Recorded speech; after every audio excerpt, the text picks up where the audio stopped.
or prophet, or some reader of dreams, for dreams too are of Jove, who can tell us why Phoebus Apollo is so angry, and say whether it is for some vow that we have broken, or hecatomb that we have not offered, and whether he will accept the savour of lambs and goats without blemish, so as to take away the plague from us.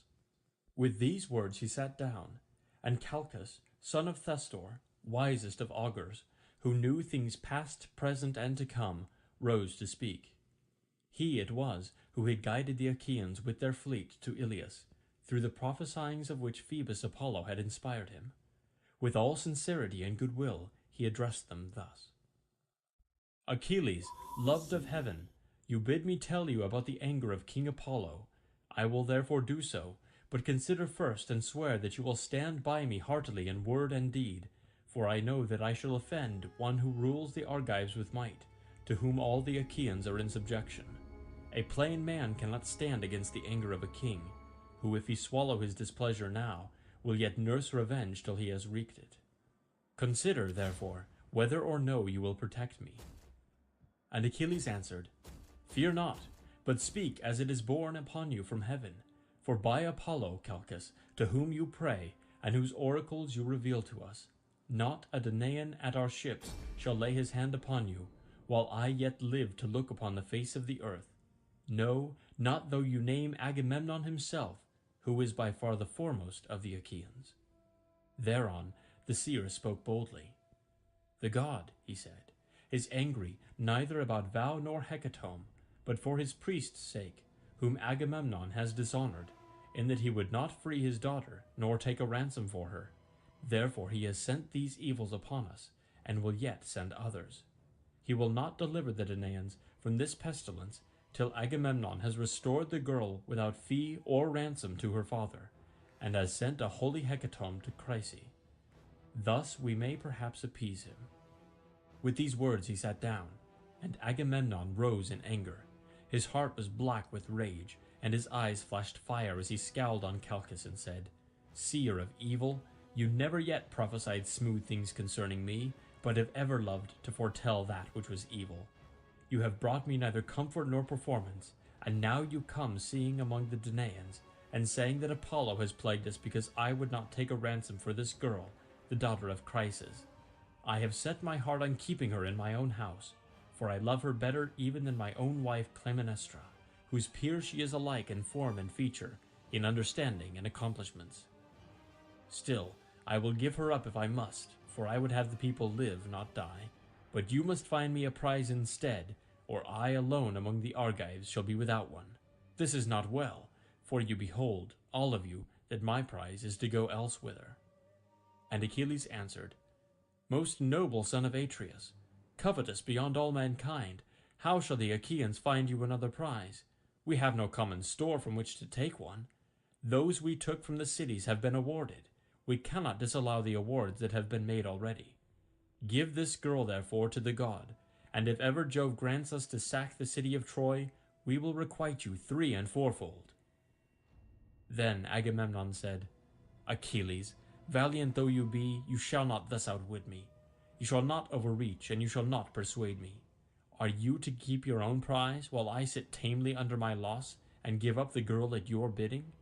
Let the Achaeans find me a prize in fair exchange to my liking, or I will come and take your own, or that of Ajax or of Ulysses, and he to whomsoever I may come shall rue my coming. But of this we will take thought hereafter. For the present, let us draw a ship into the sea, and find a crew for her expressly. Let us put a hecatomb on board, and let us send Chryseis also. Further, let some chief man among us be in command, either Ajax, or Idomeneus, or yourself, son of Peleus, mighty warrior that you are, that we may offer sacrifice and appease the anger of the god. Achilles scowled at him and answered, You are steeped in insolence and lust of gain. With what heart can any of the Achaeans do your bidding, either on foray or in open fighting? I came not warring here for any ill the Trojans had done me. I had no quarrel with them. They have not raided my cattle nor my horses, nor cut down my harvests on the rich plains of Phthia. For between me and them there is a great space, both mountain and sounding sea. We have followed you, Sir Insolence, for your pleasure, not ours, to gain satisfaction from the Trojans for your shameless self and for Menelaus. You forget this, and threaten to rob me of the prize for which I have toiled, and which the sons of the Achaeans have given me. Never, when the Achaeans sack any rich city of the Trojans, do I receive so good a prize as you do, though it is my hands that do the better part of the fighting. When the sharing comes, your share is far the largest, and I, forsooth, must go back to my ships, take what I can get and be thankful, when my labor of fighting is done. Now, therefore, I shall go back to Phthia. It will be much better for me to return home with my ships, for I will not stay here dishonored, to gather gold and substance for you. And Agamemnon answered, Fly if you will, I shall make you no prayers to stay you. I have others here who will do me honor, and above all Jove, the Lord of counsel.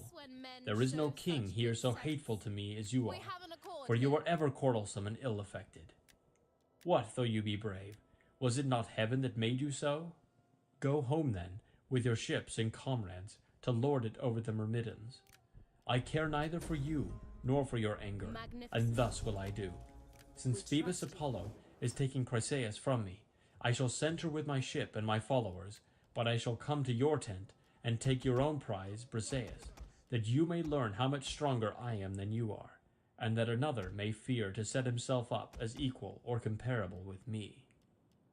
The son of Peleus was furious, and his heart within his shaggy breast was divided whether to draw his sword, push the others aside, and kill the son of Atreus, or to restrain himself and check his anger.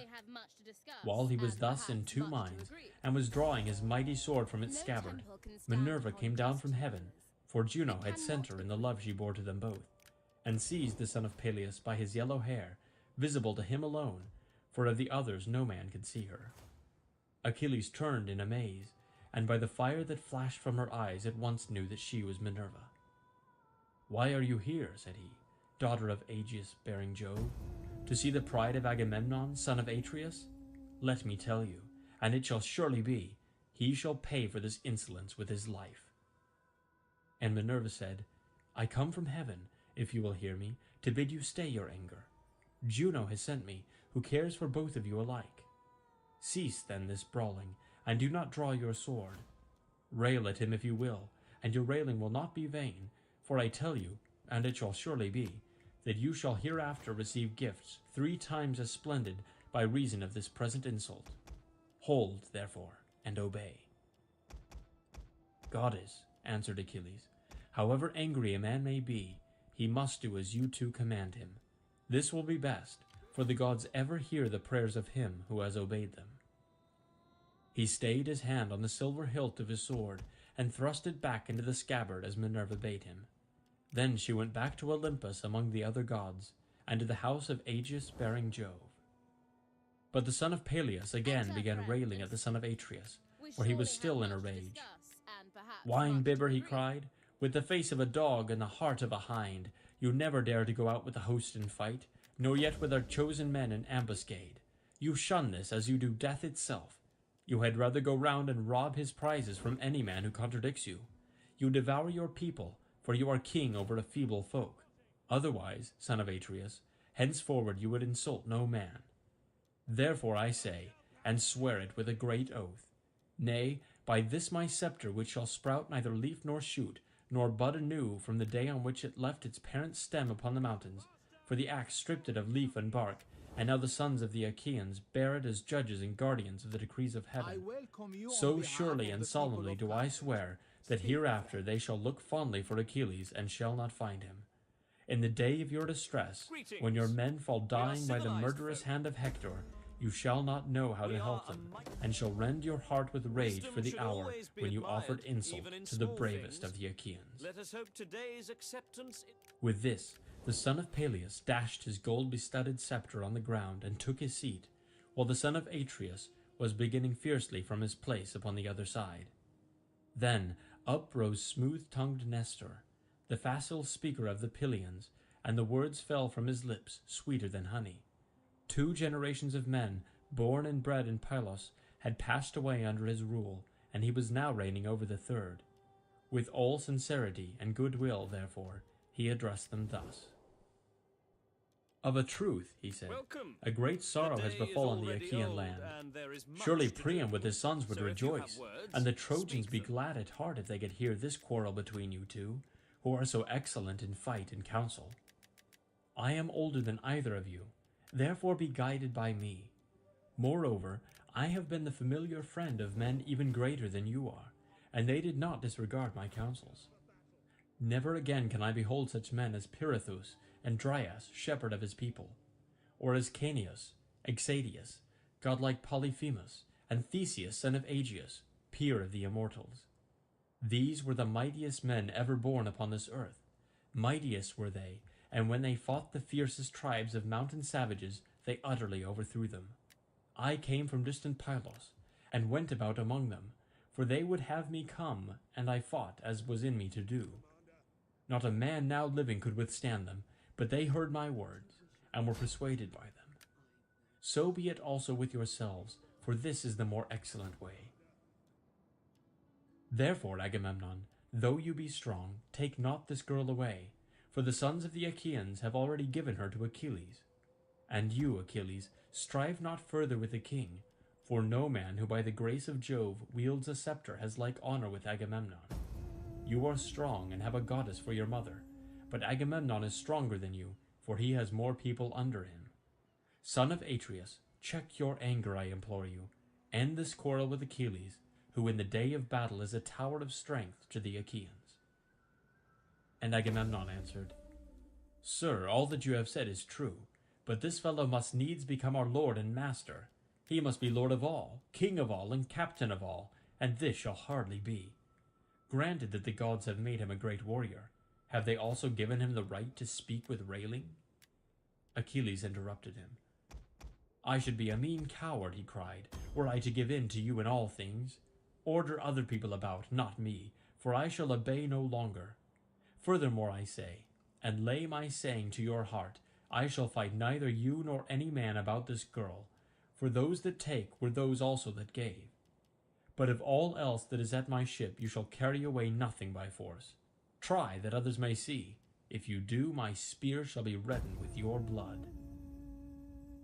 When they had quarrelled thus angrily, they rose and broke up the assembly at the ships of the Achaeans. I have offered The son of sacrifice Peleus to Ares went back in to hope his of a tents and short ships war, with the son of even though I Menoetius yearn and his for company, your while suffering. Agamemnon drew a vessel into the water and chose a crew of 20 oarsmen. He escorted Chryseis on board and sent moreover a hecatomb for the god, and Ulysses went as captain. These then went on board and sailed their ways over the sea. But the son of Atreus bade the people purify themselves. So they purified themselves and cast their filth into the sea. Then they offered hecatombs of bulls and goats without blemish on the seashore, and the smoke with the savor of their sacrifice rose curling up towards heaven. Thus did they busy themselves through the host. But Agamemnon did not forget the threat that he had made Achilles, and called his trusty messengers and squires, Talthybius and Eurybides. Go, said he, to the tent of Achilles, son of Peleus. Take Briseis by the hand and bring her hither. If he will not give her, I shall come with others and take her, which will press him harder. He charged them straightly further and dismissed them, whereon they went their way sorrowfully by the seaside, till they came to the tents and ships of the Myrmidons. They found Achilles sitting by his tent and his ships, and ill-pleased he was when he beheld them. They stood fearfully and reverently before him, and never a word did they speak, but he knew them and said, Welcome, heralds, messengers of gods and men. Draw near. My quarrel is not with you, but with Agamemnon, who has sent you for the girl Briseis.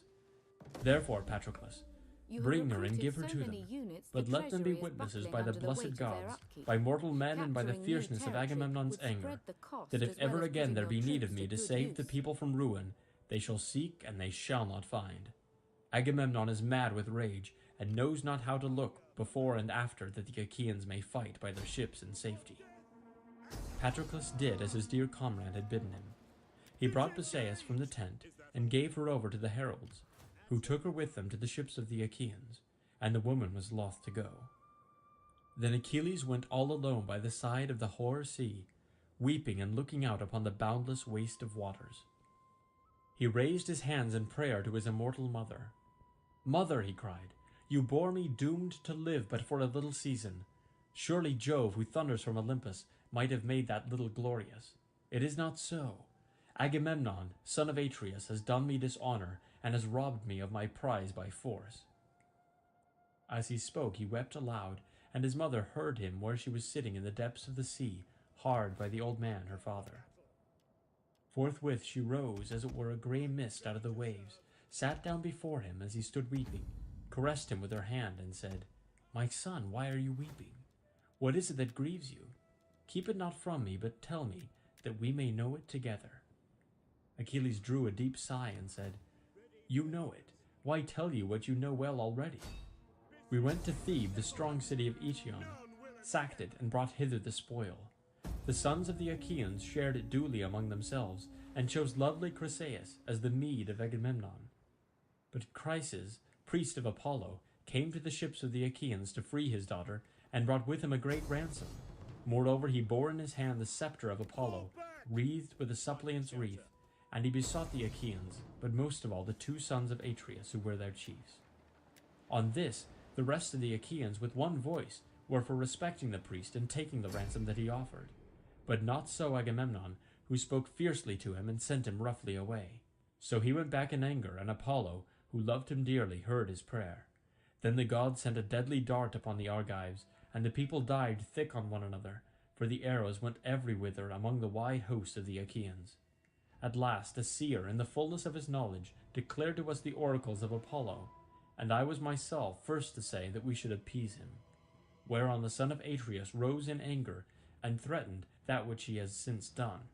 The Achaeans are now taking the girl in a ship to Chryse, and sending gifts of sacrifice to the god. But the heralds have just taken from my tent the daughter of Briseus, whom the Achaeans had awarded to myself. Help your brave son, therefore, if you are able. Go to Olympus, and if you have ever done him service in word or deed, implore the aid of Jove. Ofttimes in my father's house have I heard you glory, in that you alone of the immortals saved the son of Saturn from ruin, when the others, with Juno, Neptune, and Pallas, Minerva, would have put him in bonds. It was you, goddess, who delivered him by calling to Olympus the 100-handed monster, whom gods call Briareus, but men Aegion, for he is stronger even than his father. When therefore he took his seat all glorious beside the son of Saturn, the other gods were afraid and did not bind him. Go then to him, remind him of all this, clasp his knees, and bid him give succor to the Trojans. Let the Achaeans be hemmed in at the sterns of their ships, and perish on the seashore, that they may reap what joy they may of their king, and that Agamemnon may rue his blindness in offering insult to the foremost of the Achaeans. Thetis wept and answered, My son, woe is me that I should have borne or suckled you. Would indeed that you had lived your span free from all sorrow at your ships, for it is all too brief. Alas, that you should be at once short of life and long of sorrow above your peers. Woe, therefore, was the hour in which I bore you. Nevertheless, I will go to the snowy heights of Olympus, and tell this tale to Jove, if he will hear our prayer. Meanwhile, stay where you are with your ships. Nurse your anger against the Achaeans, and hold aloof from fight. For Jove went yesterday to Oceanus, to a feast among the Ethiopians, and the other gods went with him. He will return to Olympus 12 days hence. I will then go to his mansion paved with bronze, and will beseech him, nor do I doubt that I shall be able to persuade him.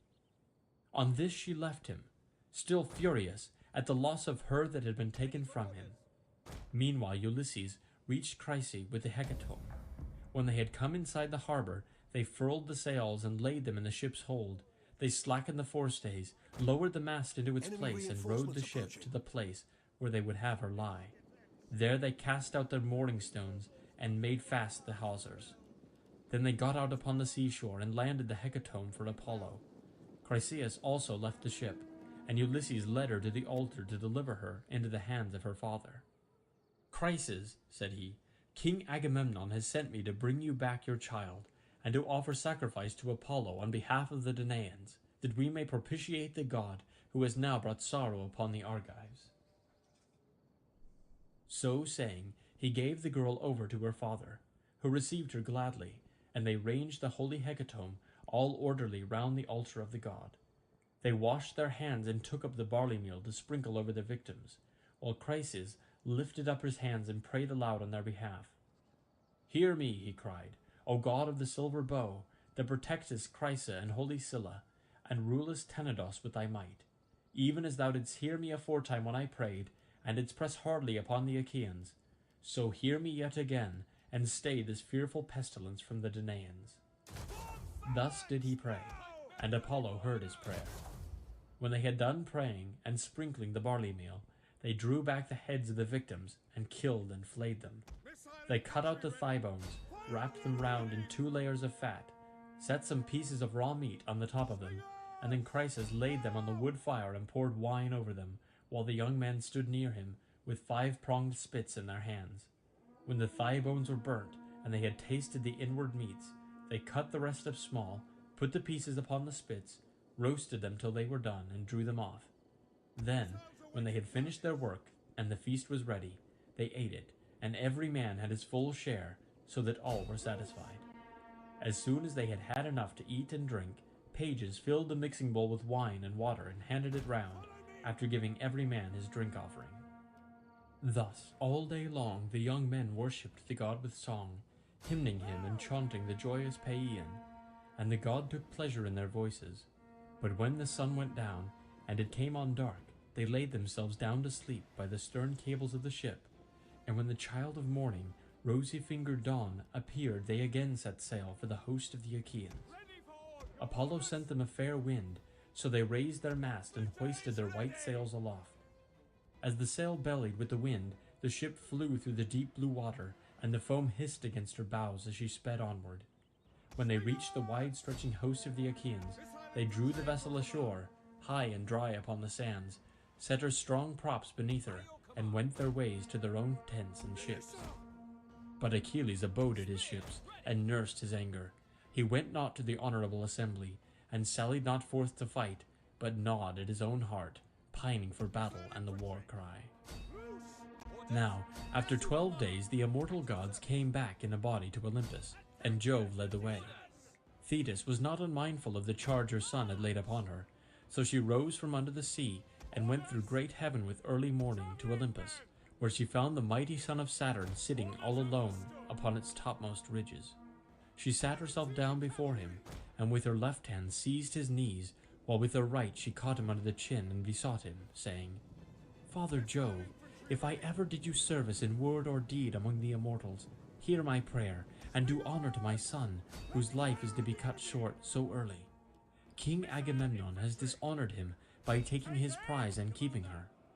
Honor him then yourself, Olympian lord of counsel, and grant victory to the Trojans, till the Achaeans give my son his due, and load him with riches and requital." Jove sat for a while silent, and without word, but Thetis still kept firm hold of his knees, and besought him a second time. "Incline your head," said she, "and promise me surely, or else deny me, for you have nothing to fear, that I may learn how greatly you disdain me."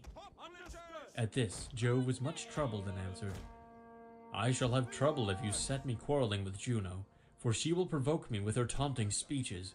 Even now she is always railing at me before the other gods, and accusing me of giving aid to the Trojans. Go back now, lest she should find out. I will consider the matter, and will bring it about as you wish. See, I incline my head that you may believe me. This is the most solemn promise that I can give to any god.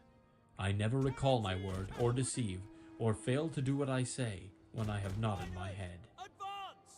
As he spoke, the son of Saturn bowed his dark brows, and the ambrosial locks swayed on his immortal head till vast Olympus reeled. When the pair had thus laid their plans, they parted, Jove to his house, while the goddess quitted the splendor of Olympus and plunged into the depths of the sea. The gods rose from their seats before the coming of their sire. Not one of them dared to remain sitting, but all stood up as he came among them. There, then, he took his seat. But Juno, when she saw him, knew that he and the old merman's daughter, silver-footed Thetis, had been hatching mischief, so she at once began to upbraid him. "Trickster!" she cried. "Which of the gods have you been taking into your counsels now? You are always settling matters in secret behind my back, and have never yet told me, if you could help it, one word of your intentions." "Juno," replied the sire of gods and men, You must not expect to be informed of all my counsels. You are my wife, but you would find it hard to understand them. When it is proper for you to hear, there is no one, God or man, who will be told sooner. But when I mean to keep a matter to myself, you must not pry nor ask questions. Dread son of Saturn, answered Juno, what are you talking about? I? Pry and ask questions? Never. I let you have your own way in everything.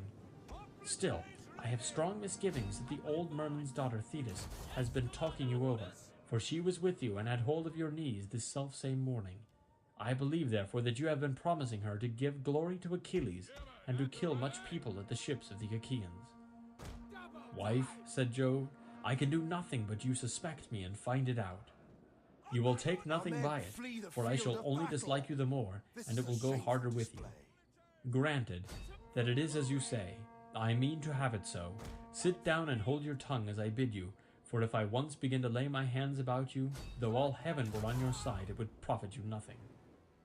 On this Juno was frightened, so she curbed her stubborn will and sat down in silence. But the heavenly beings were disquieted throughout the house of Jove, till the cunning workman Vulcan began to try and pacify his mother Juno. It will be intolerable, said he, if you two fall to wrangling and setting heaven in an uproar about a pack of mortals. If such ill counsels are to prevail, we shall have no pleasure at our banquet. Let me then advise my mother, and she must herself know that it will be better, to make friends with my dear father Jove, lest he again scold her and disturb our feast. If the Olympian Thunderer wants to hurl us all from our seats, he can do so, for he is far the strongest. So give him fair words, and he then will soon be in a good humor with us. As he spoke, he took a double cup of nectar, and placed it in his mother's hand. Cheer up, my dear mother, said he, and make the best of it. I love you dearly, and should be very sorry to see you get a thrashing.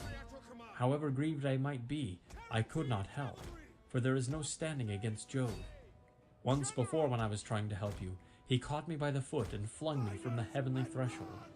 All day long from morn till eve was I falling, till at sunset I came to ground in the island of Lemnos, and there I lay, with very little life left in me, till the Sintians came and tended me. Juno smiled at this, and as she smiled she took the cup from her son's hand.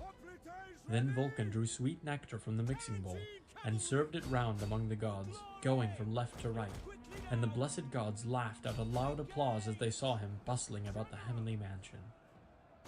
Thus, through the livelong day, to the going down of the sun they feasted, and every one had his full share, so that all were satisfied. Apollo struck his lyre, and the Muses lifted up their sweet voices, calling and answering one another. But when the sun's glorious light had faded, they went home to bed, each in his own abode, which lame Vulcan, with his consummate skill, had fashioned for them. So Jove, the Olympian lord of thunder, hied him to the bed in which he always slept, and when he had got onto it, he went to sleep, with Juno of the golden throne by his side. End of Book 1.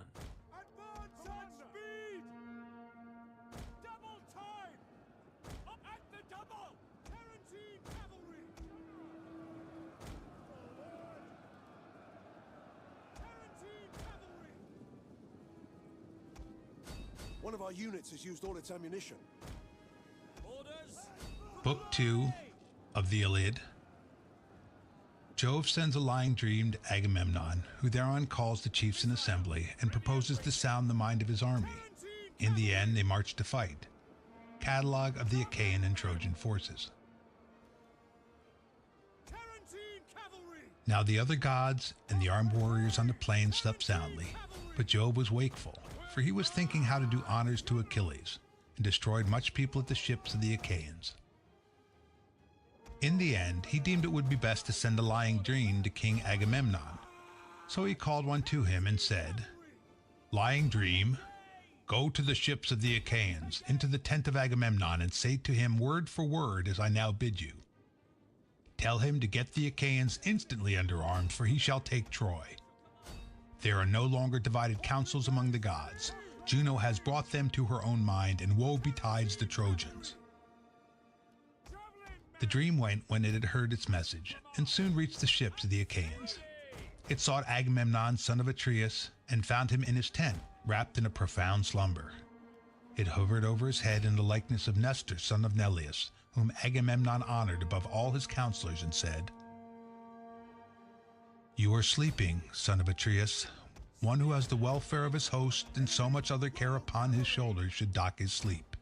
Hear me at once, for I come as a messenger from Jove, who, though he be not near, yet takes thought for you and pities you. He bids you to get the Achaeans instantly under arms, for you shall take Troy. There are no longer divided counsels among the gods. Juno has brought them over to her own mind, and woe betide the Trojans at the hand of Jove. Remember this, and when you wake, see that it does not escape you." The dream then left him, and he thought of things that were surely not to be accomplished. He thought that on the same day he was to take the city of Priam, but he knew little what was in the mind of Jove, who had many another hard-fought fight in store alike for Danaans and Trojans.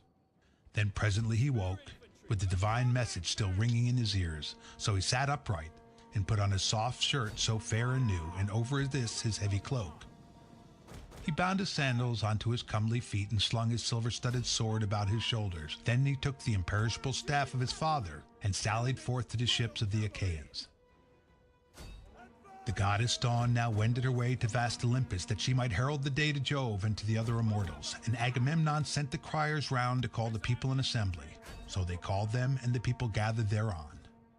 But first he summoned a meeting of the elders at the ship of Nestor, king of Pylos, and when they were assembled, he laid a cunning counsel before them.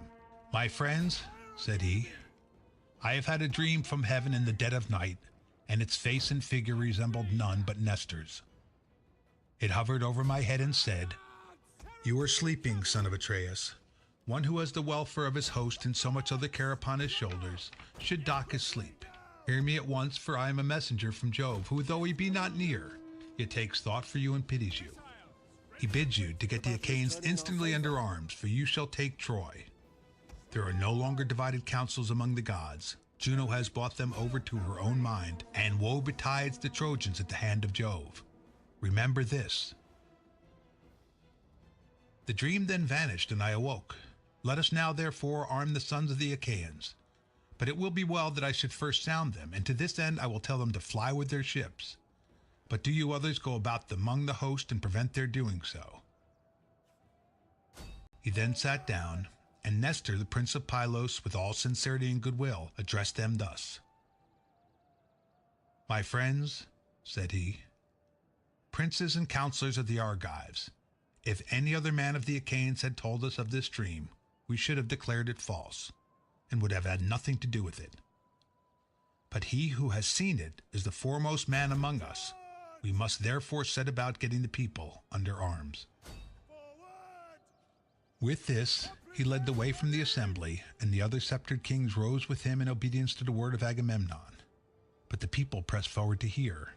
They swarmed like bees that sally from some hollow cave and flit in countless throng among the spring flowers, bunched in knots and clusters. Even so did the mighty multitude pour from ships and tents to the assembly, and range themselves upon the wide-watered shore, while among them ran wildfire Rumor, messenger of Jove, urging them ever to the fore. Thus they gathered in a pell-mell of mad confusion, and the earth groaned under the tramp of men as the people sought their places. 9 heralds went crying about among them to stay their tumult and bid them listen to the kings, till at last they were got into their several places and ceased their clamor. Then King Agamemnon rose, holding his scepter. This was the work of Vulcan, who gave it to Jove, the son of Saturn. Jove gave it to Mercury, slayer of Argus, guide and guardian. King Mercury gave it to Pelops, the mighty charioteer, and Pelops to Atreus, shepherd of his people. Atreus, when he died, left it to Thyestes, rich in flocks, and Thyestes, in his turn, left it to be borne by Agamemnon, that he might be the lord of all Argos and of the isles. Leaning then on his scepter, he addressed the Argives. "My friends," he said, "heroes, servants of Mars, the hand of heaven has been laid heavily upon me. Cruel Jove gave me his solemn promise that I should sack the city of Priam before returning, But he has played me false, and is now bidding me go ingloriously back to Argos with the loss of much people. Such is the will of Jove, who has laid many a proud city in the dust, as he will yet lay others, for his power is above all. It will be a sorry tale hereafter that an Achaean host, at once so great and valiant, battled in vain against men fewer in number than themselves, but as yet the end is not in sight. Think that the Achaeans and Trojans have sworn to a solemn covenant, and that they have each been numbered, the Trojans by the roll of their householders, and we by companies of 10. Think further that each of our companies desired to have a Trojan householder to pour out their wine. We are so much greatly more in number than full many company would have us go without the cupbearer. But they have in the town allies from other places, and it is these that hinder me from being able to sack the rich city of Ilius. 9 of Jove's years are gone. The timbers of our ships have rotted. Their tackling is sound no longer. Our wives and little ones at home look anxiously for our coming. But the work that we came hither to do has not been done. Now, therefore, let us all do as I say. Let us sail back to our own land, for we shall not take Troy. With these words he moved the hearts of the multitude, so many of them as knew not the cunning counsel of Agamemnon. They surged to and fro like waves of the Icarian sea, when the east and south winds break from heaven's cloud to lash them, or as when the west wind sweeps over a field of corn and the ears bow beneath the blast. Even so were they swayed as they flew with loud cries towards the ships, and the dust from under their feet rose heavenward. They cheered each other on to draw the ships into the sea. They cleared the channels in front of them. They began taking away the stays from underneath them, and the welkin rang with their glad cries, so eager were they to return. Then surely the Argives would have returned after a fashion that was not fated. But Juno said to Minerva, "Alas, daughter of aegis-bearing Jove, unweariable, shall the Argives fly home to their own land over the broad sea, and leave Priam and the Trojans the glory of still keeping Helen, for whose sake so many of the Achaeans have died at Troy far from their homes? Go about at once among the host, and speak fairly to them, man by man, that they draw not their ships into the sea." Minerva was not slack to do her bidding. Down she darted from the topmost summits of Olympus, and in a moment she was at the ships of the Achaeans. There she found Ulysses, peer of Jove in council, standing alone. He had not yet as laid a hand upon his ship, for he was grieved and sorry. So she went close up to him and said, "Ulysses, noble son of Laertes, are you going to fling yourself into your ships and be off home to your own land in this way? Will you leave Priam and the Trojans the glory of still keeping Helen, for whose sake so many of the Achaeans have died at Troy, far from their homes? Go about at once among the host, and speak fairly to them, man by man, that they draw not their ships into the sea." Ulysses knew the voice of that goddess. He flung his cloak from him and set off to run. His servant, Eurybates, a man of Ithaca, who waited on him, took charge of the cloak, whereon Ulysses went straight up to Agamemnon and received from him his ancestral imperishable staff. With this, he went about among the ships of the Achaeans. Whenever he met a king or chieftain, he stood by him and spoke fairly. "Sir," said he, "this flight is cowardly and unworthy. Stand to your post, and bid your people also keep their places. You do not yet know the full mind of Agamemnon. He was sounding us, and ere long will visit the Achaeans with his displeasure." We were not all of us at the council to hear what he then said. See to it lest he be angry and do us a mischief, for the pride of kings is great, and the hand of Jove is with them. But when he came across any common man who was making a noise, he struck him with his staff and rebuked him, saying, "Sirrah, hold your peace, and listen to better men than yourself. You are a coward and no soldier. You are nobody either in fight or council. We cannot all be kings. It is not well that there should be so many masters. One man must be supreme, one king to whom the son of scheming Saturn has given the scepter of sovereignty over you all." Thus masterfully did he go about among the host, and the people hurried back to the council from their tents and ships with the sound of the thunder of surf when it comes crashing down upon the shore, and all the sea is in an uproar. The rest now took their seats. and kept to their own several places, but Thersites still went on wagging his unbridled tongue. A man of many words, and those unseemly, a monger of sedition, a railer against all who were in authority, who cared not what he said, so that he might set the Achaeans in a laugh. He was the ugliest man of all those that came before Troy, bandy-legged, lame of one foot, with his 2 shoulders rounded and hunched over his chest. His head ran up to a point, but there was little hair on top of it. Achilles and Ulysses hated him worst of all, for it was with them that he was most wont to wrangle. Now, however, with a squeaky voice, he began heaping his abuse on Agamemnon. The Achaeans were angry and disgusted, yet nonetheless he kept on brawling and bawling at the son of Atreus. "Agamemnon," he cried, "what ails you now, and what more do you want? Your tents are filled with bronze and with fair women, for whenever we take the town we give you the pick of them. Would you have yet more gold, which some Trojan is to give you as ransom for his son when I or another Achaean has taken him prisoner? Or is it some young girl to hide and lie with? It is not well that you, the ruler of the Achaeans, should bring them into such misery. Weakling cowards, women rather than men, let us sail home and leave this fellow here at Troy to stew in his own meads of honor, and discover whether we were any service to him or no. Achilles is a much better man than he is, and see how he has treated him, robbing him of his prize and keeping it to himself. Achilles takes it meekly and shows no fight. If he did, son of Atreus, you would never again insult him." Thus railed Thersites, but Ulysses at once went up to him and rebuked him sternly. "Check your glib tongue, Thersites," said he, "and babble not a word further. Chide not with princes when you have none to back you. There is no viler creature come before Troy with the son of Atreus. Drop this chatter about kings, and neither revile them, nor keep harping about going home. We do not yet know how things are going to be, nor whether the Achaeans are to return with good success or evil. How dare you jibe at Agamemnon because the Danaans have awarded him so many prizes? I tell you therefore, and it shall surely be, that if I again catch you talking such nonsense, I will either forfeit my own head and be called no more father of Telemachus, or I will take you, strip you stark naked, and whip you out of the assembly till you go blubbering back to the ships." On this he beat him with his staff about the back and shoulders till he dropped and fell a-weeping.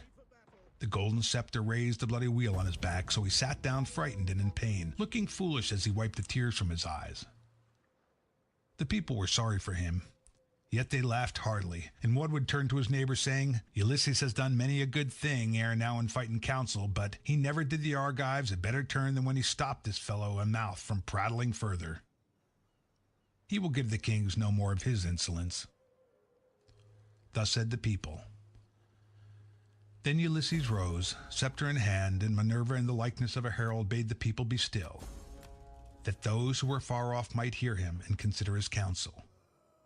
He therefore with all sincerity and goodwill addressed them thus: "King Agamemnon, the Achaeans are for making you a byword among all mankind.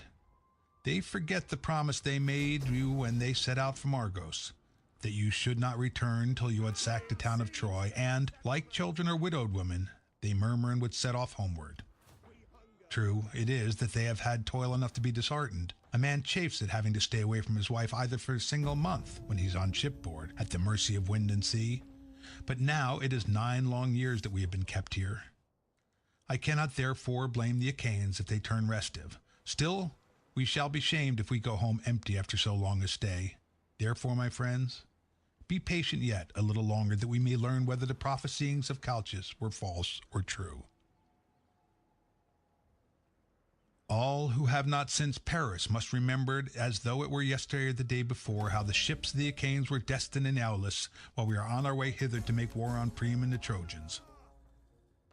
We were ranged about a fountain offering hecatombs to the gods upon their holy altars, and there was a fine plane tree from beneath where welled a stream of pure water. Then we saw a prodigy, for Jove sent a fearful serpent out of the ground with blood-red stains upon his back, and it darted from under the altar onto the plane tree. Now there was a brood of young sparrows, quite small, upon the topmost bough, peeping out from under the leaves, 8 in all, and their mother that hatched made them 9. The serpent ate the poor cheeping things, while the old bird flew about lamenting her little ones, but the serpent threw his coils about her and caught her by the wing as she was screaming.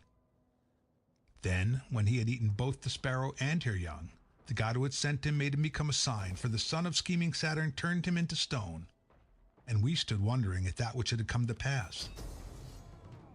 Seeing then that such a fearful portent had broken upon our hecatombs, Calchas forthwith declared to us the oracles of heaven. "Why, Achaeans," said he, "are you thus speechless? Jove has sent us this sign, long in coming and long ere it be fulfilled, though its fame shall last forever. As the serpent ate the 8 fledglings and the sparrow that hatched them, which makes 9, so shall we fight 9 years at Troy, but in the 10th shall take the town." This was what he said, and now it is all coming true. Stay here, therefore, all of you, till we take the city of Priam. On this the Argives raised a shout till the ships rang again with the uproar. Nestor, knight of Gerene, then addressed them.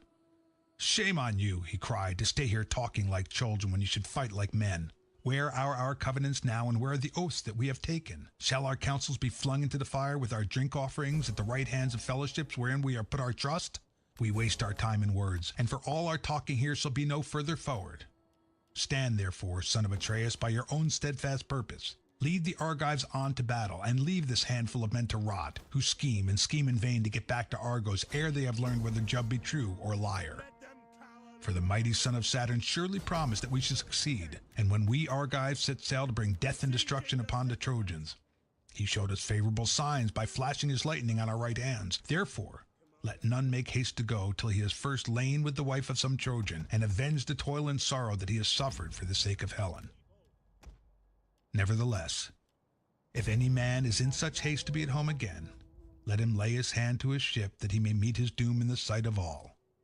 But, O king, consider and give ear to my counsel, for the word that I say may not be neglected lightly. Divide your men, Agamemnon, into their several tribes and clans, that clans and tribes may stand by and help one another. If you do this, and if the Achaeans obey you, you will find out who, both chiefs and people, are brave, and who are cowards, for they will vie against the other. Thus you shall also learn whether it is through the counsel of heaven or the cowardice of man that you shall fail to take the town." And Agamemnon answered, "Nestor, you have again outdone the sons of the Achaeans in counsel. Would by Father Jove, Minerva, and Apollo that I had among them 10 more such counselors, for the city of King Priam would then soon fall beneath our hands, and we should sack it. But the son of Saturn afflicts me with bootless wranglings and strife. Achilles and I are quarreling about this girl, in which matter I was the first to offend. If we can be of one mind again, the Trojans will not stave off destruction for a day. Now, therefore, get your morning meal, that our hosts join us in fight. Whet well your spears, see well to the ordering of your shields, give good feeds to your horses, and look your chariots carefully over, that we may do battle the livelong day, for we shall have no rest, not for a moment, till night falls to part us. The bands that bear your shields shall be wet with the sweat upon your shoulders, your hands shall be weary upon your spears, your horses shall steam in front of your chariots, and if I see any man shirking the fight, or trying to keep out of it at ships, there shall be no help for him, but he shall be prey to dogs and vultures." Thus he spoke, and the Achaeans roared applause. As when the waves run high before the blast of the south wind and break on some lofty headland, dashing against it and buffeting without ceasing, as the storms from every quarter drive them, even so did the Achaeans rise and hurry in all directions to their ships. Then they lighted their fires at their tents and got dinner, offering sacrifice every man to one or other of the gods, and praying each one of them that he might live to come out of the fight.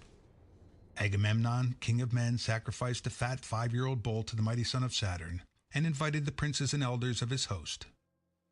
First he asked Nestor and King Idomeneus, then the 2 Ajaxes and the son of Tydeus, and sixthly Ulysses, peer of gods in council. But Menelaus came of his own accord, for he knew how busy his brother was then.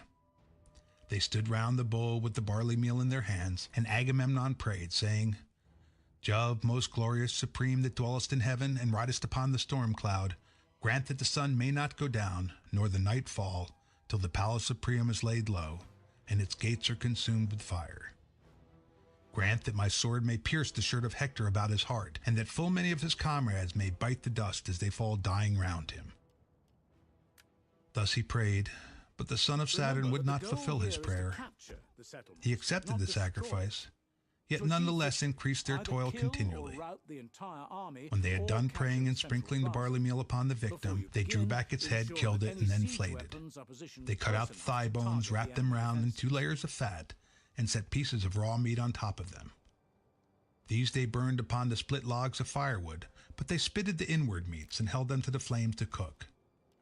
When the thigh bones were burned and they had tasted the inward meats, they cut the rest up small, put the pieces upon the spits, roasted them till they were done, and drew them off. Then, when they had finished their work and the feast was ready, they ate of it, and every man had his full share, so that all were satisfied.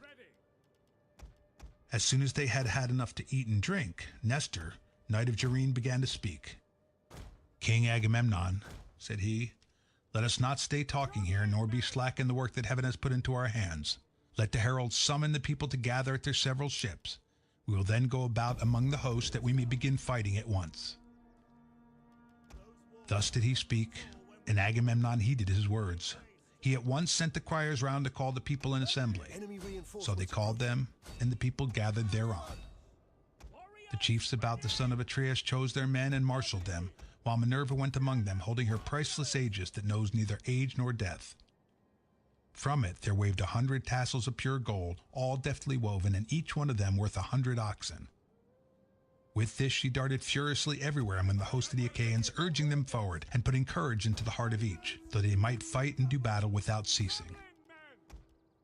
Thus war became sweeter in their eyes even than returning home in their ships.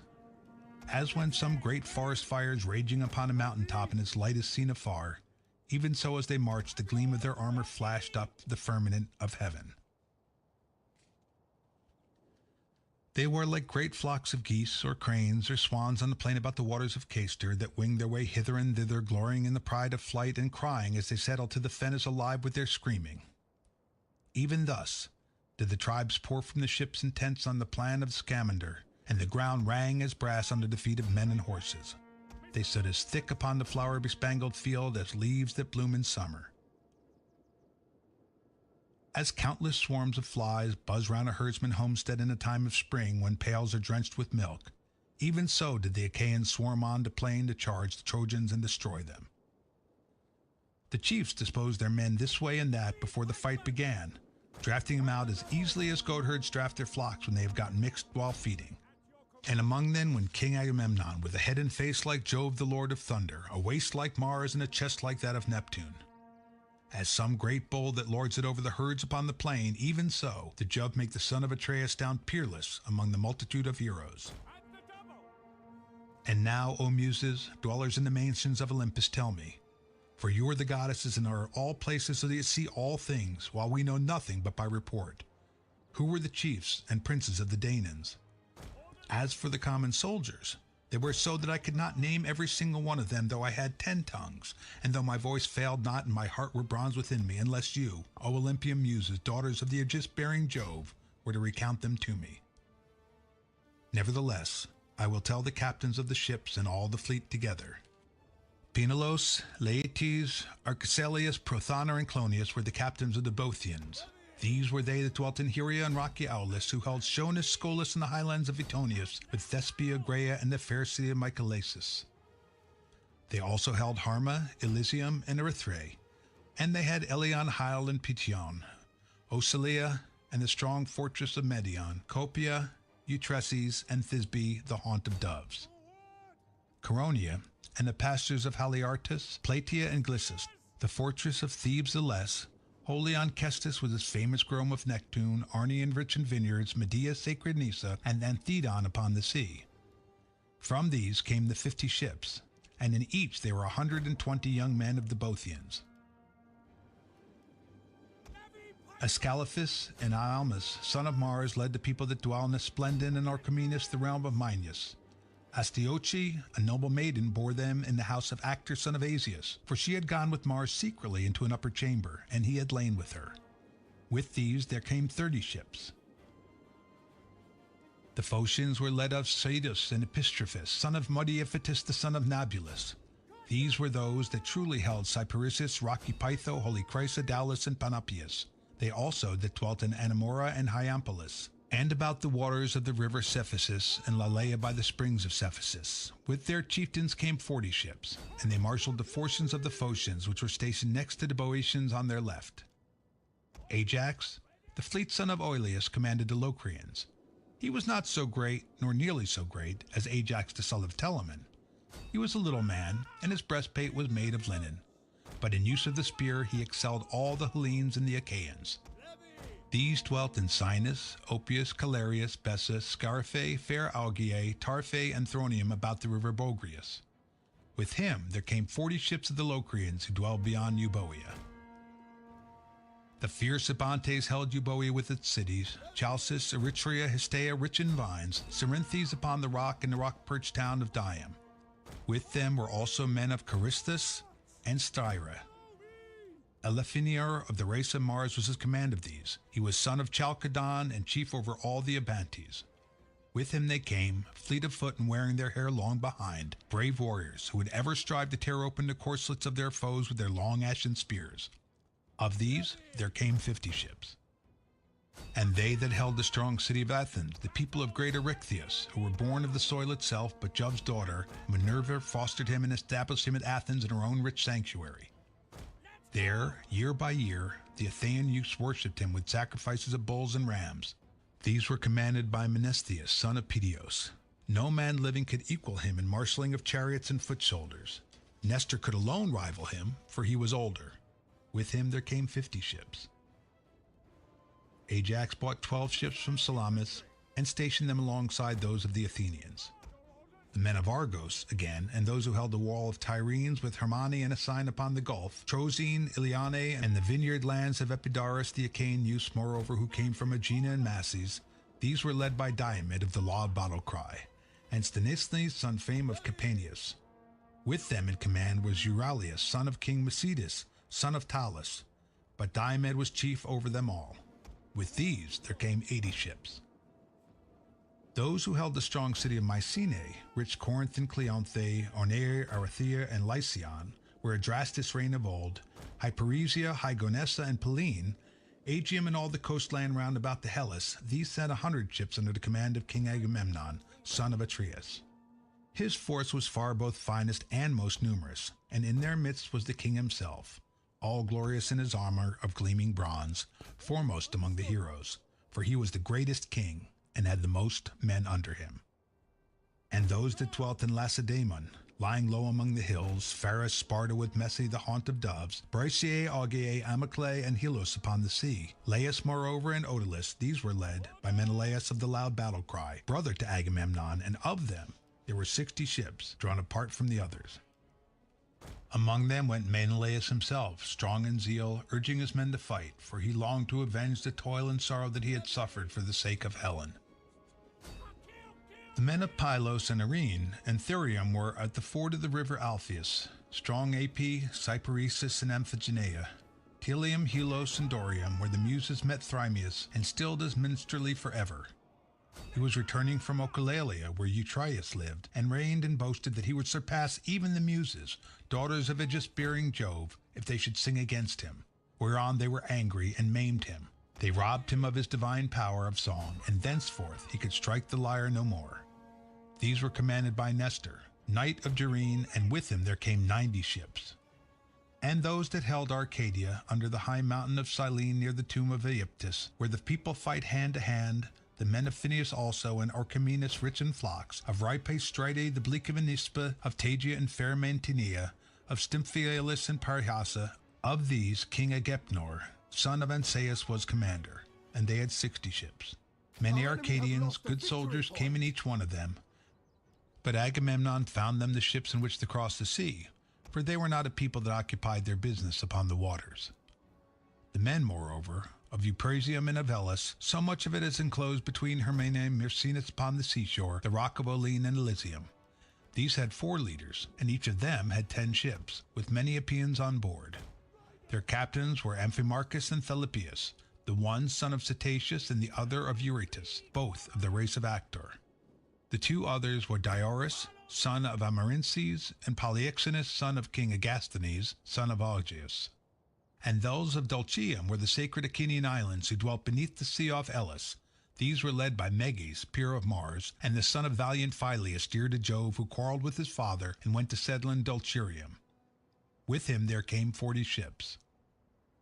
Ulysses led the brave Cephallenians, who held Ithaca, Nereidum with its forest, Crocylia, rugged Aegyptus, Samos, and Zacynthus, with the mainland also that was over against the islands.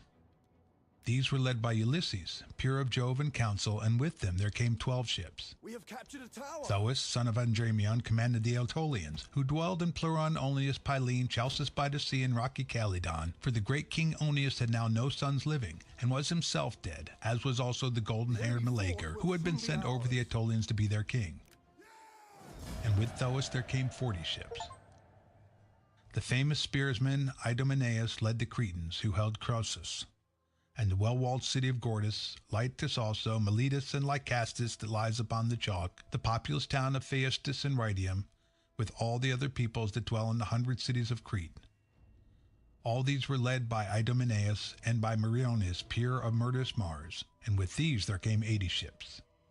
Tlepolemus, son of Hercules, a man both brave and large of stature, bought 9 ships of lordly warriors from Rhodes. These dwelt in Rhodes, which is divided among the 3 cities of Lindus, Iasius, and Camerinus, that lie upon the chalk.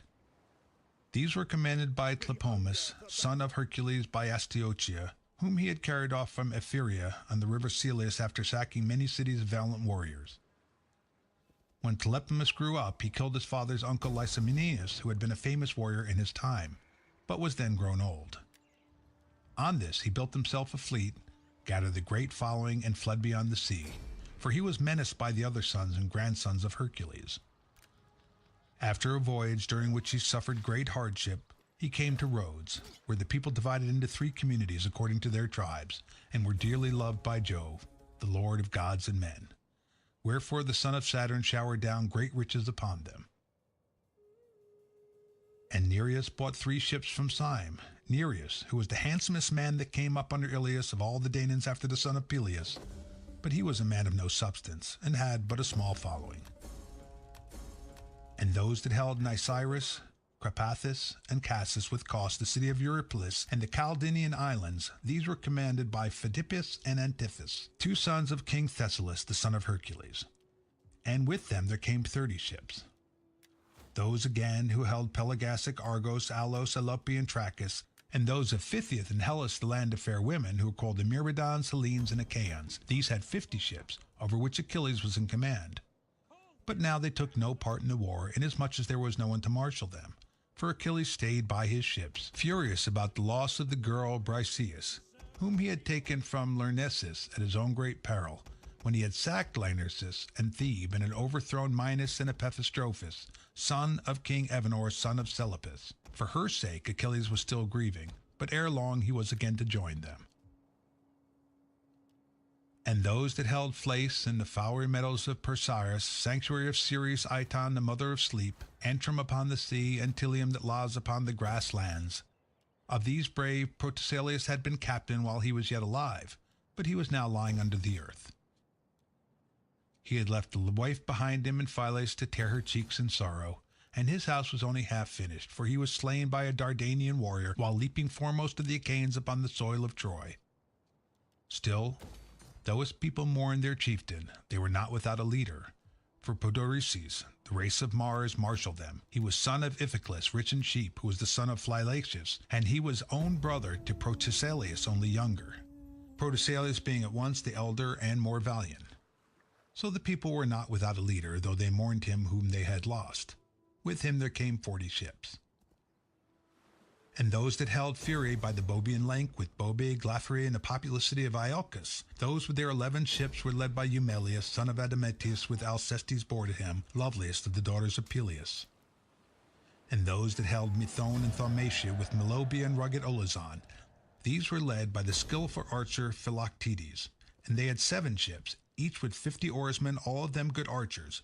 But Philoctetes was lying in great pain in the island of Lemnos, where the sons of the Achaeans left him, for he had been bitten by a poisonous water snake. There he lay, sick and sorry, and full soon did the Argives come to miss him. But his people, though they felt his loss, were not leaderless, for Medon, the bastard son of Oileus by Rhene, set them in array. Those again of Tricca and the stony region of Ithome, and they that held Ocalia, the city of Ocalian Eurysthus, these were commanded by the two sons of Asclepius, skilled in the art of healing, Podalirius and Machaon, and with them came 30 ships. The men, moreover, of Ormenius, and by the fountain of Hyperia, with those that held Asterius and the white crests of Titanus, these were led by Eurypylus, the son of Eumaeon, and with them there came 40 ships. Those that held Agrissa and Gitone, or Thealone, the whelp city of Ulyson, of those brave Pelopodes was the leader. He was the son of Pirithous, who was the son of Jove himself, for Hippodamia bore him to Pirithous on the day when he took his revenge on the shaggy mountain savages, and drove them from Mount Pelion to the Ianthes. But Polypoetes was not sole in command, for with him was Leontius, of the race of Mars, who was son of Coronis, the son of Caeneus, and with these there came 40 ships. Guneus bought 22 ships from Cyphus, and he was followed by the Munes and the valiant Parabi, who dwelt about the wintry Dodona, and held the lands round the lovely river of Titarius, which sends its waters into Peneus. They do not mingle with the silver eddies of the Peneus, but flow on top of them like oil. For the Tartaresius is a branch of dread Orcus and of the river Styx. Of the Magnetes, Prothus, son of Tethradon, was commander. They were they that dwelt about the river Peneus and Mount Pelion. Prothos, fleet of foot, was their leader, and with them there came 40 ships. Such were the chiefs and princes of the Danaans. Who then, O Muse, was the foremost, whether man or horse, among those that followed after the sons of Atreus? Of the horses, those of the son of Phares were by far the finest. They were driven by Eumelus and were fleet as birds. They were the same age and color and perfectly matched in height. Apollo of the silver bow had bred them in Perea, both of them mares and terrible as Mars in battle. Of men, Ajax, son of Telamon, was much the foremost, so long as Achilles' anger lasted, for Achilles excelled him greatly when he also had better horses. But Achilles was now holding aloof at his ships by reason of his quarrel with Agamemnon, and his people passed their time upon the seashore, throwing discs or aiming with spears at mark, and in archery. Their horses stood each by his own chariot, champing lotus and wild celery. The chariots were housed under cover, but their owners, for lack of leadership, wandered hither and thither about the host, and went not forth to fight. Thus marched the host like a consuming fire, and the earth groaned beneath them when the Lord of Thunder is angry and lashes about the land of Typhoeus among the Arimi, where they say Typhoeus lies. Even so did the earth groan beneath them as they sped over the plain. And now Iris, fleet as the wind, was sent by Jove to tell the bad news among the Trojans. They were gathered in assembly, old and young, at Priam's gates, and Iris came close up to Priam, speaking with the voice of Priam's son Polites, who, being fleet of foot, was stationed as watchman for the Trojans on the tomb of old Aestes, to look out for any sally of the Achaeans. In his likeness Iris spoke, saying, "Old man, you talk idly, as in times of peace, while war is at hand. I have been in many a battle, but never yet saw such a host as is now advancing. They are crossing the plain to attack the city as thick as leaves or as the sands of the sea. Hector, I charge you above all others, do as I say. There are many allies dispersed about the city of Priam from distant places and speaking diverse tongues. Therefore, let each chief give orders to his own people, setting them severally in array and leading them forth to battle." Thus she spoke. But Hector knew that it was the goddess, and at once broke up the assembly. The men flew to arms, all the gates were open, and the people thronged through them, horse and foot, with a tramp as of a great multitude. Now there is a high mound before the city, rising by itself upon the plain. Men called it Bataea, but the gods know that it is the tomb of lithe Myrnine. Here the Trojans and their allies divided their forces. Priam's son, great Hector of the gleaming helmet, commanded the Trojans, and with him were arrayed by far the greatest number and most valiant of those who were longing for the fray. The Dardanians were led by brave Aeneas, whom Venus bore to Anchises when she, goddess though she was, had lain with him upon the mountain slopes of Ida. He was not alone, for with him were the two sons of Antenor, Acaclochus and Acamas, both skilled in the arts of war. They that dwelt in Telia under the lowest spurs of Mount Ida, men of substance who drank the limpid waters of Asipus, and are of Trojan blood. These were led by Pandarus, son of Lycaon, whom Apollo had taught to use the bow. They that held Adrastea at the land of Apicius with Pytidia in the high mountain of Tyria, these were led by Adrastus and Amphius, whose breastplate was of linen. These were the sons of Merops of Percote, who excelled in all kinds of divination. He told them not to take part in the war, but they gave him no heed, for fate lured them to destruction. They that dwelt about Percote and Practius with Sestos, Albidos, and Arispe, these were led by Asius, son of Hyrtacus, a brave commander. Asius, the son of Hyrtacus, whom his powerful dark-bay steeds of the breed that comes from the river Celius had brought from Arisbe. Hippothos led the tribes of Pelasgian spearmen, who dwelt in fertile Larissa. Hippothos and Pyleus of the race of Mars, two sons of Pelasgian Lethus, son of Teudamus. Acamas and the warriors Pyrrhus commanded the Thracians and those that came from beyond the mighty stream of the Hellespont. Euphemus, son of Troezius, the son of Ceos, was captain of the Ceronian spearmen. Pyrachemes led the Paeonian archers from distant Amydon by the broad waters of the river Axius, the fairest that flow upon the earth. The Paphlagonians were commanded by stout-hearted Pylaeus from Ente, where the mules run wild in herds. These were they that held Cytorus in the country road round Sesamus, with the cities by the river Parthenius, Cromna, Aegilis, and lofty Erythinae. Odius and Epistrophus were captains over the Halzoni from distant Alibi, where there are mines of silver. Chromis and Enemus, the augur, led the Mysians, but his skill in augury availed him not to save him for destruction, for he fell by the hand of the fleet descendant of Achaeus in the river, where he slew other of the Trojans. Phorcys, again, and noble Ascanius led the Phrygians from the far country of Ascania, and both were eager for the fray. Mestes and Antiphus commanded the Meonians, son of Talamenes, born to him of the Gideon lake. These led the Meonians, who dwelt under Mount Tmolus. Nastes led the Carians, men of strange speech. These held Miletus in the wooded mountain of Phytheres, with the water in the river Melander and the lofty crest of Mount Mycale. These were commanded by Nastes and Amphimachus, brave son of Nomion. He came into the fight with gold about him like a girl, fool that he was. His gold was no avail to save him, for he fell in the river by the hand of the fleet descendant of Achaeus, and Achilles bore away his gold. Sarpedon and Glaucus led the Lycians from their distant land by the eddying waters of Xanthus. End of Book 2. Recording by M.L. Cohen, Cleveland, Ohio. www.mojomove411.com.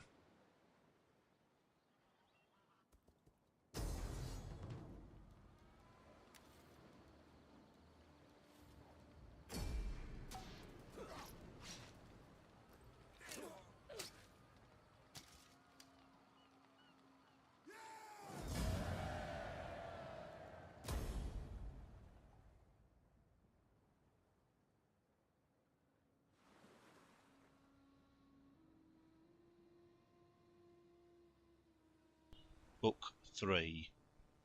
Alexandrus, also called Paris, challenges Menelaus. Helen and Priam view the Achaeans from the wall. The Covenant. Paris and Menelaus fight, and Paris is worsted. Venus carries him off to save him. Scene between him and Helen.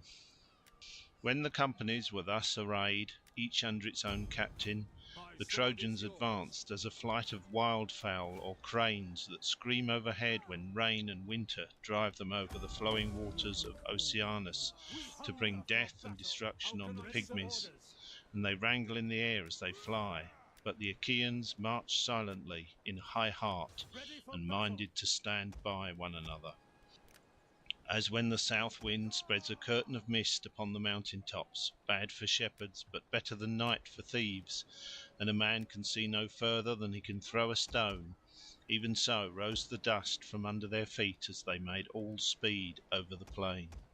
When they were close up with one another, Alexandrus came forward as champion on the Trojan side. On his shoulders he bore the skin of a panther, his bow and his sword, and he brandished 2 spears shod with bronze, as a challenge to the bravest of the Achaeans to meet him in single fight.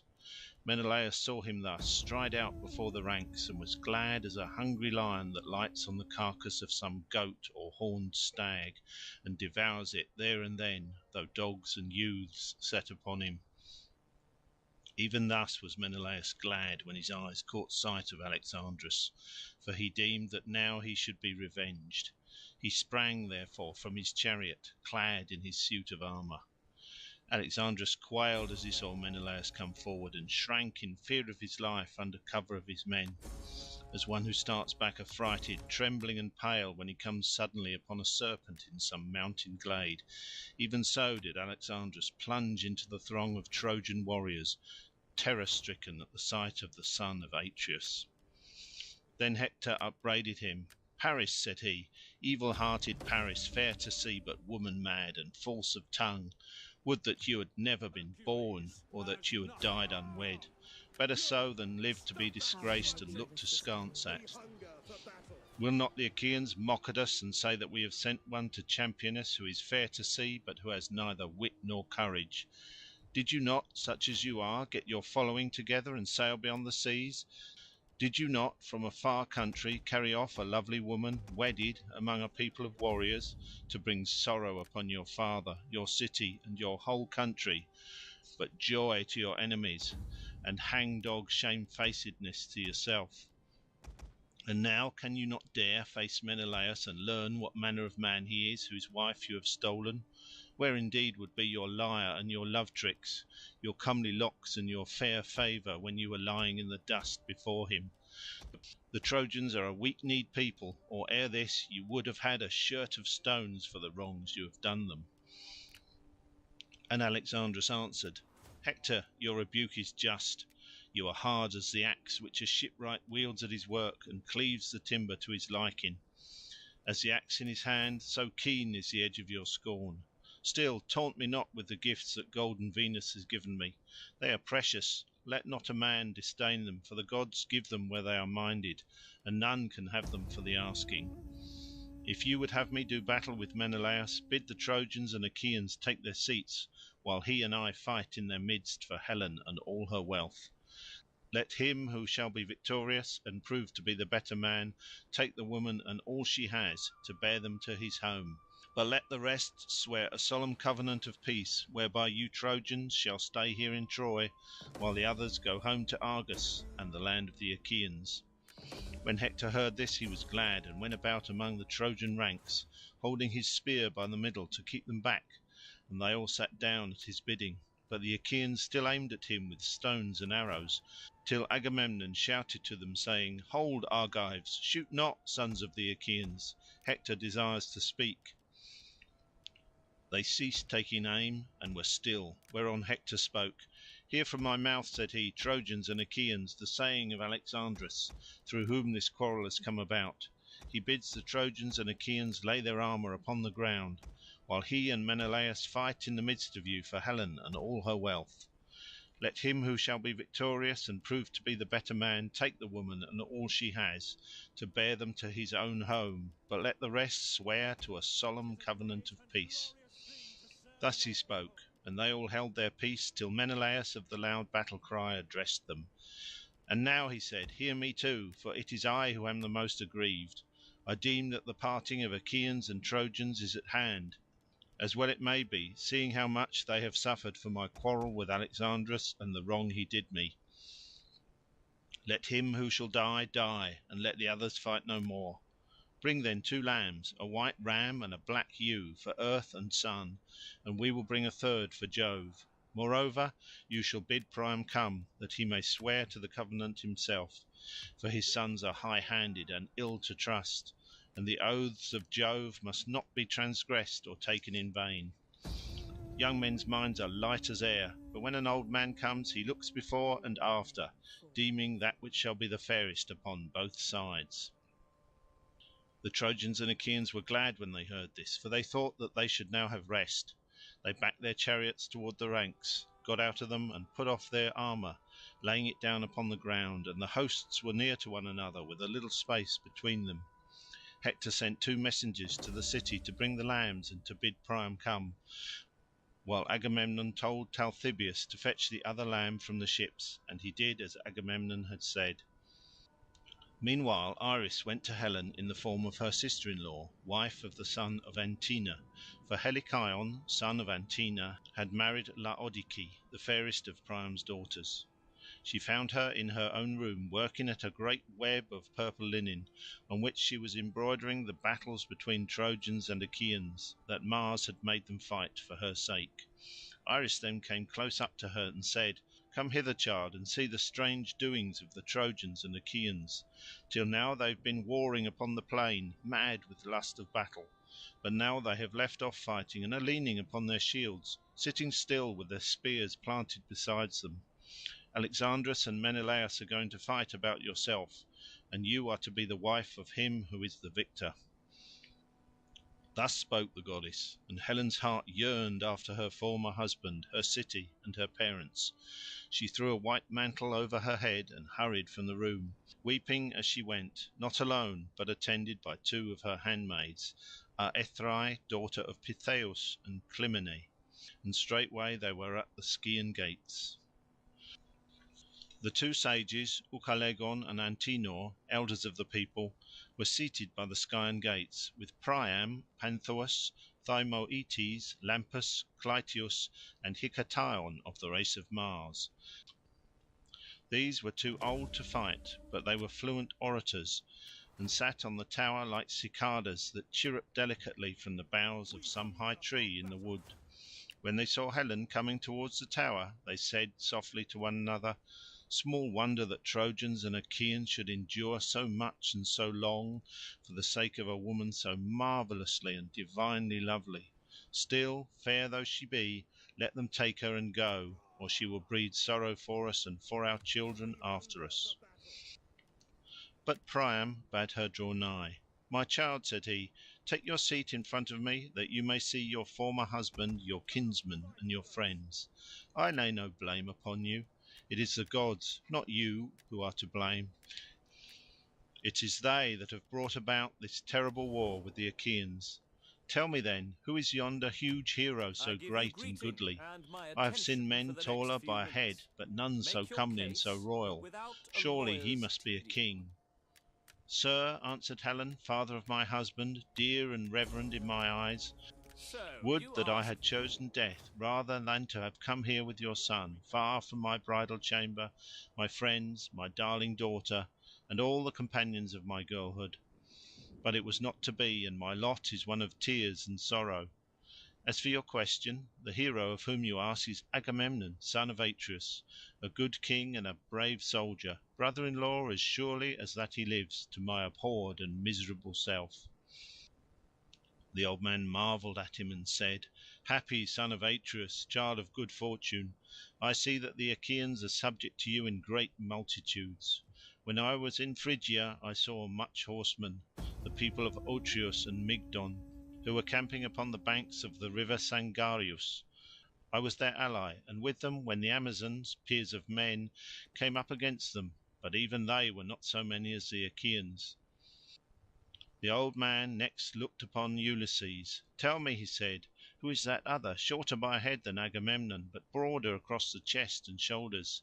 His armour is laid upon the ground, and he stalks in front of the ranks as if it were some great woolly ram ordering his ewes." And Helen answered, "He is Ulysses, a man of great craft, son of Laertes.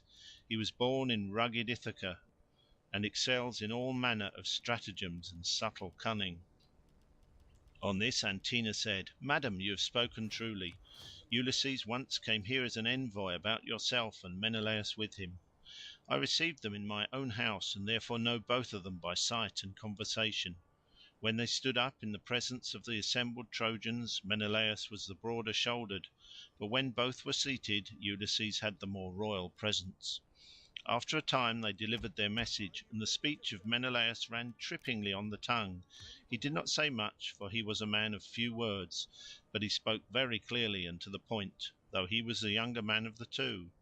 Ulysses, on the other hand, when he rose to speak, was at first silent, and kept his eyes fixed upon the ground. There was no play nor graceful movement of his sceptre.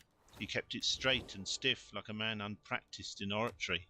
One Athena might have gives you taken him for a wisdom, mere so that you churl may or speak simpleton. well and But when he persuade me raised of his your voice and the cause. words came Be driving welcome. from his deep chest like winter snow before the wind, then there was none to touch him, and no man thought further of what he looked like. Priam then The caught gods sight of of Ajax Olympus and will look asked, to our "Who is that safety. great and goodly Let us warrior hope whose you are head not and broad visited. shoulders tower above the rest of the Our Argives?" hoplites will "That," march answered Helen, "is elsewhere, huge although this Ajax, is not. bulwark of the Achaeans, and on the other side of him, among the Cretans, stands Idomeneus, looking like a god, and with the captains of the Cretans round him. Often did Menelaus receive him as a guest in Your our merchant house when he came visiting us from Crete. I see, moreover, many other Achaeans whose names I could tell you, but there are two whom I can nowhere find, Castor, breaker of horses, and Pollux, the mighty boxer. They are children of my mother and own brothers to myself. Either they have not left Lacedaemon, or else, though they have brought their ships, they will not show themselves in battle for the shame and disgrace that I The have brought omens upon have them." been read, and the gods She decree knew in not alike. that both these heroes were already lying under the earth in their own land of Lacedaemon. Meanwhile the heralds were bringing the holy oath offerings through the city, 2 lambs and a goatskin of wine, the gift of earth, and Idaeus brought the mixing bowl and the cups of gold. He went up to Priam and said, "Son of Laomedon, the princes of the Trojans and Achaeans bid you come down onto the plain and swear to a solemn covenant. Alexandrus and Menelaus are to fight Be for Helen in welcome, single and combat, that she and all her wealth may go with him who is the victor. We are to swear to a solemn covenant of peace, whereby we others shall dwell here in Troy, while the Achaeans return to Argos and the land of the Achaeans." The old man trembled as he heard, but bade his followers yoke the horses, and they made all haste to do so. He mounted the chariot, gathered the reins in his hand, and Antenor took his seat beside him. They then drove through the Scaean gates onto the plain. When they reached the ranks of the Trojans and Achaeans they left the chariot, and with measured pace advanced into the space between the hosts. Agamemnon and Ulysses both rose to meet them. The attendants brought on the oath offerings and mixed the wine in the mixing bowls. They poured water over the hands of the chieftains, and the son of Atreus drew the dagger that hung by his sword and cut wool from the lambs' heads. This the men servants gave about among the Trojan and Achaean princes, and the son of Atreus lifted up his hands in prayer. "Father Jove," he cried, "that rulest in Ida, most glorious in power, and thou, O Sun, that seest and givest ear to all things, earth and rivers, and ye who in the realms below chastise the soul of him that has broken his oath, witness these rites and guard them, that they be not vain. If Alexandrus kills Menelaus, let him keep Helen and all her wealth, while we sail home with our ships. But if Menelaus kills Alexandrus, let the Trojans give back Helen and all that she has. Let them moreover pay such fine to the Achaeans as shall be agreed upon, in testimony among those that shall be born hereafter. And if Priam and his sons refuse such fine when Alexandrus has fallen, then will I stay here and fight on till I have got satisfaction." As he spoke he drew his knife across the throats of the victims and laid them down gasping and dying upon the ground, for the knife had reft them of their strength. Then they poured wine from the mixing bowl into the cups and prayed to the everlasting gods, saying, Trojans and Achaeans among one another, "Jove, most great and glorious, and ye other everlasting gods, grant that the brains of them who shall first sin against their oaths, of them and their children, may be shed upon the ground even as this wine, and let their wives become the slaves of strangers." Thus they prayed, but not as yet would Jove grant them their prayer. Then Priam, descendant of Dardanus, spoke, saying, "Hear me, Trojans and Achaeans.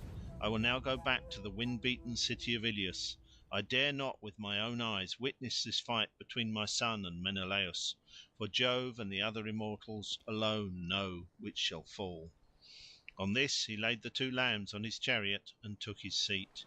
He gathered the reins in his hand, and Antenor sat beside him. The two then went back to Ilius.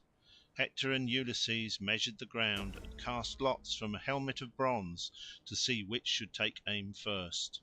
Meanwhile the two hosts lifted up their hands and prayed, saying, Father Jove, that rulest from Ida, most glorious in power, grant that he who first brought about this war between us may die and enter the house of Hades, while we others remain at peace and abide by our oaths.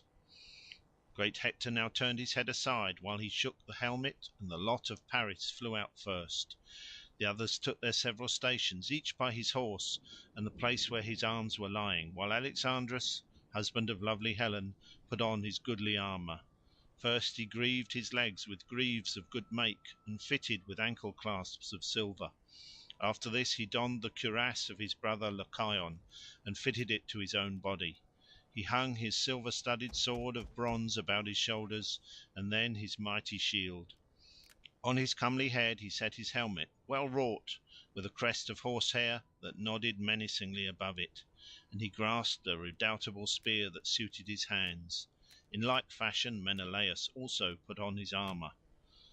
When they had thus armed, each amid his own people, they strode, fierce of aspect, into the open space, and both Trojans and Achaeans were struck with awe as they beheld them. They stood near one another on the measured ground, brandishing their spears, and each furious against the other. Alexandrus aimed first and struck the round shield of the son of Atreus, but the spear did not pierce it, for the shield turned its point. Menelaus next took aim, praying to Father Jove as he did so. King Jove, he said, grant me revenge on Alexandrus, who has wronged me. Subdue him under my hand, that in ages yet to come a man may shrink from doing ill deeds in the house of his host. He poised his spear as he spoke, and hurled it at the shield of Alexandrus. Through shield and cuirass it went, and tore the shirt by his flank, but Alexandrus swerved aside and thus saved his life. Then the son of Atreus drew his sword and drove at the projecting part of his helmet, but the sword fell shivered in 3 or 4 pieces from his hand, and he cried, looking towards heaven, Father Jove, of all gods thou art the most despiteful. I made sure of my revenge, but the sword has broken in my hand. My spear has been hurled in vain, and I have not killed him. With this he flew at Alexandrus, caught him by the horsehair plume of his helmet, and began dragging him towards the Achaeans. The strap of the helmet that went under his chin was choking him, and Menelaus would have dragged him off to his own great glory had not Jove's daughter Venus been quick to mark and break the strap of oxhide, so that the empty helmet came away in his hand. This he flung to his comrades among the Achaeans, and was again springing upon Alexandrus to run him through with a spear, but Venus snatched him up in a moment, as a god can do, hid him under a cloud of darkness, and conveyed him to his own bedchamber. Then she went to call Helen, and found her on a high tower with the Trojan women crowding about her. She took the form of an old woman who used to dress wool for her when she was still in Lacedaemon, and of whom she was very fond. Thus disguised she plucked her by perfumed robe and said, Come hither. Alexandrus says you are to go to the house. He is on his bed in his own room, radiant with beauty and dressed in gorgeous apparel. No one would think he had just come from fighting, but rather that he was going to a dance, or had done dancing and was sitting down. With these words she moved the heart of Helen to anger. When she marked the beautiful neck of the goddess, her lovely bosom, and sparkling eyes, she marvelled at her and said, Goddess, why do you thus beguile me? Are you going to send me afield still further to some man whom you have taken up in Phrygia or fair Meonia? Menelaus has just vanquished Alexandrus, and is to take my hateful self back with him. You are come here to betray me. Go, sit with Alexandrus yourself. Henceforth be a goddess no longer. Never let your feet carry you back to Olympus. Worry about him and look after him till he make you his wife, or for the matter of that his slave. But me, I shall not go. I can garnish his bed no longer. I should be a byword among all the women of Troy. Besides, I have trouble on my mind. My people will find much joy. Venus was very angry and said, Bold hussy, do not provoke me. If you do, I shall leave you to your fate and hate you as much as I have loved you. I will stir up Now fierce speak hatred between plainly, Trojans and for we are Achaeans, an honest and you folk, shall and come to value a bad honesty end." other. At this Helen was frightened. She wrapped her mantle Come, about my her and friend. went in silence, following the goddess Trade and with you is, unnoticed I am by the sorry to Trojan say, women. all but impossible. When they came to Our the house of merchants have Alexandrus, business the elsewhere. maidservants set about their work. But Helen went into her own room, The gods and the rightly laughter-loving wish us to goddess show took a seat and humility, set it for and her, not facing enrich ourselves Alexandrus. at your expense. On this, Helen, daughter of We have Aegis-bearing Jove, sat down and with Greetings, my eyes friend. askance began You to have my upbraid ear her for your husband. speech, and if it profits "So you are come from the fight," said my she. people will "Would not... that you had fallen rather by the hand of Flapping that tongue brave man speaks who without was my wisdom is husband. not welcome. You used to Be brag like a that you were a steer, better man and with have a hands and point. spear than Menelaus. Go then and challenge him again.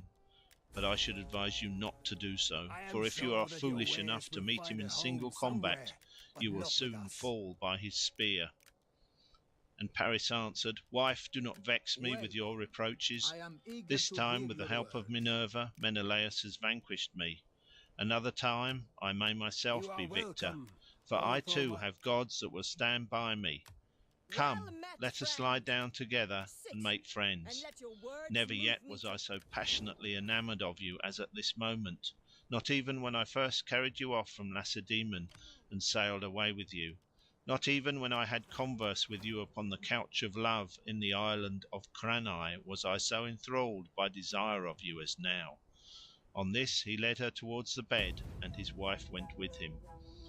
Thus they laid themselves on the bed together, but the son of Atreus strode amongst the throng, looking everywhere for Alexandrus, and no man, neither of the Trojans nor of the allies, could find him. If they had seen him, they were in no mind to hide him, for they all of them hated him as they did death itself. Then Agamemnon, king of men, spoke, saying, "Hear me, Trojans, Dardanians, and allies. The victory has been with Menelaus. Therefore give back Helen with all her wealth, and pay such fine as shall be agreed upon, in testimony among them that shall be born hereafter." Thus spoke the son of Atreus, and the Achaeans shouted in applause. End of Book 3. At your command. Ready? We take this settlement! None will escape! We cannot pass. Our path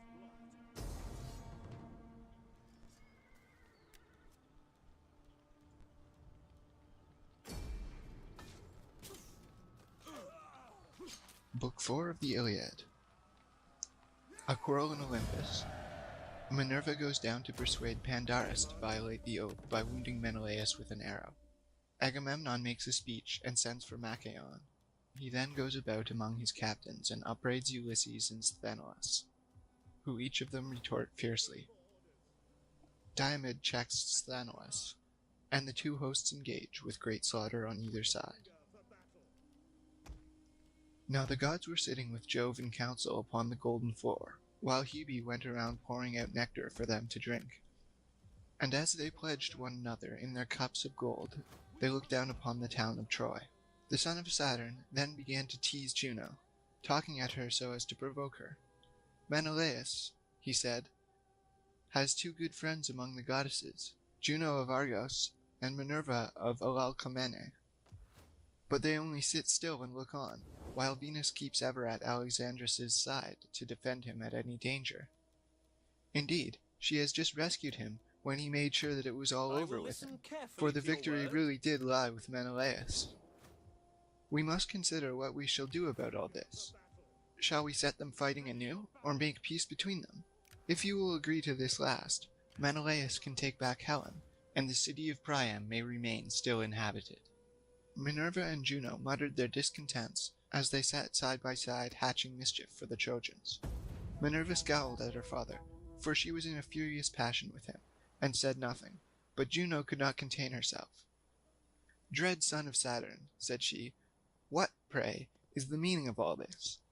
Is my trouble, then, to go for nothing, and the sweat that I have sweated, to say nothing of my horse, while getting the people together against Priam and his children? Do as you will, but we, the other gods, shall not all of us approve your counsel." Jove was angry, and answered, "My dear, what harm have Priam and his sons done you that you are so hotly bent on sacking the city of Ilius? Will nothing do for you but you must within their walls and eat Priam raw, with his sons and all the other Trojans to boot? Have it your own way then, for I would not have this matter become a bone of contention between us. I say further, and I lay my saying to your heart, if ever I want to sack a city belonging to friends of yours, you must not try to stop me. You will have to let me do it, for I am giving in to you sorely against my will. Of all inhabited cities under the sun and stars of heaven, there was none that I so much respected as Ilius with Priam and his whole people. Equitable feasts were never wanting about my altar, nor the savour of burning fat, which is honour due to ourselves. My own 3 favourite cities, answered Juno, are Argos, Sparta, and Mycenae. Sack them whenever you may be displeased with them. I shall not defend them. I shall not care. Even if I did, and tried to say to you, I should take nothing by it, for you are much stronger than I am. But I will not have my own work wasted. I too am a god, and of the same race with yourself. I am Saturn's eldest daughter, and am honourable not on this ground only, but also because I am your wife, and you are king over the gods. Let it be a case, then, of give and take between us, and the rest of the gods will follow our lead. Tell Minerva to go and take part in the fighting at once, and let her contrive that the Trojans shall be the first to break their oaths and set upon the Achaeans. The sire of gods and men heeded her words, and said to Minerva, Go at once to the Trojans in the Achaean host, and contrive that the Trojans shall be the first to break their oaths and set upon the Achaeans. This was what Minerva was already eager to do, so she darted from the topmost summits of Olympus. She shot through the sky as some brilliant meteor which the son of scheming Saturn has sent as a sign to mariners or to some great army, and a fiery train of light follows in its wake. The Trojans and the Achaeans were struck with awe as they beheld, and one would turn to his neighbor and say, Either we shall have a war and din of combat, or Jove the Lord of battle will now make peace between us. Thus they did converse. Then Minerva took the form of Laodocus, son of Antenor, and went through the ranks of the Trojans to find Pandarus, the redoubtable son of Lycon. She found him standing among the stalwart heroes who had followed him from the banks of the Aesopus. So she went close to him and said, Brave son of Lycaon, will you do as I tell you? If you dare send an arrow at Menelaus, you will win honor and thanks from all the Trojans, and especially from the Prince Alexandrus. He would be the first to requite you very handsomely if he could see Menelaus mount his funeral pyre, slain by an arrow from your hand. Take your home aim then, and pray to the Lycian Apollo, the famous archer. Vow that when you get home to your strong city of Zele, you will offer a hecatomb of firstling lambs in his honor. His fool's heart was persuaded, and he took his bow from its case. This bow was made from the horns of a wild ibex, which he had killed as it was bounding from a rock. He had stalked it, and it had fallen as the arrow struck its heart. Its horns were 16 palms long, and a worker in horn had made them into a bow, smoothing them well down, and giving them tips of gold. When Pandarus had strung his bow, he laid it carefully on the ground, and his brave followers held their shields before him, lest the Achaeans should set upon him before he had shot Menelaus. Then he opened the lid of his quiver, and took out a winged arrow that had not yet been shot, fraught with the pangs of death. He laid the arrow on the string, and prayed to Lycian Apollo, the famous archer, vowing that when he got home to his strong city of Zele, he would offer a hecatomb of firstling lambs in his honor. He laid the notch of the arrow on the ox-hide bowstring, and drew both the notch and the string to his breast till the arrowhead was near the bow. Then when the bow was arced into a half circle, he let fly, and the bow twanged and the string sang as the arrow flew gladly on over the heads of the throng. But the blessed gods did not forget thee, O Menelaus, and Jove's daughter, driver of the spoil, was the first to stand before thee to ward off the piercing arrow. She turned it from his skin, as a mother whisks a fly from off her child when it is sleeping sweetly. She guided it to the part where the golden buckles of the belt that pass over his double cuirass were fastened. So the arrow struck the belt that went tightly round him. It went through this and through the cuirass of cunning workmanship. It also pierced the belt beneath it, which he wore next to his skin to keep out darts or arrows. It was this that served him in the best stead. Nevertheless the arrow went through it, and grazed the top of the skin, so that blood began to flow from the wound. as when some woman of Maeonia or Caria strains purple dyes on a piece of ivory that is to be the cheek piece of a horse, and is to be laid up in the treasure house. Many a knight is fain to bear it, but the king keeps it as an ornament of which both the horse and the driver may be proud. Even so, O Menelaus, were your shapely thighs and your legs down to your fair ankles stained with blood. When King Agamemnon saw the blood flow from the wound, he was afraid, and so was brave Menelaus himself, till he saw that the barb of the arrow and the thread that bound the arrow head to the shaft were still outside the wound. Then he took heart, but Agamemnon heaved a deep sigh as he held Menelaus's hand in his own, and his comrades made moan in concert. "Dear brother," he cried, "I have been the death of you in pledging this covenant and letting you come forward as our champion. The Trojans have trampled on their oaths and have wounded you. Nevertheless, the oath, the blood of lambs, the drinking of offerings, and the right hand of fellowship in which we have put our trust shall not be in vain. If he that rules Olympus fulfill it not here and now, he will yet fulfill it hereafter, and they shall pay dearly with their lives and with their wives and children. The day will surely come when mighty Ilius shall be laid low, with Priam and Priam's people, when the son of Saturn from his high throne shall overthrow them with his awful aegis in punishment of their present treachery. This shall surely be, but how, Menelaus, shall I mourn you, if it is your lot now to die? I should return to Argos as a byword, for the Achaeans will at once go home. We shall leave Priam and the Trojans the glory of still keeping Helen, and the earth will rot your bones as you lie here at Troy with your purpose not fulfilled. Then shall some braggart Trojan leap upon your tomb and say, 'Ever thus may Agamemnon wreak his vengeance. He brought his army in vain, he is gone home to his own lands with empty ships, and has left Menelaus behind him.' Thus will one of them say, and may the earth then swallow me." But Menelaus reassured him and said, "Take heart, and do not alarm the people. The arrow has not struck me in a mortal part, for my outer belt of burnished metal first stayed it, and under this my cuirass, and the belt of mail which the bronzesmiths made me." And Agamemnon answered, "I trust, dear Menelaus, that it may be even so, but the surgeon shall examine your wound and lay herbs upon it to relieve your pain." He then said to Talthybius, "Talthybius, tell Machaon, son of the great physician Asclepius, to come to see Menelaus immediately. Some Trojan or Lycian archer has wounded him with an arrow, to our dismay and to his great victory." Talthybius did as he was told, and went about the host trying to find Machaon.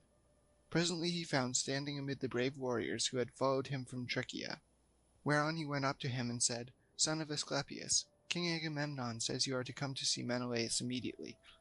Some Trojan or Lycian archer has wounded him with an arrow, to our dismay and to his great glory." Thus did he speak, and Machaon was moved to go. They passed through the spreading host of the Achaeans, and went on till they came to the place where Menelaus had been wounded, and was lying with the chieftains gathered in a circle round him. Machaon passed into the middle of the ring, and at once drew the arrow from the belt, bending its barb back through the force with which he pulled it out. He undid the burnished belt, and beneath this the cuirass and the belt of mail which the bronzesmiths had made. Then, when he had seen the wound, he wiped away the blood, and applied some soothing drugs, which Chiron had given to Asclepius out of the good will he bore him. While they were busy about Menelaus, the Trojans came forward against them, for they had put on their armour and now renewed the fight. You would not have then found Agamemnon asleep, nor cowardly and unwilling to fight, but eager rather for the fray. He left his chariot, rich with bronze, and his panting steeds in the charge of Eurymedon, son of Ptolemaeus, the son of Piraeus, and bade him hold them in readiness against the time his limbs should weary of going about and giving orders to so many, for he went among the ranks on foot. When he saw men hasting to the front, he stood by them and cheered them on. "Argives," he said, "slacken not one whit in your onset. Father Jove will be no helper of liars. The Trojans have been the first to break their oaths and attack us. Therefore they shall be devoured of vultures. We shall take their city and carry off their wives and children in our ships." But he angrily rebuked those he saw shirking and disinclined to fight. "Argives," he cried, "cowardly miserable creatures, Have you no shame that you stand here like frightened fawns who, when they can no longer scud over the plain, huddle together, but show no fight? You are as dazed and spiritless as deer. Would you wait till the Trojans reach the stern of our ships as they lie on the shore, to see whether the son of Saturn will hold his hand over you to protect you? Thus did he go about giving orders among the ranks. Passing through the crowd, he presently came to the Cretans, arming around Idomeneus, who was at their head, fierce as a wild boar, while Meriones was bringing up battalions that were in the rear. Agamemnon was glad when he saw him, and spoke him fairly. "Idomeneus," said he, "I treat you with greater distinction than I do any others of the Achaeans, whether in war or in other things or at the table. When the princes are mixing my choicest wines in the mixing bowls, they each of them have a fixed allowance. But your cup is kept always full, like my own, that you may drink whenever you are minded. Go therefore into battle, and show yourself the man you have been always proud to be." Idomeneus answered, "I will be a trusty comrade, as I promised you from the first I would be. Urge on other Achaeans, that we may join battle at once, for the Trojans have trampled upon their covenants. Death and destruction shall be theirs, seeing they have been the first to break their oaths and attack us." The son of Atreus went on, glad at heart, till he came upon the two Ajaxes arming themselves amid a host of foot soldiers. As when a goatherd from some high post watches a storm drive over the deep before the west wind. Black as pitch is the offing, and a mighty whirlwind draws towards him, so that he is afraid and drives his flock into a cave.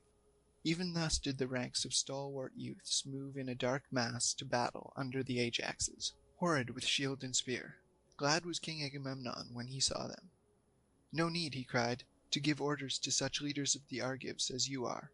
For your own selves you spur your men on to fight with might and main. Would by Father Jove, Minerva, and Apollo, that all were so minded as you are, for the city of Priam would then soon fall beneath our hands, and we should sack it." With this he left them, and went onward to Nestor, the facile speaker of the Pylians, who was marshalling his men and urging them on, in company with Pelagon, Alastor, Chromius, Haemon, and Bias, shepherd of his people. He placed his knights with their chariots and horses in the front rank, while his foot soldiers, brave men and many, whom he could trust, were in the rear. The cowards he drove into the middle, that they might fight whether they would or no. He gave his orders to the knights first, bidding them to hold their horse well in hand, so as to avoid confusion. "Let no man," he said, "relying on his strength or horsemanship, get before the others and engage singly with the Trojans, nor yet let him lag behind, or you will weaken your attack. But let each, when he meets an enemy chariot, throw his spear from his own. This be much the best. This is how the men of old took towns and strongholds. In this wise they were minded." Thus did the old man charge them, for he had been in many a fight, and King Agamemnon was glad. "I wish," he said to him, "that your limbs were as supple and your strength as sure as your judgment is. But age, the common enemy of mankind, has laid his hand upon you. Would that it had fallen upon some other, and that you were still young." And Nestor, knight of Gerene, answered, "Son of Atreus, I too would gladly be the man I was when I slew mighty Ereuthalion. But the gods will not give us everything at one and the same time.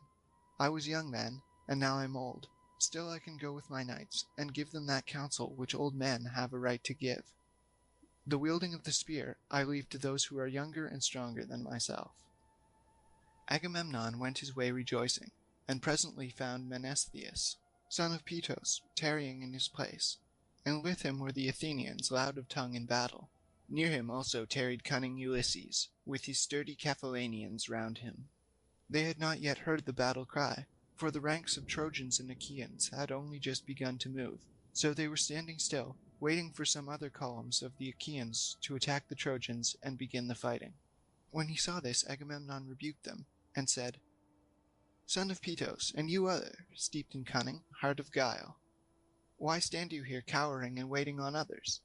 You too should be of all men foremost when there is hard fighting to be done. For you are ever foremost to accept my invitation when we counsellors of the Achaeans are holding feast." You are glad enough then to take your fill of roasted meats and to drink wine as long as you please. Whereas now you would not care though you saw 10 columns of Achaeans engage the enemy in front of you. Ulysses glared at him and answered, Son of Atreus, what are you talking about? How can you say that we are slack, when the Achaeans are in full fight with the Trojans? You shall see, if you care to do so, that the father of Telemachus will join the battle with the foremost of them. You are talking idly. When Agamemnon saw that Ulysses was angry, he smiled pleasantly at him and withdrew his words. Ulysses, said he, noble son of Laertes, excellent in all good counsel, I have neither fault to find nor orders to give you, for I know that your heart is right, and that you and I are of a mind. Enough, I will make you amends for what I have said, and if any ill has now been spoken, may the gods bring it to nothing.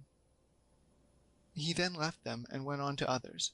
Presently he saw the son of Tydeus, noble Diomed, standing by his chariot and horses, with Sthenelus the son of Capaneus beside him, whereon he began to upbraid him. Son of Tydeus, he said, why stand you cowering here upon the brink of battle?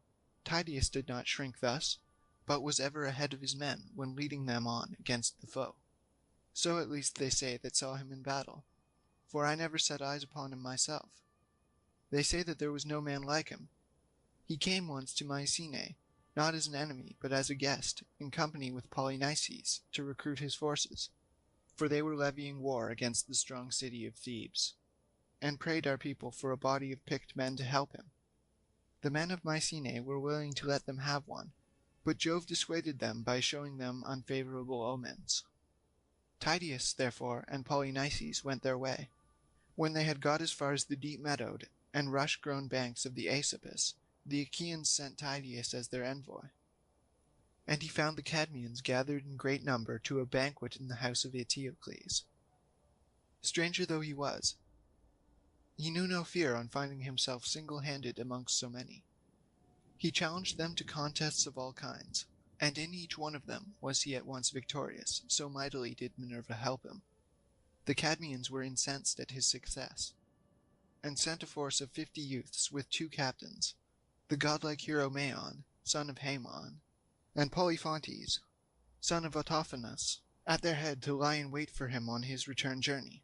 But Tydeus slew every man of them, save only Maon, whom he let go in obedience to heaven's omens. Such was Tydeus of Aetolia. His son can talk more glibly, but he cannot fight as his father did. Diomed made no answer, for he was shamed by the rebuke of Agamemnon. But the son of Capaneus took up his words and said, Son of Atreus, tell no lies, for you can speak the truth if you will. We boast ourselves as even better men than our fathers. We took 7-gated Thebes, though the walls were stronger and our men were fewer in number.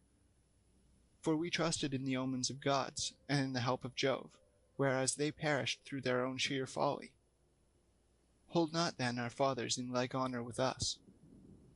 Diomed looked sternly at him and said, Hold your peace, my friend, as I bid you. It is not amiss that Agamemnon should urge the Achaeans forward, for the glory will be his if we take the city, and his the shame if we are vanquished. Therefore let us acquit ourselves with valor. As he spoke he sprang from his chariot, and his armor rang so fiercely about his body that even a brave man might well have been scared to hear it. As when some mighty wave that thunders on the beach when the west wind has lashed it into fury, it has reared its head afar and now comes crashing down on the shore. It bows its arching crest high over the jagged rocks and spews its salt foam in all directions. Even so did the serried phalanxes of the Danaans march steadfastly to battle. The chiefs gave orders each to his own people, but the men said never a word.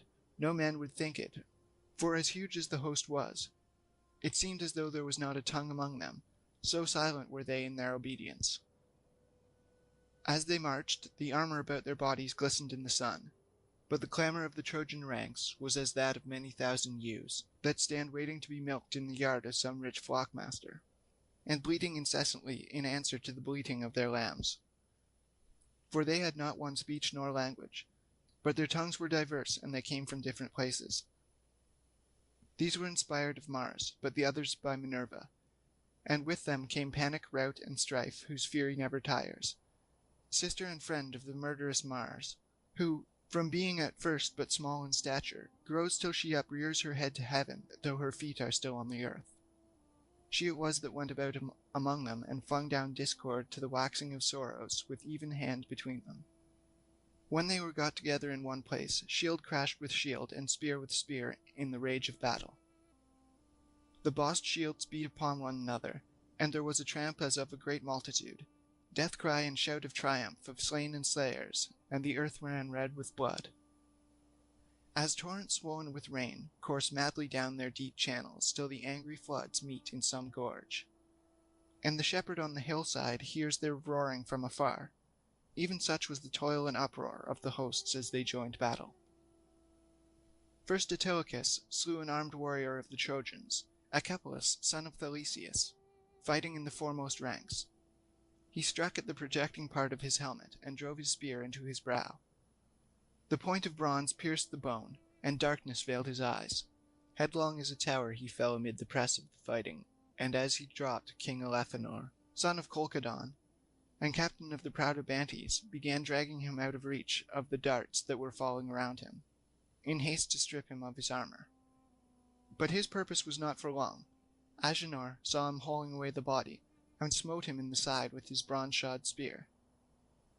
For as he stooped, his side was left unprotected by his shield, and thus he perished. Then the fighting between Trojans and Achaeans grew furious over his body, and they flew upon each other like wolves, man and man crushing one upon the other.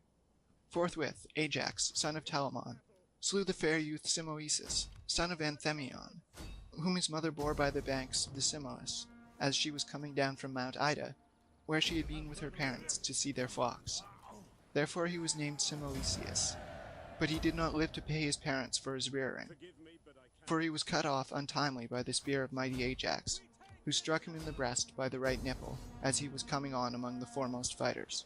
The spear went right through his shoulder, and he fell as a poplar that has grown straight and tall in a meadow by some mere, and his top is thick with branches. Then the wheelwright lays his axe to its roots, that he may fashion a felloe for the wheel of some goodly chariot, and it lies seasoning by the waterside. In such wise did Ajax fell to earth Simoeisius, son of Anthemion, whereon Antiphus of the gleaming corset, son of Priam, hurled his spear at Ajax from amid the crowd and missed him. But he hit Lucus, the brave comrade of Ulysses, in the groin as he was dragging away the body of Simoeisius over to the other side. So he fell upon the body, and loosed his hold upon it. Ulysses was furious when he saw Leucus slain, and strode in full armor through the front ranks till he was quite close. Then he glared round about him and took aim, and the Trojans fell back as he did so. His dart was not sped in vain, for it struck Democune, the bastard son of Priam, who had come to him from Abydos, where he had charge of his father's mares. Ulysses, infuriated by the death of his comrade, hit him with his spear on one temple, and the bronze point came through on the other side of his forehead. Thereon darkness veiled his eyes, and his armor rang, rattling round him as he fell heavily to the ground. Hector, and they that were in front, then gave round, while the Argives raised a shout and drew off the dead, pressing further forward as they did so. But Apollo looked down from Pergamus, and called aloud to the Trojans, for he was displeased. "Trojans," he cried, "rush on the foe, and do not let yourselves be thus beaten by the Argives. Their skins are not stone nor iron, that when hit you do them no harm. Moreover, Achilles, the son of lovely Thetis, is not fighting, but nursing his anger at the ships." Thus spoke the mighty god, crying to them from the city, while Jove's redoubtable daughter, the Trito-born, went about among the host of the Achaeans, and urged them forward whenever she beheld them slackening. Then fate fell upon Diores, son of Amarynceus, for he was struck by a jagged stone near the ankle of his right leg. He that hurled it was Pyrrhus, son of Ambrasus, captain of the Thracians, who had come from Enos. The bones in both the tendons were crushed by the pitiless stone. He fell to the ground on his back, and in his death throes stretched out his hand towards his comrades. But Pyrrhus, who had wounded him, sprang on him and thrust a spear into his belly, so that his bowels came gushing out upon the ground, and darkness veiled his eyes.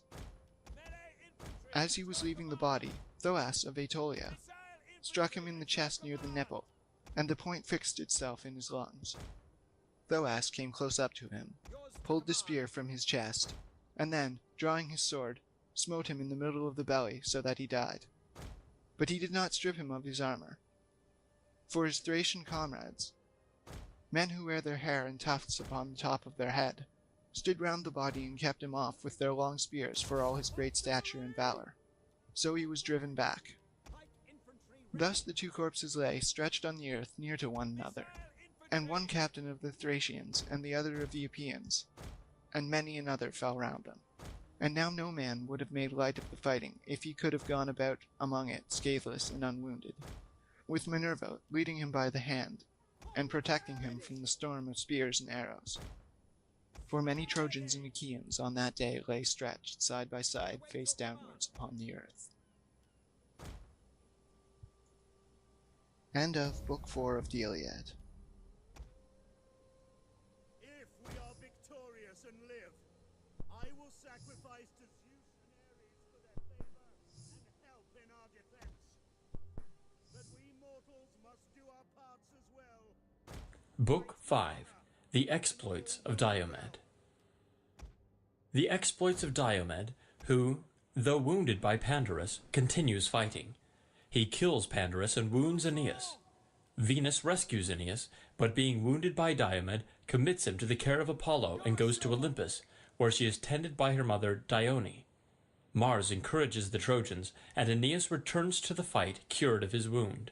Minerva and Juno help the Achaeans, and by the advice of the former Diomed wounds Mars, who returns to Olympus to get cured. Then Pallas Minerva put valor into the heart of Diomed, son of Tydeus, that he might excel all the other Argives, and covered himself with glory. She made a stream of fire flare from his shield and helmet, like the star that shines most brilliantly in summer after its bath in the waters of Oceanus. Even such a fire did she kindle upon his head and shoulders as she bade him speed into the thickest hurly-burly of the fight. Now there was a certain rich and honorable man among the Trojans, priest of Vulcan, and his name was Dares. He had 2 sons, Phegeus and Idaeus, both of them skilled in all the arts of war. These 2 came forward from the main body of Trojans, and set upon Diomed, he being on foot, while they fought from their chariot. When they were close up to one another, Phegeus took aim first, but his spear went over Diomed's left shoulder without hitting him. Diomed then threw, and his spear sped not in vain, for it hit Phegeus on the breast near the nipple, and he fell from his chariot. Idaeus did not dare to bestride his brother's body, but sprang from the chariot and took to flight, or he would have shared his brother's fate, whereon Vulcan saved him by wrapping him in a cloud of darkness, that his old father might not be utterly overwhelmed with grief. But the son of Tydeus drove off with the horses, and bade his followers take them to the ships. The Trojans were scared when they saw the 2 sons of Dares, one of them in fright, and the other lying dead by his chariot. Minerva, therefore, took Mars by the hand and said, Mars, Mars, bane of men, blood-stained stormer of cities, may we not now leave the Trojans and Achaeans to fight it out, and see to which of the 2 Jove will vouchsafe the victory? Let us go away, and thus avoid his anger. So saying, she drew Mars out of the battle, and set him down upon the steep banks of the Scamander. Upon this the Danaans drove the Trojans back, and each one of their chieftains killed his man. First King Agamemnon flung mighty Odius, captain of the Halzoni, from the chariot. The spear of Agamemnon caught him on the broad of his back, just as he was turning in flight. It struck him between the shoulders, and went right through his chest, and his armor rang rattling round him as he fell heavily to the ground. Then Idomeneus killed Phaesus, son of Boris the Meonian, who had come from Varn. Mighty Idomeneus speared him on the right shoulder as he was mounting his chariot, and the darkness of death enshrouded him as he fell heavily from the car. The squires of Idomeneus spoiled him of his armor, while Menelaus, son of Atreus, skilled Scamandrius, the son of Strophius, a mighty huntsman and keen lover of the chase. Diana herself had taught him how to kill every kind of wild creature that is bred in mountain forests. But neither she nor his famed skill in archery could now save him, for the spear of Menelaus struck him in the back as he was flying. It struck him between the shoulders and went right through his chest, so that he fell headlong and his armor rang rattling round him. Meriones then killed Phericlus, the son of Tecton, who was the son of Hermon, a man whose hand was skilled in all manner of cutting workmanship, for Pallas Minerva had dearly loved him. He it was that made the ships for Alexandrus, which were the beginning of all mischief, and brought evil alike both on the Trojans and on Alexandrus himself, for he heeded not the decrees of heaven. Meriones overtook him as he was flying, and struck him on the right buttock. The point of the spear went through the bone into the bladder, and death came upon him as he cried aloud and fell forward on his knees. Meges, moreover, slew Pedaeus, son of Antenor, who, though he was a bastard, had been brought up by Theano as one of her own children, for the love she bore her husband. The son of Phyleus got close up to him and drove a spear into the nape of his neck. It went under his tongue all among his teeth, so he bit the cold bronze and fell dead in the dust. And Eurypylus, son of Euaemon, killed Hispanor, the son of noble Dolopion, who had been made priest of the river Scamander, and was honored among the people as though he were a god. Eurypylus gave him chase as he was flying before him, smote him with his sword upon the arm, and lopped his strong hand from off it. The bloody hand fell to the ground, and the shades of death, with fate that no man can withstand, came over his eyes. Thus furiously did the battle rage between them. As for the son of Tydeus, you could not say whether he was more among the Achaeans or the Trojans. He rushed across the plain like a winter torrent that has burst its barrier in full flood. No dikes, no walls of fruitful vineyards can embank it when it is swollen with rain from heaven, but in a moment it comes tearing onward, and lays many a field waste that many a strong man's hands has reclaimed. Even so were the dense phalanxes of the Trojans driven in rout by the son of Tydeus, and many though they were, they dared not abide his onslaught. Now when the son of Lycaon saw him scouring the plain and driving the Trojans pell-mell before him, he aimed an arrow and hit the front part of his cuirass near the shoulder. The arrow went right through the metal and pierced the flesh, so that the cuirass was covered with blood.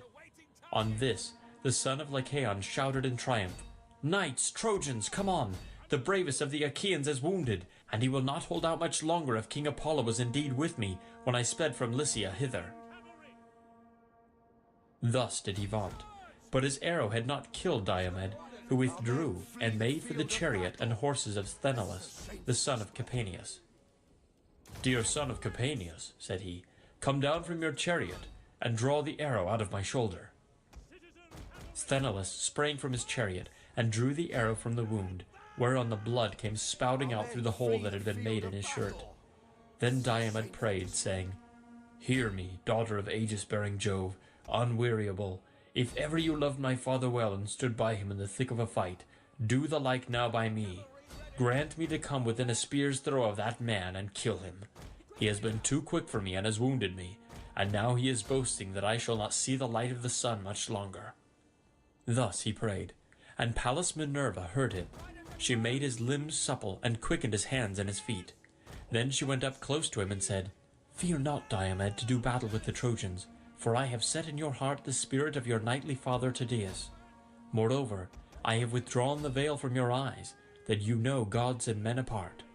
If then any other god comes here and offers you battle, do not fight him, but should Jove's daughter Venus come, strike her with your spear and wound her." When she had said this, Minerva went away, and the son of Tydeus again took his place among the foremost fighters, 3 times more fierce even than he had been before.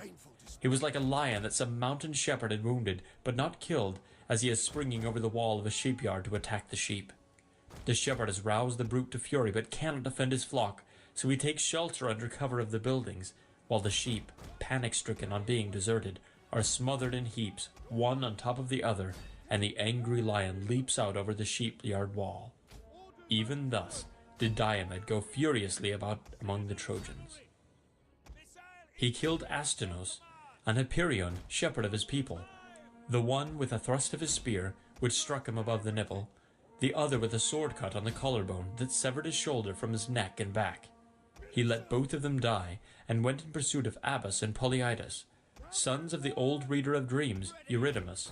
They never came back for him to read them any more dreams, for mighty Diomed made an end of them. He then gave chase to Xanthus and Thune, the two sons of Phaenops, both of them very dear to him, for he was now worn out with age, and begat no more sons to inherit his possessions. But Diomed took both their lives and left their father sorrowing bitterly, for he never more saw them come home from battle alive, and his kinsmen divided his wealth among themselves. Then he came upon two sons of Priam, Echamon and Chromius, as they were both in one chariot. He sprang upon them as a lion fastens on the neck of some cow or heifer when the herd is feeding in a coppice. For all their vain struggles he flung them both from their chariot, and stripped the armor from their bodies. Then he gave their horses to his comrades, to take them back to the ships. When Aeneas saw him thus making havoc among the ranks, he went through the fight amid the rain of spears, to see if he could find Pandarus. When he had found the brave son of Lycaon, he said, "Pandarus, where is now your bow, your winged arrows, your renown as an archer, in respect of which no man here can rival you, nor is there any in Lycia that can beat you? Lift then your hands to Jove, and send an arrow at this fellow who is going so masterfully about, and has done such deadly work among the Trojans. He has killed many a brave man, unless indeed he is some god who is angry with the Trojans about their sacrifices, and has set his hand against them in displeasure." And the son of Lycaon answered, "Aeneas, I take him for none other than the son of Tydeus. I know him by his shield, the visor of his helmet, and by his horses. It is possible that he may be a god, but if he is the man I say he is not making all this havoc without heaven's help, but has some god by his side who is shrouded in a cloud of darkness, and who turned my arrow aside when it had hit him. I had taken aim at him already, and hit him on the right shoulder. My arrow went through the breastpiece of his cuirass, and I made sure I sent him hurrying to the world below, but it seems that I have not killed him. There must be a god who is angry with me. Moreover, I have neither horse nor chariot. In my father's stables there are 11 excellent chariots, fresh from the builder, quite new, with cloths spread over them, and by each of them there stand a pair of horses, champing barley and rye. My old father Lycaon urged me again and again when I was at home and on the point of starting to take chariots and horses with me, that I might lead the Trojans in battle, but I would not listen to him. It would have been much better if I had done so, but I was thinking about the horses, which had been used to eat their fill, and I was afraid that in such a great gathering of men they might be ill-fed. So I left them at home and came on foot to Ilius, armed only with my bow and arrows. These, it seems, are of no use, for I have already hit 2 chieftains, the son of Atreus and of Tydeus, and though I drew blood surely enough, I have only made them still more furious. I did ill to take my bow down from its peg on the day that I led my band of Trojans to Ilius in Hector's service, and if ever I get home again to set eyes on my native place, my wife and the greatness of my house, may someone cut my head off then and there if I do not break the bow and set it on a hot fire. Such pranks as it plays me." Aeneas answered, "Say no more. Things will not mend till we two go against this man with chariot and horses, and bring him to a trial of arms. Mount my chariot, and note how cleverly the horses of Tros can speed hither and thither over the plain in pursuit or flight. If Jove again vouchsafes glory to the son of Tydeus, they will carry us safely back to the city. Take hold then of the whip and reins while I stand upon the car to fight, or else do you wait this man's onset, while I look after the horses." "Aeneas," replied the son of Lycaon, "take the reins and drive. If we have to fly before the son of Tydeus, the horses will go better for their own driver. If they miss the sound of your voice when they expect it, they may be frightened, and refuse to take us out of the fight. The son of Tydeus will then kill both of us and take the horses. Therefore drive them yourself, and I will be ready for him with my spear." They then mounted the chariot, and drove full speed towards the son of Tydeus. Sthenelus, son of Capaneus, saw them coming, and said to Diomed, "Diomed, son of Tydeus, man after my own heart, I see 2 heroes speeding towards you, both of them men of might, the one a skilful archer, Pandarus, son of Lycaon, the other Aeneas, whose sire is Anchises, while his mother is Venus.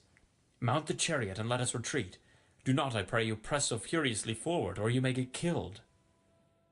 Diomed looked angrily at him and answered, Talk not of flight, for I shall not listen to you. I am of a race that knows neither flight nor fear, and my limbs are as yet unwearied. I am in no mind to mount, but will go against them even as I am. Pallas Minerva bids me be afraid of no man, and even though one of them escape, their steed shall not take both back again. I say further, and lay my saying to your heart, if Minerva sees fit to vouchsafe me the glory of killing both, stay your horses here, and make the reins fast to the rim of the chariot. Then be sure you spring Aeneas' horses, and drive them from the Trojan to the Achaean ranks. They are of the stock that great Jove gave to Tros in payment for his son Ganymede, and are the finest that live and move under the sun. King Anchises stole the blood by putting his mares to them without Laomedon's knowledge, and they bore him 6 foals. 4 are still in his stables, but he gave the other 2 to Aeneas. We shall win great glory if we can take them. Thus did they converse, but the other 2 had now driven close up to them, and the son of Lycaon spoke first. Great and mighty son, said he, of noble Tydeus, my arrow failed to lay you low, so I will now try with my spear. He poised his spear as he spoke, and hurled it from him. It struck the shield on the son of Tydeus, the bronze point pierced it, and passed on till it reached the breastplate. Thereon the son of Lycaon shouted out and said, You are hit clean through the belly. You will not stand up for long, and the glory of the fight is mine. But Diomed, all undismayed, made answer, You have missed, not hit, and before you too see the end of this matter, one or other of you shall glut tough-shielded Mars with his blood. With this he hurled his spear, and Minerva guided it onto Pandarus's nose near the eye. It went crashing in among his white teeth, the bronze point cut through the root of his tongue, coming out under his chin, and his glistening armor rang rattling round him as he fell heavily to the ground. The horses started aside for fear, and he was reft of life and strength. Aeneas sprang from his chariot, armed with shield and spear, fearing lest the Achaeans should carry off the body. He bestrode it as a lion in the pride of strength, with shield and spear before him, and a cry of battle on his lips, resolute to kill the first that should dare face him. But the son of Tydeus caught up a mighty stone, so huge and great that as men now are, it would take 2 to lift it. Nevertheless he bore it aloft with ease unaided, and with this he struck Aeneas on the groin where the hip turns in the joint that is called the cup bone. The stone crushed this joint, and broke both the sinews, while its jagged edges tore away all the flesh. The hero fell on his knees, and propped himself with his hand resting on the ground, till the darkness of night fell upon his eyes. And now Aeneas, king of men, would have perished, then and there, had not his mother, Jove's daughter Venus, who had conceived him by Anchises when he was herding cattle, been quick to mark, and thrown her 2 white arms about the body of her dear son. She protected him by covering him with a fold of her own fair garment, lest some Danaan should drive a spear into his breast and kill him. Thus, then, did she bear her dear son out of the fight. But the son of Capaneus was not unmindful of the orders that Diomed had given him. He made his own horses fast, away from the hurly-burly by binding the reins to the rim of the chariot. Then he sprang upon Aeneas' horses, and drove them from the Trojan to the Achaean ranks. When he had so done, he gave them over to his chosen comrade Deipylus, whom he valued above all others as the one who was most like-minded with himself, to take them on to the ships.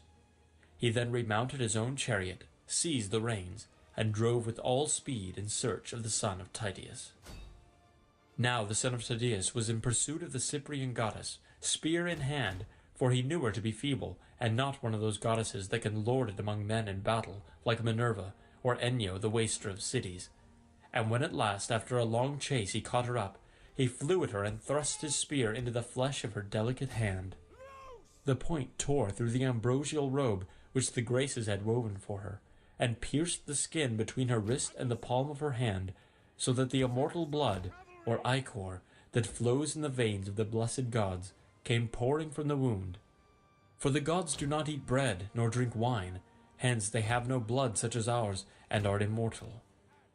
Venus screamed aloud, and let her son fall, but Phoebus Apollo caught him in his arms, and hid him in a cloud of darkness, lest some Danaan should drive a spear into his breast and kill him. And Diomed shouted out as he left her, Daughter of Jove, leave war and battle alone.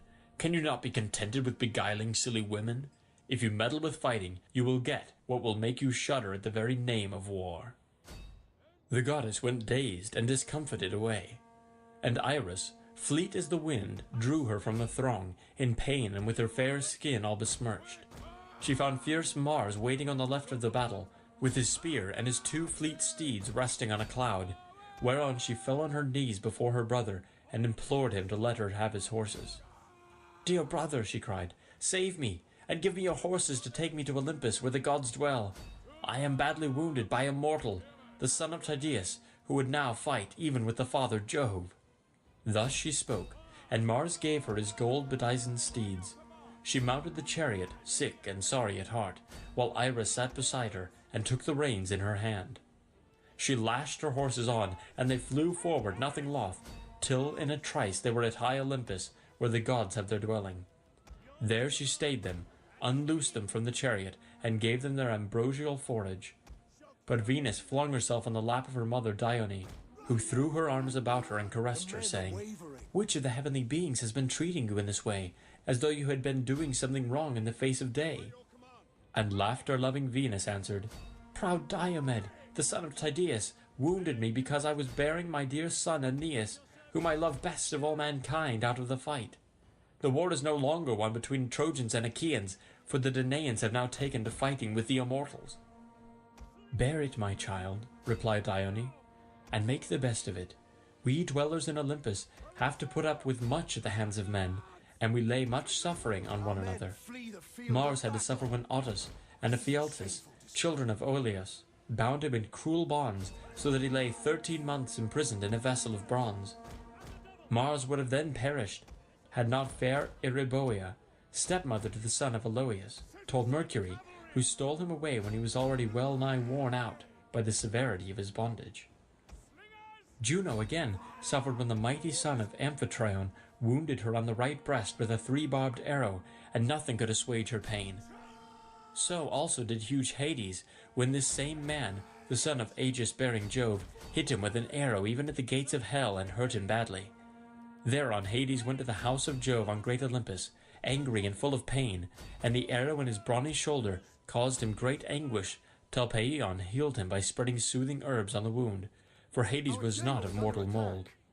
Daring, headstrong evildoer who recked not of his sin in shooting the gods that dwell in Olympus. And now Minerva has egged this son of Tydeus on against yourself. Fool that he is, for not reflecting that no man who fights with gods will live long, or hear his children prattling about his knees when he returns from battle. Let, then, the son of Tydeus see that he does not have to fight with one who is stronger than you are. Then shall his brave wife, Aegialia, daughter of Adrestus, rouse her whole house from sleep, wailing for the loss of her wedded lord, Diomed, the bravest of the Achaeans." So saying, she wiped the ichor from the wrist of her daughter with both hands, whereon the pain left her, and her hand was healed. But Minerva and Juno, who were looking on, began to taunt Jove with their mocking talk, and Minerva was first to speak. "Father Jove," said she, "do not be angry with me, but I think the Cyprian must have been persuading some one of the Achaean women to go with the Trojans of whom she is so very fond, and while caressing one or the other of them she must have torn her delicate hand with the gold pin of the woman's brooch." The sire of gods and men smiled, and called golden Venus to his side. "My child," said he, "it has not been given you to be a warrior. Attend henceforth to your own delightful matrimonial duties, and leave all this fighting to Mars and to Minerva." Thus did they converse. But Diomed sprang upon Aeneas, though he knew him to be in the very arms of Apollo. Not one whit did he fear the mighty god, so set was he on killing Aeneas and stripping him of his armor. Thrice did he spring forward with his might and main to slay him, and thrice did Apollo beat back his gleaming shield. When he was coming on for the 4th time, as though he were a god, Apollo shouted to him with an awful voice and said, "Take heed, son of Tydeus, and draw off. Think not to match yourself against gods, for men that walk the earth cannot hold their own with the immortals." The son of Tydeus then gave way for a little space, to avoid the anger of the god, while Apollo took Aeneas out of the crowd and set him in sacred Pergamus, where his temple stood. There, within the mighty sanctuary, Latona and Diana healed him and made him glorious to behold, while Apollo of the silver bow fashioned a wraith in the likeness of Aeneas, and armed as he was. Round this the Trojans and Achaeans hacked at the bucklers about one another's breasts, hewing each other's round shields and light hide-covered targets. Then Phoebus Apollo said to Mars, Mars, Mars, bane of men, blood-stained stormer of cities, can you not go to this man, the son of Tydeus, who would fight even with Father Jove, and draw him out of the battle? He first went up to the Cyprian and wounded her in the hand near her wrist, and afterwards sprang upon me too, as though he were a god. He then took his seat on the top of Pergamus, while murderous Mars went about among the ranks of the Trojans, cheering them on, in the likeness of fleet Acamas, chief of the Thracians. Sons of Priam, said he, how long will you let your people be thus slaughtered by the Achaeans? Will you wait till they are at the walls of Troy? Aeneas the son of Anchises has fallen, he whom we held in as high honour as Hector himself. Help me then to rescue our brave comrade from the stress of the fight. With these words he put heart and soul into them all. Then Sarpedon rebuked Hector very sternly. Hector, said he, where is your prowess now? You used to say that though you had neither people nor allies, you could hold the town alone with your brothers and brothers-in-law. I see not one of them here. They cower as hounds before a lion. It is we, your allies, who bear the brunt of the battle. I have come from afar, even from Lycia and the banks of the river Xanthus, where I have left my wife, my infant son, and much wealth to tempt whoever is needy. Nevertheless, I head my Lycian soldiers and stand my ground against any who would fight me, though I have nothing here for the Achaeans to plunder, while you look on, without even bidding your men stand firm in defence of their wives. See that you fall not into the hands of your foes, as men caught in the meshes of a net, and they sack your fair city forthwith. Keep this before your mind, night and day, and beseech the captains of your allies to hold on without flinching, and thus put away their reproaches from you. So spoke Sarpedon, and Hector smarted under his words. He sprang from his chariot, clad in his suit of armour, and went about among the host, brandishing his 2 spears, exhorting the men to fight and raising the terrible cry of battle. Then they rallied and again faced the Achaeans, but the Argives stood compact and firm and were not driven back. As the breezes sport with the chaff upon some goodly threshing floor when men are winnowing, while yellow Ceres blows with the wind to sift the chaff from the grain, and the chaff heaps grow whiter and whiter, even so did the Achaeans whiten in the dust which the horses' hoofs raised to the firmament of heaven, as their drivers turned them back to battle, and they bore down with might upon the foe. Fierce Mars, to help the Trojans, covered them in a veil of darkness, and went about everywhere among them, inasmuch as Phoebus Apollo had told him that when he saw Pallas Minerva leave the fray he was to put courage into the hearts of the Trojans, for it was she who was helping the Danaans. Then Apollo sent Aeneas forth from his rich sanctuary, and filled his heart with valour, whereon he took his place among his comrades, who were overjoyed at seeing him alive, sound, and of a good courage. But they could not ask him how it had all happened, for they were too busy with the turmoil raised by Mars and by strife, who raged insatiably in their midst. The 2 Ajaxes, Ulysses and Diomed, cheered the Danaans on, fearless of the fury and onset of the Trojans. They stood as still as clouds which the son of Saturn had spread upon the mountain tops, when there is no air, and fierce Boreas sleeps with the other boisterous winds, whose shrill blasts scatter the clouds in all directions. Even so did the Danaans stand firm and unflinching against the Trojans. The son of Atreus went about among them and exhorted them. My friends, said he, quit yourselves like brave men, and shun dishonour in one another's eyes amid the stress of battle. They that shun dishonour more often live than get killed, but they that fly save neither life nor name. As he spoke, he hurled his spear and hit one of those who were in the front rank, the comrade of Aeneas, Dicune, son of Pergasus, whom the Trojans held in no less honour than the sons of Priam, for he was ever quick to place himself among the foremost. The spear of King Agamemnon struck his shield and went right through it, for the shield stayed it not. It drove through his belt into the lower part of his belly, and his armour rang rattling round him as he fell heavily to the ground. Then Aeneas killed 2 champions of the Danaans, Crethon and Orsilochus. Their father was a rich man who lived in the strong city of Phyre, and was descended from the river Alpheus. whose broad stream flows through the land of the Pylians. The river begat Orsilochus, who ruled over much people, and was father to Diocles, who in his turn begat twin sons, Crethon and Orsilochus, well skilled in all the arts of war. These, when they grew up, went to Ilius with the Argive fleet in the cause of Menelaus and Agamemnon, sons of Atreus, and there they both of them fell. As two lions, whom their dam has reared in the depths of some mountain forest to plunder homesteads and carry off sheep and cattle, till they get killed by the hand of man, so were these two vanquished by Aeneas, and fell like high pine trees to the ground. Brave Menelaus pitied them in their fall, and made his way to the front, clad in gleaming bronze and brandishing his spear, for Mars egged him on to do so, with intent that he should be killed by Aeneas. But Antilochus, the son of Nestor, saw him, and sprang forward, fearing that the king might come to harm and thus bring all their labor to nothing. When, therefore, Aeneas and Menelaus were setting their hands and spears against one another, eager to do battle, Antilochus placed himself by the side of Menelaus. Aeneas, bold though he was, drew back on seeing the two heroes side by side in front of him. So they drew the bodies of Crethon and Orsilochus to the ranks of the Achaeans, and committed the two poor fellows into the hands of their comrades. They then turned back and fought in the front ranks. They killed Pylaemenes, peer of Mars, leader of the Paphlagonian warriors. Menelaus struck him on the collarbone as he was standing on his chariot, while Antilochus hit his charioteer and squire, Mydon, the son of Antimnius, who was turning his horses in flight. He hit him with a stone upon the elbow, and the reins, enriched with white ivory, fell from his hands into the dust. Antilochus rushed towards him and struck him on the temples with his sword, whereon he fell head first from the chariot to the ground. There he stood for a while with his head and shoulders buried deep in the dust, for he had fallen on sandy soil till his horses kicked him and laid him flat on the ground, as Antilochus lashed them and drove them off to the host of the Achaeans. But Hector marked them from across the ranks, and with a loud cry rushed towards them, followed by the strong battalions of the Trojans. Mars and dread Enyo led them on, she fraught with ruthless turmoil of battle, while Mars wielded a monstrous spear and went about, now in front of Hector and now behind him.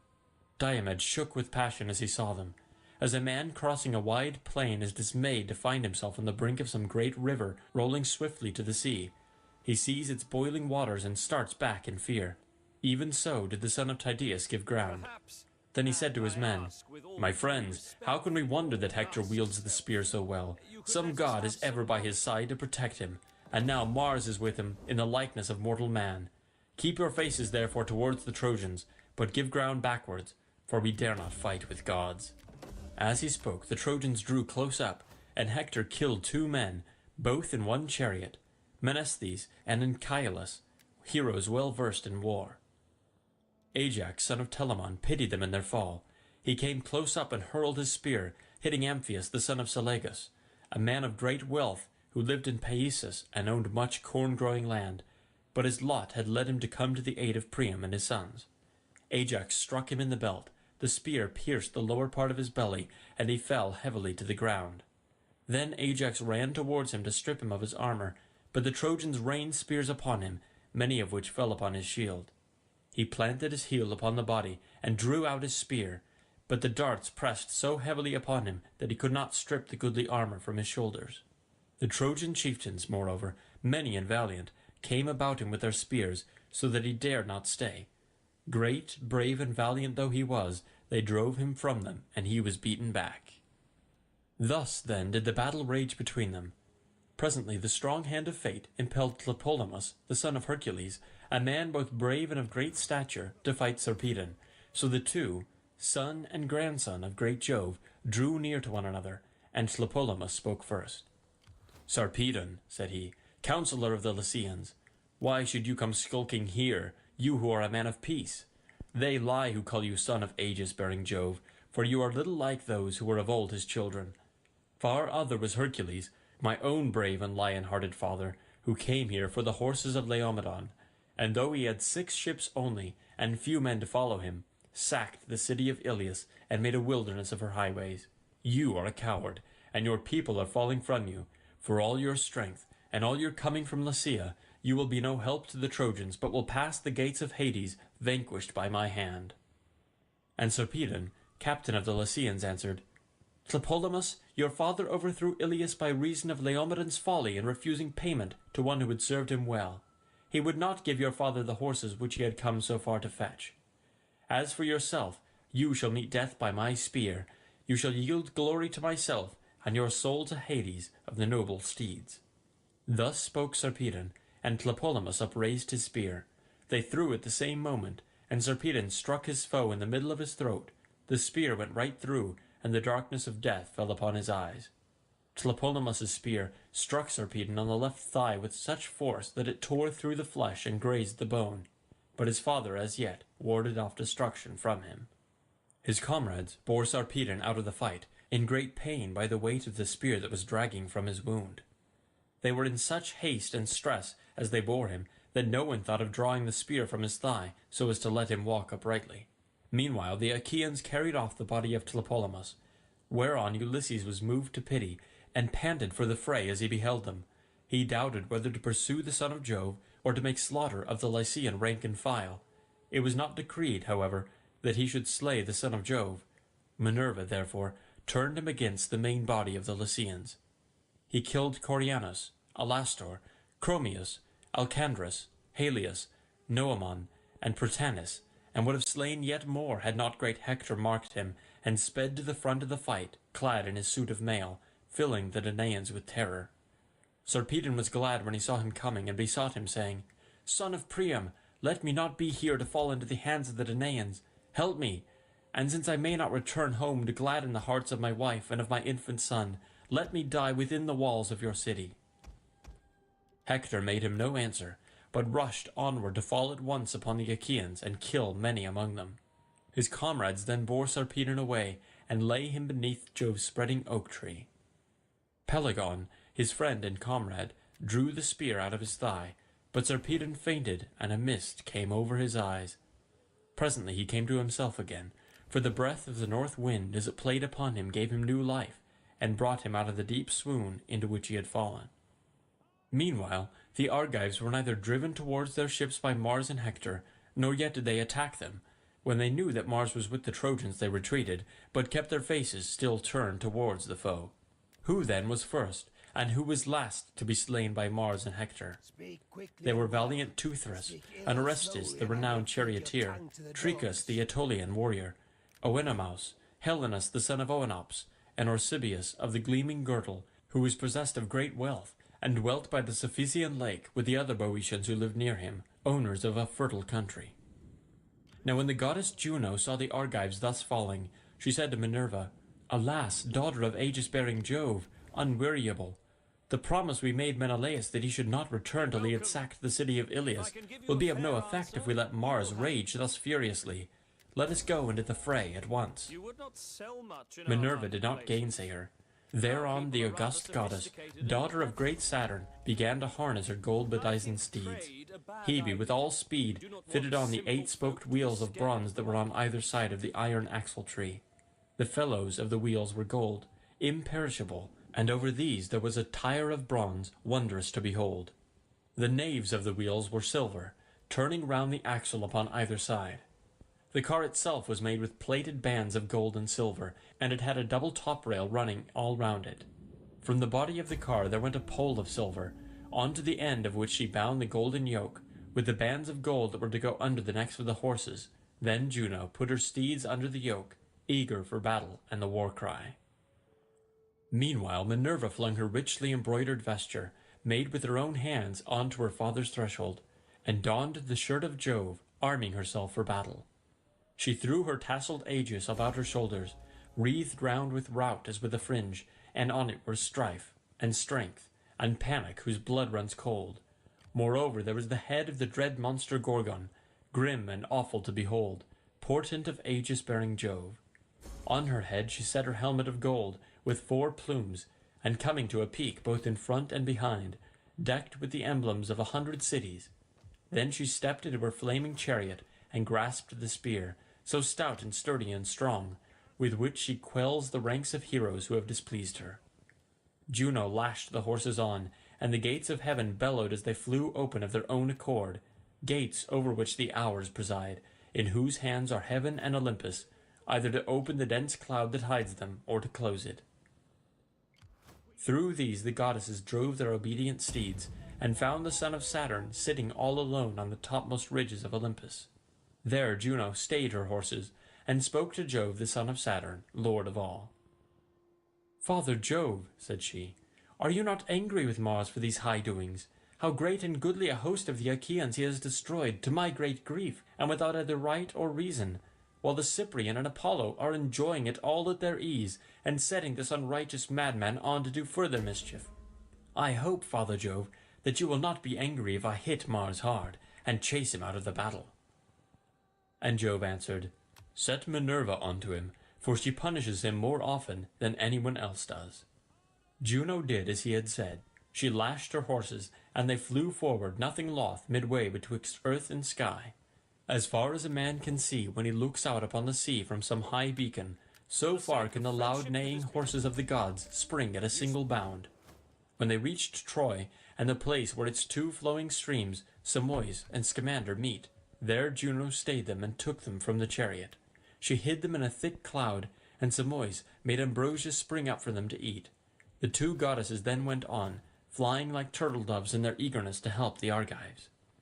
When they came to the part where the bravest and most in number were gathered about mighty Diomed, fighting like lions or wild boars of great strength and endurance, there Juno stood still and raised a shout like that of brazen-voiced Stentor, whose cry was as loud as that of 50 men together.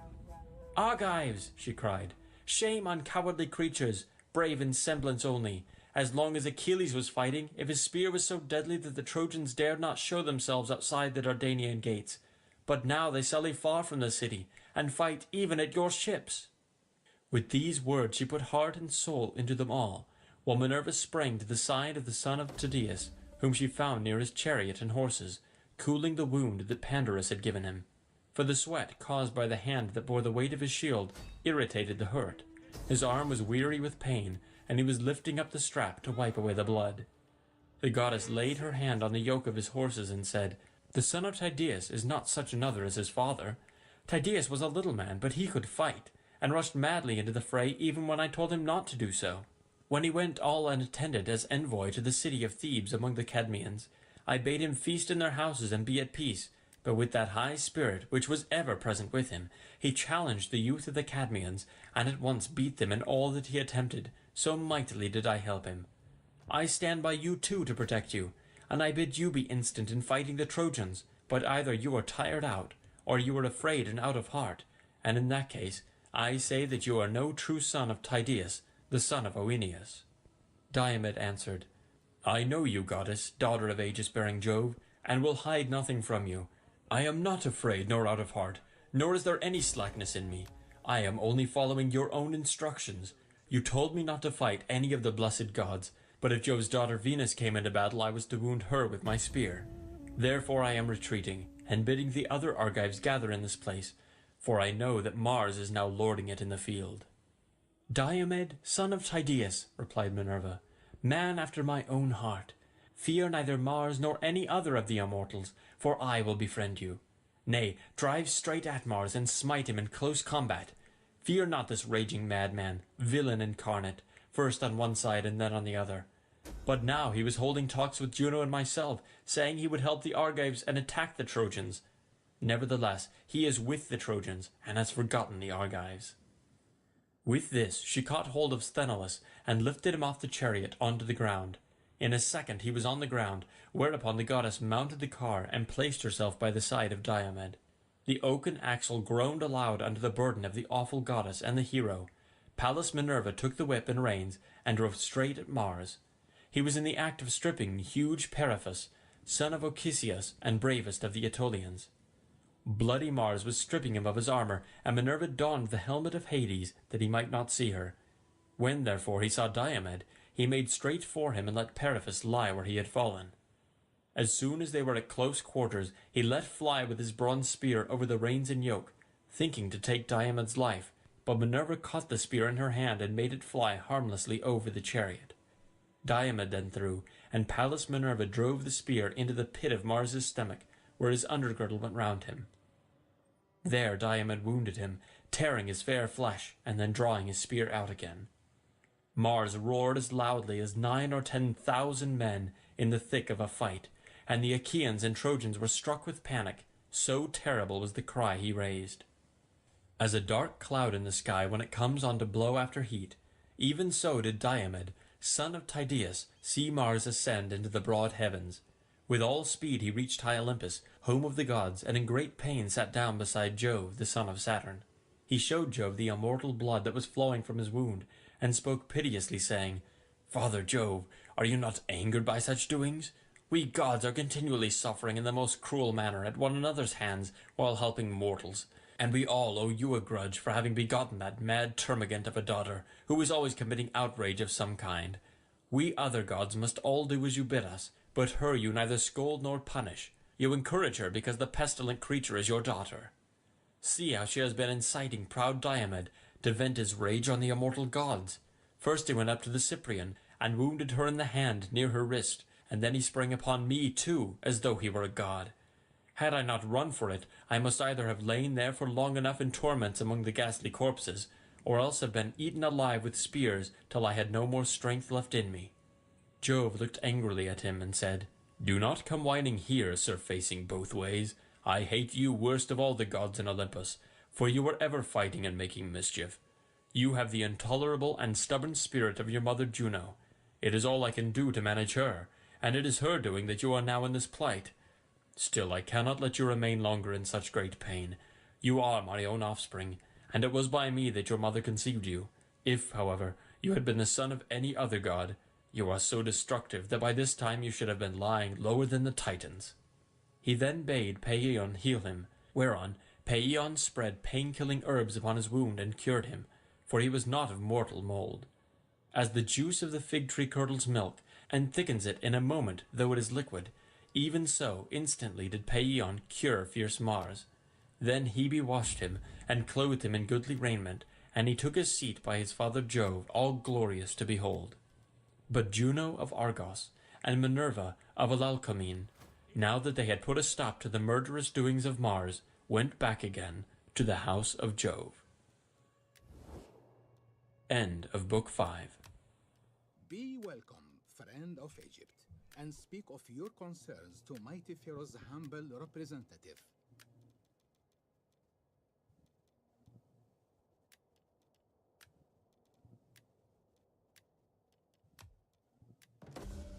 O Pharaoh, Lord of the Tweed, you have my attention. Now, Book 6. Glaucus and Diomed. come, The my story of friend, Bellerophon. speak. We Hector are and men. Andromache. You present? The fight between Trojans and Achaeans was now left to rage as it would, and the tide of war surged will hither do and you the thither honor over the of plain listening to as your they tale. aimed their bronze-shod spears at one another between the streams of Simois and Xanthus. First Ajax, son of Telamon, tower of strength to the Achaeans, broke a phalanx of the Trojans, and came to the assistance of his comrades by killing Acamas, son of Eusorus, the best man among the Thracians, being both brave and of great stature. The spear struck the projecting peak of his helmet, its bronze point then went through his forehead into the brain, and darkness veiled his eyes. Then Diomed killed Axylus, son of Teuthranus, a rich man who lived in the strong city of Erispe, and was beloved by all men, for he had a house by the roadside, and entertained everyone who passed, howbeit not one of his guests stood before him to save his life, and Diomed killed both him and his squire Calesius, who was then his charioteer. So the pair passed beneath the earth. Euryalus killed Dresus and Opheltius, and then went in pursuit of Asipus and Pedasus, whom the naiad nymph Abarbarea had borne to noble Bucolion. Bucolion was eldest son to Laomedon, but he was a bastard. While tending his sheep he had converse with the nymph, and she conceived twin sons. These the son of Mecisteus now slew, and he stripped the armour from their shoulders. Polypoetes then killed Astylus, Ulysses, Pidites of Percote, and Teucer Aretaean. Ablerus fell by the spear of Nestor's son Antilochus, and Agamemnon, king of men, killed Elatus, who dwelt in Pedasus by the banks of the river Satinoius. Latus killed Phylacus as he was flying, and Eurypylus slew Melanthus. Then Menelaus of the loud war-cry took Adrestus alive, for his horses ran into a tamarisk bush, as they were flying wildly over the plain, and broke the pole from the car. They went on towards the city along with the others in full flight, but Adrestus rolled out, and fell in the dust flat on his face by the wheel of his chariot. Menelaus came up to him, spear in hand, but Adrestus caught him by the knees, begging for his life. "Take me alive," he cried, "son of Atreus, and you shall have a full ransom for me. My father is rich, and has much treasure of gold, bronze, and wrought iron laid by in his house. From this store he will give you a large ransom should he hear of my being alive and at the ships of the Achaeans." Thus did he plead, and Menelaus was for yielding and giving him to a squire to take to the ships of the Achaeans. But Agamemnon came running up to him and rebuked him. "My good Menelaus," said he, "this is no time for giving quarter. Has then your house fared so well at the hands of the Trojans? Let us not spare a single one of them, not even the child unborn and in its mother's womb. Let not a man of them be left alive, but let all in Ilius perish, unheeded and forgotten." Thus did he speak, and his brother was persuaded by him, for his words were just. Menelaus therefore thrust Adrestus from him, whereon King Agamemnon struck him in the flank, and he fell. Then the son of Atreus planted his foot upon the breast to draw his spear from the body.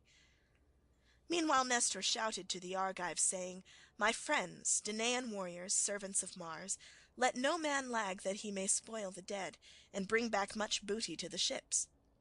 Let us kill as many as we can. The bodies will lie upon the plain, and you can despoil them later at your leisure." With these words he put heart and soul into them all. And now the Trojans would have been routed and driven back into Ilius had not Priam's son Helenus, wisest of augurs, said to Hector and Aeneas, "Hector and Aeneas, you two are the mainstays of the Trojans and Lycians, for you are foremost at all times, alike in fight and counsel. Hold your ground here, and go about among the host to rally them in front of the gates, or they will fling themselves into the arms of their wives, to the great joy of our foes. Then, when you have put heart into all our companies, we will stand firm here and fight the Danaans however hard they press us, for there is nothing else to be done. Meanwhile, do you, Hector, go to the city and tell our mother what is happening. Tell her to bid the matrons gather at the temple of Minerva in the Acropolis.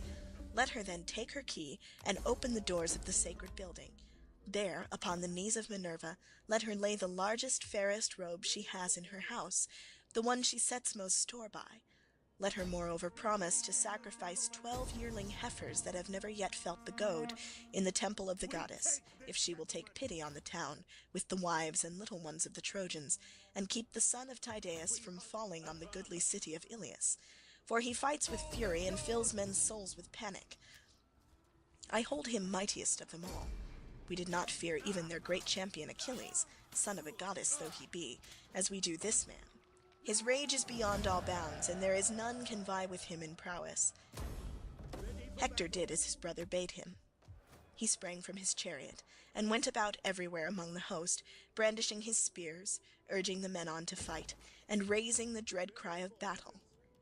Thereon they rallied, and again faced the Achaeans, who gave ground and ceased their murderous onset, for they deemed that some one of the immortals had come down from starry heaven to help the Trojans, so strangely had they rallied.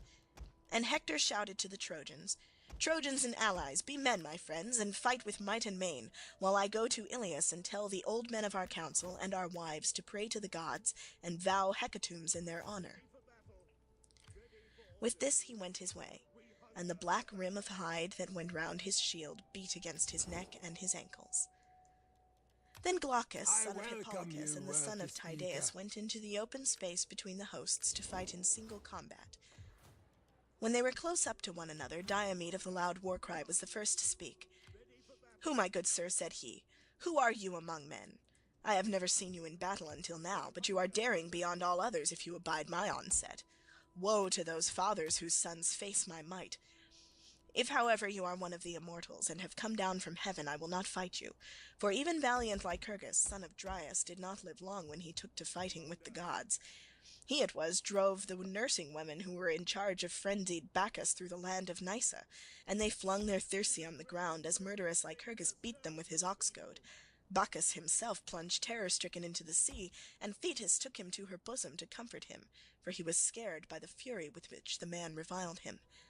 Thereon the gods who live at ease were angry with Lycurgus, and the son of Saturn struck him blind, nor did he live much longer after he had become hateful to the immortals. Therefore I will not fight with the blessed gods, but if you are of them that eat the fruit of the ground, draw near, and meet your doom." And the son of Hippolochus answered, "Son of Tydeus, why ask me of my lineage? Men come and go as leaves year by year upon the trees. Those of autumn the wind sheds upon the ground, but when spring returns the forest buds forth with fresh vines. Even so is it with the generations of mankind. The new spring up as the old are passing away. If then you would learn my descent, it is one that is well known to many. There is a city in the heart of Argos, pasture land of horses, called Ephyra, where Sisyphus lived, who was the craftiest of all mankind. He was the son of Aeolus, and had a son named Glaucus, who was father to Bellerophon, whom heaven endowed with the most surpassing comeliness and beauty. But Proetus devised his ruin, and being stronger than he, drove him from the land of the Argives over which Jove had made him ruler. For Antea, wife of Proetus, lusted after him, and would have had him lie with her in secret. But Bellerophon was an honourable man, and would not, so she told lies about him to Proetus. Proetus said she kill Bellerophon or die, for he would have had converse with me against my will. The king was angered, but shrank from killing Bellerophon, so he sent him to Lycia with lying letters of introduction, written on a folded tablet and containing much ill against the bearer. He bade Bellerophon show these letters to his father-in-law, to the end that he might thus perish. Bellerophon therefore went to Lycia, and the gods conveyed him safely. When he reached the river Xanthus, which is in Lycia, the king received him with all good will, feasted him 9 days, and killed 9 heifers in his honour. But when rosy-fingered morn appeared upon the 10th day, he questioned him, and desired to see the letter from his son-in-law Proetus. When he had received the wicked letter, he first commanded Bellerophon to kill that savage monster, the Chimera, who was not a human being, but a goddess, for she had the head of a lion and the tail of a serpent, while her body was that of a goat, and she breathed forth flames of fire. But Bellerophon slew her, for he was guided by signs from heaven. He next fought the far-famed Solymi, and this he said was the hardest of all his battles. Thirdly, he killed the Amazons, women who were the peers of men, and as he was returning thence the king devised yet another plan for his destruction. He picked the bravest warriors in all Lycia, and placed them in ambuscade, but not a man ever came back, for Bellerophon killed every one of them. Then the king knew that he must be the valiant offspring of a god, so he kept him in Lycia, gave him his daughter in marriage, and made him of equal honour in the kingdom with himself, and the Lycians gave him a piece of land, the best in all the country, fair with vineyards and tilled fields, to have and to hold. The king's daughter bore Bellerophon 3 children, Isander, Hippolochus, and Laodamia. The lord of council lay with Laodamia, and she bore him noble Sarpedon. But when Bellerophon came to be hated by all the gods, he wandered all desolate and dismayed upon the Aleian plain, gnawing at his own heart, and shunning the path of men. Mars, insatiate of battle, killed his son Isander while he was fighting the Solymi. His daughter was killed by Diana of the golden reins, for she was angered with her. But Hippolochus was father to myself, and when he sent me to Troy he urged me again and again to fight ever among the foremost and outvie my peers, so as not to shame the blood of my fathers, who were the noblest in Ephyra and in all Lycia. This, then, is the descent I claim." Thus did he speak, and the heart of Diomed was glad. He planted his spear in the ground, and spoke to him with friendly words. "Then," he said, "you are an old friend of my father's house. Great Aeneas once entertained Bellerophon for 20 days, and the two exchanged presents. Aeneas gave a belt rich with purple, and Bellerophon a double cup, which I left at home when I set out for Troy. I do not remember Tydeus, for he was taken from us while I was yet a child, when the army of the Achaeans was cut to pieces before Thebes.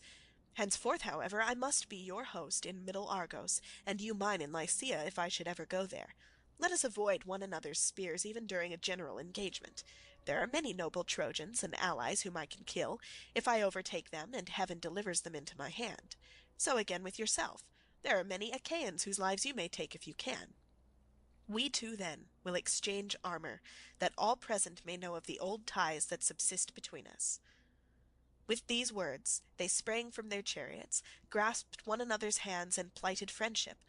But the son of Saturn made Glaucus take leave of his wit, for he exchanged golden armor for bronze, the worth of 100 head of cattle for the worth of 9.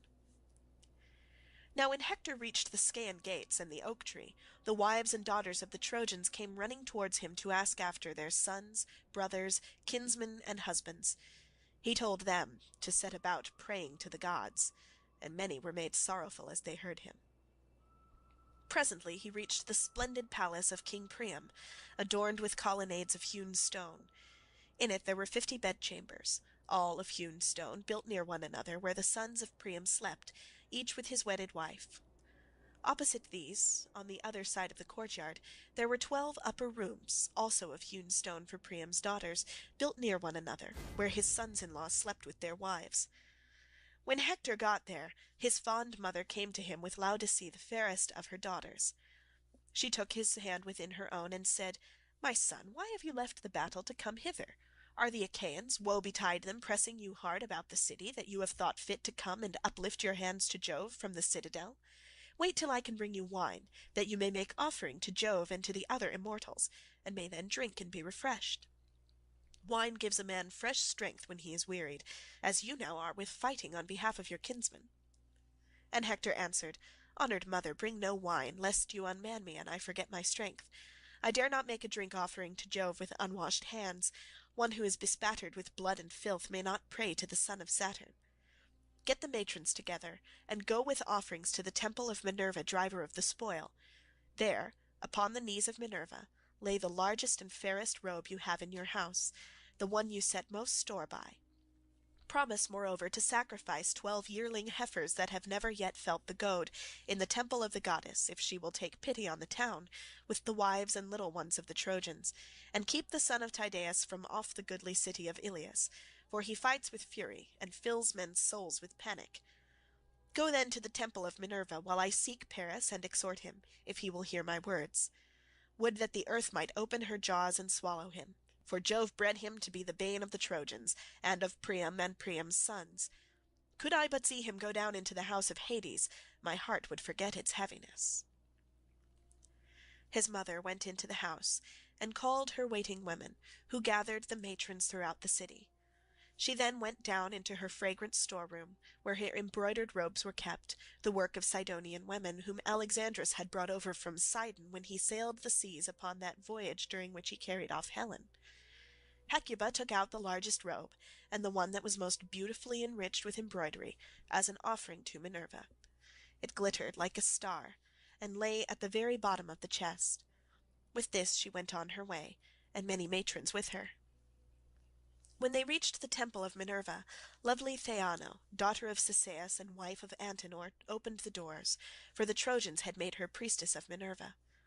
The women lifted up their hands to the goddess with a loud cry, and Theano took the robe to lay it upon the knees of Minerva, praying the while to the daughter of great Jove. "Holy Minerva," she cried, "protectress of our city, mighty goddess, break the spear of Diomed and lay him low before the Scaean gates. Do this, and we will sacrifice 12 heifers that have never yet known the goad in your temple, if you will have pity upon the town, with the wives and the little ones of the Trojans." Thus she prayed, but Pallas Minerva granted not her prayer. While they were thus praying to the daughter of great Jove, Hector went to the fair house of Alexandrus, which he had built for him by the foremost builders in the land. They had built him his house, storehouse, and courtyard near those of Priam and Hector on the Acropolis. Here Hector entered with a spear 11 cubits long in his hand. The bronze point gleamed in front of him, and was fastened to the shaft of the spear by a ring of gold. He found Alexandrus within the house, busied about his armour, his shield and cuirass, and handling his curved bow. There too sat Argive Helen with her women, setting them their several tasks, and as Hector saw him he rebuked him with words of scorn. "Sir," said he, "you do ill to nurse this rancour. The people perish fighting round this our town. You would yourself chide one whom you saw shirking his part in the combat. Up then, or ere long the city will be in a blaze." And Alexandrus answered, Hector, your rebuke is just. Listen, therefore, and believe me when I tell you that I am not here so much through rancour or ill will towards the Trojans, as from a desire to indulge my grief. My wife was even now gently urging me to battle, and I hold it better that I should go. For victory is ever fickle. Wait then while I put on my armour, or go first and I will follow. I shall be sure to overtake you. Hector made no answer, but Helen tried to soothe him. Brother, said she, to my abhorred and sinful self, would that a whirlwind had caught me up on the day my brother brought me forth, and had borne me to some mountain or to the waves of the roaring sea that should have swept me away ere this mischief had come about. But since the gods have devised these evils, would at any rate that I had been wife to a better man, to one who could smart under dishonour and men's evil speeches. This fellow was never yet to be depended upon, nor never will be, and he will surely reap what he has sown.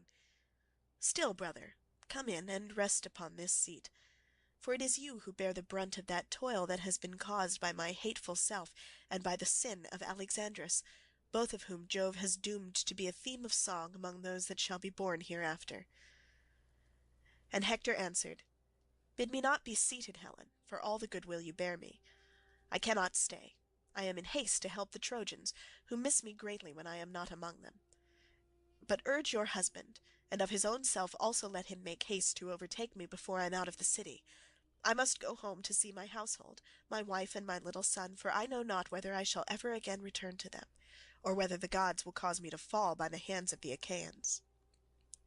Then Hector left her, and forthwith was at his own house. He did not find Andromache, for she was on the wall with her child and one of her maids, weeping bitterly. Seeing then that she was not within, he stood on the threshold of the women's rooms and said, Women, tell me, and tell me true, where did Andromache go when she left the house? Was it to my sisters, or to my brothers' wives? Or is she at the temple of Minerva, where the other women are propitiating that awful goddess?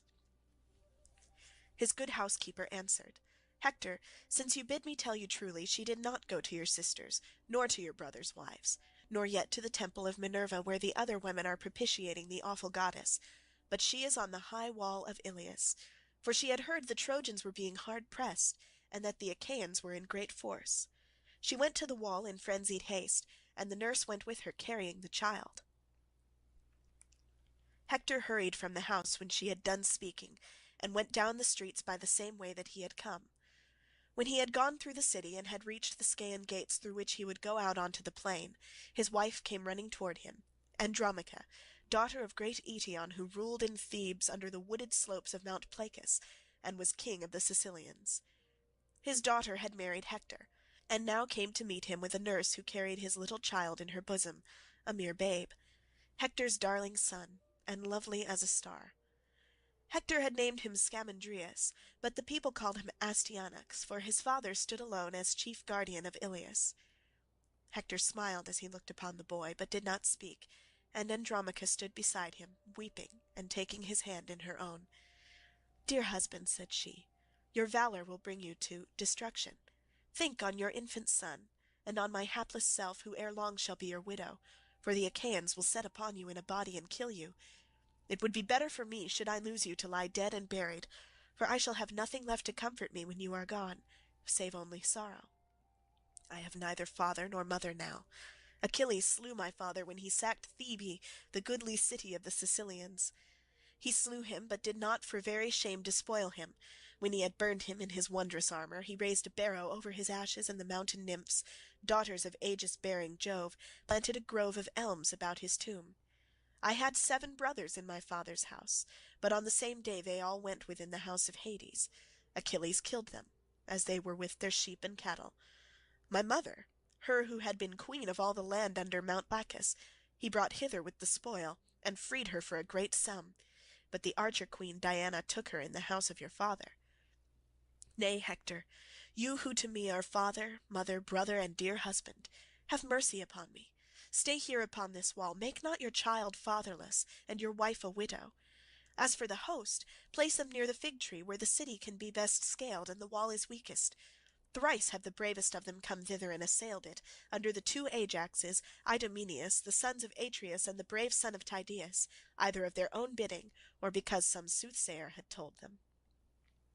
And Hector answered, Wife, I too have thought on all this. But with what face should I look upon the Trojans, men or women, if I shirked battle like a coward? I cannot do so. I know nothing save to fight bravely in the forefront of the Trojan host and win renown alike for my father and myself. Well do I know that the day will surely come when mighty Ilius shall be destroyed with Priam and Priam's people. But I grieve for none of these, not even for Hecuba, nor King Priam, nor for my brothers, many and brave, who may fall in the dust before their foes. For none of these do I grieve, as for yourself, when the day shall come on which one of the Achaeans shall rob you for ever of your freedom, and bear you weeping away. It may be that you will have to ply the loom in Argos at the bidding of a mistress, or to fetch water from the springs Mysaeus or Hyperia, treated brutally by some cruel taskmaster. Then will one say who sees you weeping, She was wife to Hector, the bravest warrior among the Trojans during the war before Ilius. On this your tears will break forth anew for him who would have put away the day of captivity for you. May I lie dead under the barrow that is heaped over my body ere I hear you cry as they carry you into bondage." He stretched his arms toward his child, but the boy cried and nestled in his nurse's bosom, scared at the sight of his father's armour, and at the horsehair plume that nodded fiercely from his helmet. His father and mother laughed to see him, but Hector took the helmet from his head and laid it all gleaming upon the ground. Then he took his darling child, kissed him, and dandled him in his arms, praying over him the while to Jove and to all the gods. "Jove," he cried, "grant that this my child may be even as myself chief among the Trojans. Let him be not less excellent in strength, and let him rule Ilius with his might. Then may one say of him as he comes back from battle, this son is far better than the father. May he bring back the blood-stained spoils of him whom he has laid low, and let his mother's heart be glad." With this he laid the child again in the arms of his wife, who took him to her own soft bosom, smiling through her tears. As her husband watched her, his heart yearned towards her, and he caressed her fondly, saying, "My own wife, do not take these things too bitterly to heart. No one can hurry me down to Hades before my time. But if a man's hour is come, be he brave or be he coward, there is no escape for him when he has once been born. Go then within the house, and busy yourself with your daily duties, your loom, your distaff, and the ordering of your servants. For war is man's matter, and mine above all others of them that have been born in Ilius." He took his plumed helmet from the ground, and his wife went back again to her house, weeping bitterly and often looking back towards him. When she reached her home she found her maidens within, and bade them all join her in her lament. So they mourned Hector in his own house, though he was yet alive, for they deemed that they should never see him return safe from battle and from the furious hands of the Achaeans. Paris did not remain long in his house. He donned his goodly armour overlaid with bronze, and hasted through the city as fast as his feet could take him. As a horse, stabled and fed, breaks loose and gallops gloriously over the plain to the place where he is wont to bathe in the fair-flowing river, he holds his head high, and his mane streams upon his shoulders as he exults in his strength, and flies like the wind to the haunts and feeding ground of mares. Even so went forth Paris from high Pergamus, gleaming like sunlight in his armour, and he laughed aloud as he sped swiftly on his way. Forthwith he came upon his brother Hector, who was then turning away from the place where he had held converse with his wife, and he was himself the first to speak. "Sir," said he, "I fear that I have kept you waiting when you are in haste, and have not come as quickly as you bade me." "My good brother," answered Hector, "you fight bravely, and no man with any justice can make light of your doings in battle, but you are careless and wilfully remiss. It grieves me to the heart to hear the ill that the Trojans speak about you, for they have suffered much on your account. Let us be going, and we will make things right hereafter, should Jove vouchsafe us to set the cup of our deliverance before ever-living gods of heaven in our own homes, when we have chased the Achaeans from Troy." End of Book 6.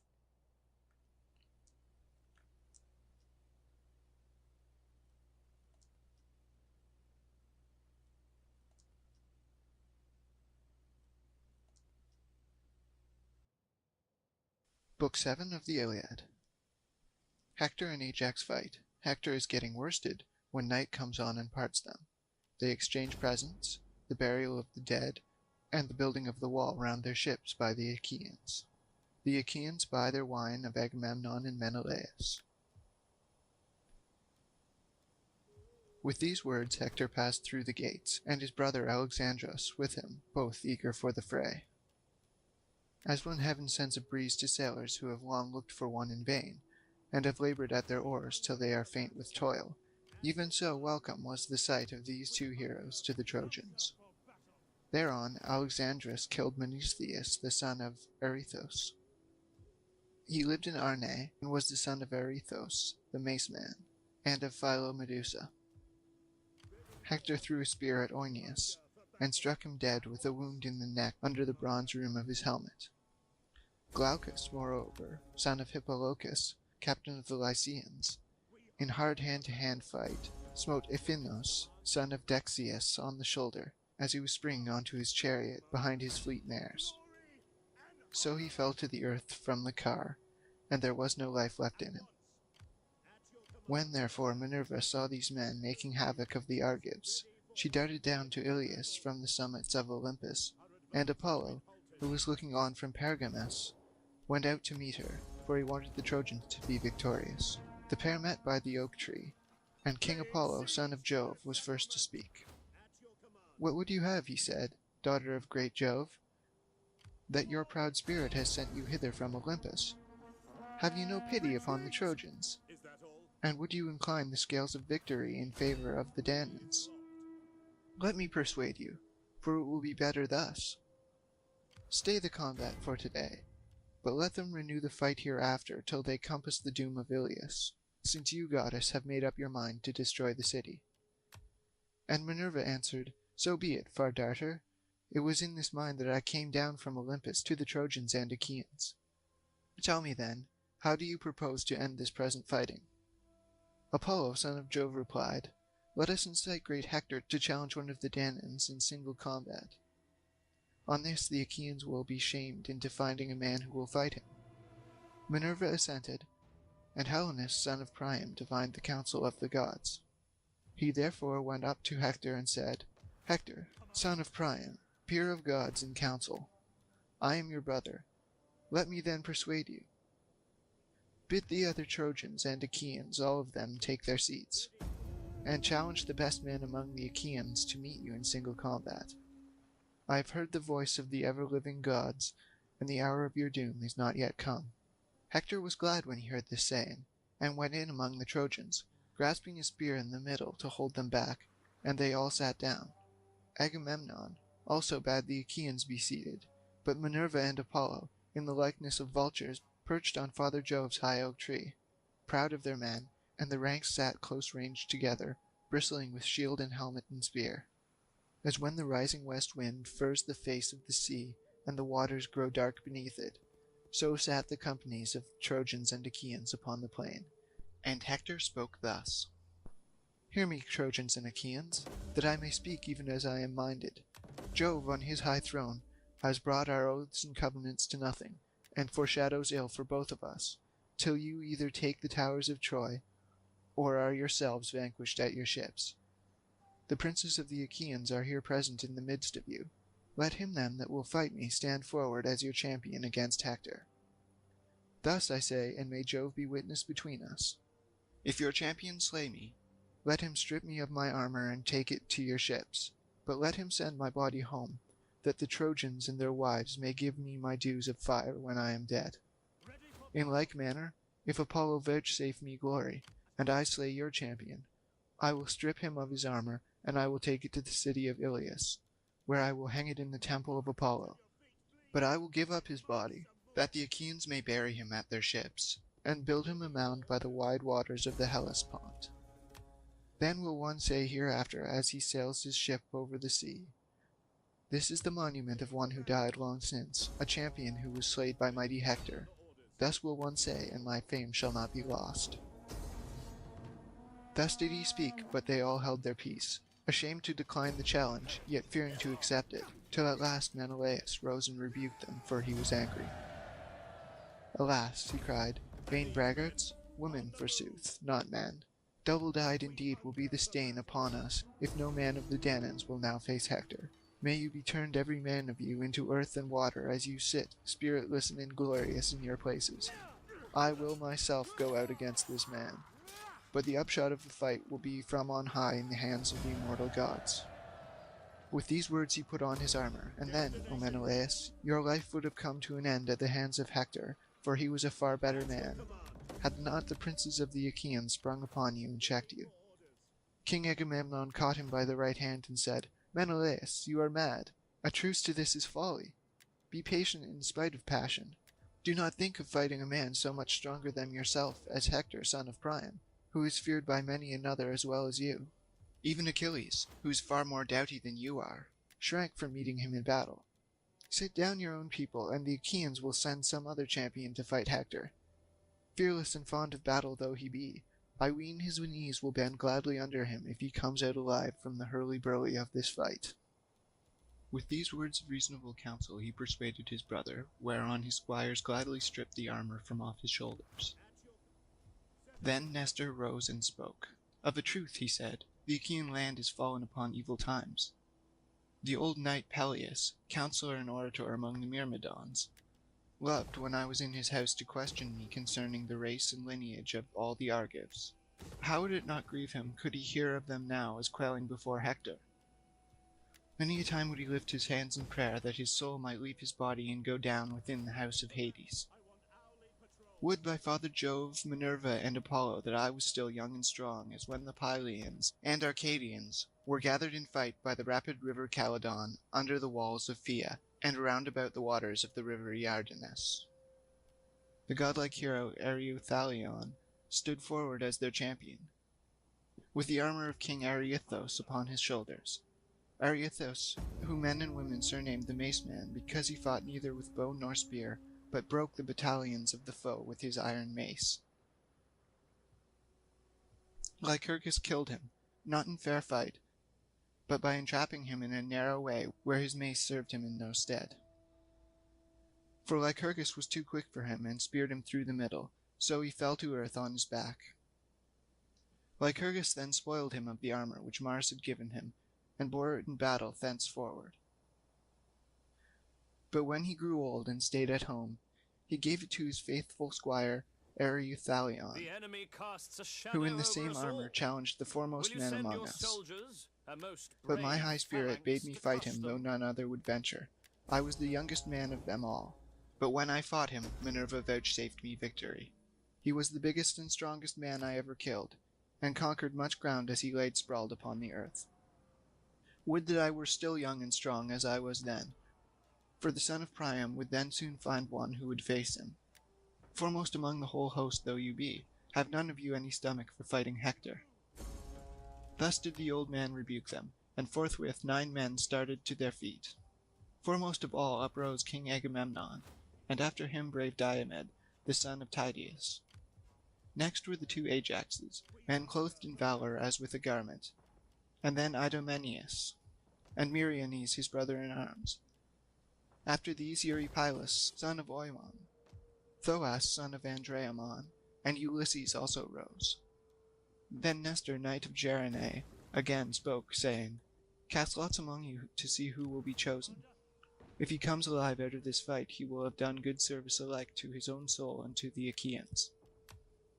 Thus he spoke, and when each of them had marked his lot, and had thrown it into the helmet of Agamemnon, son of Atreus, the people lifted their hands in prayer.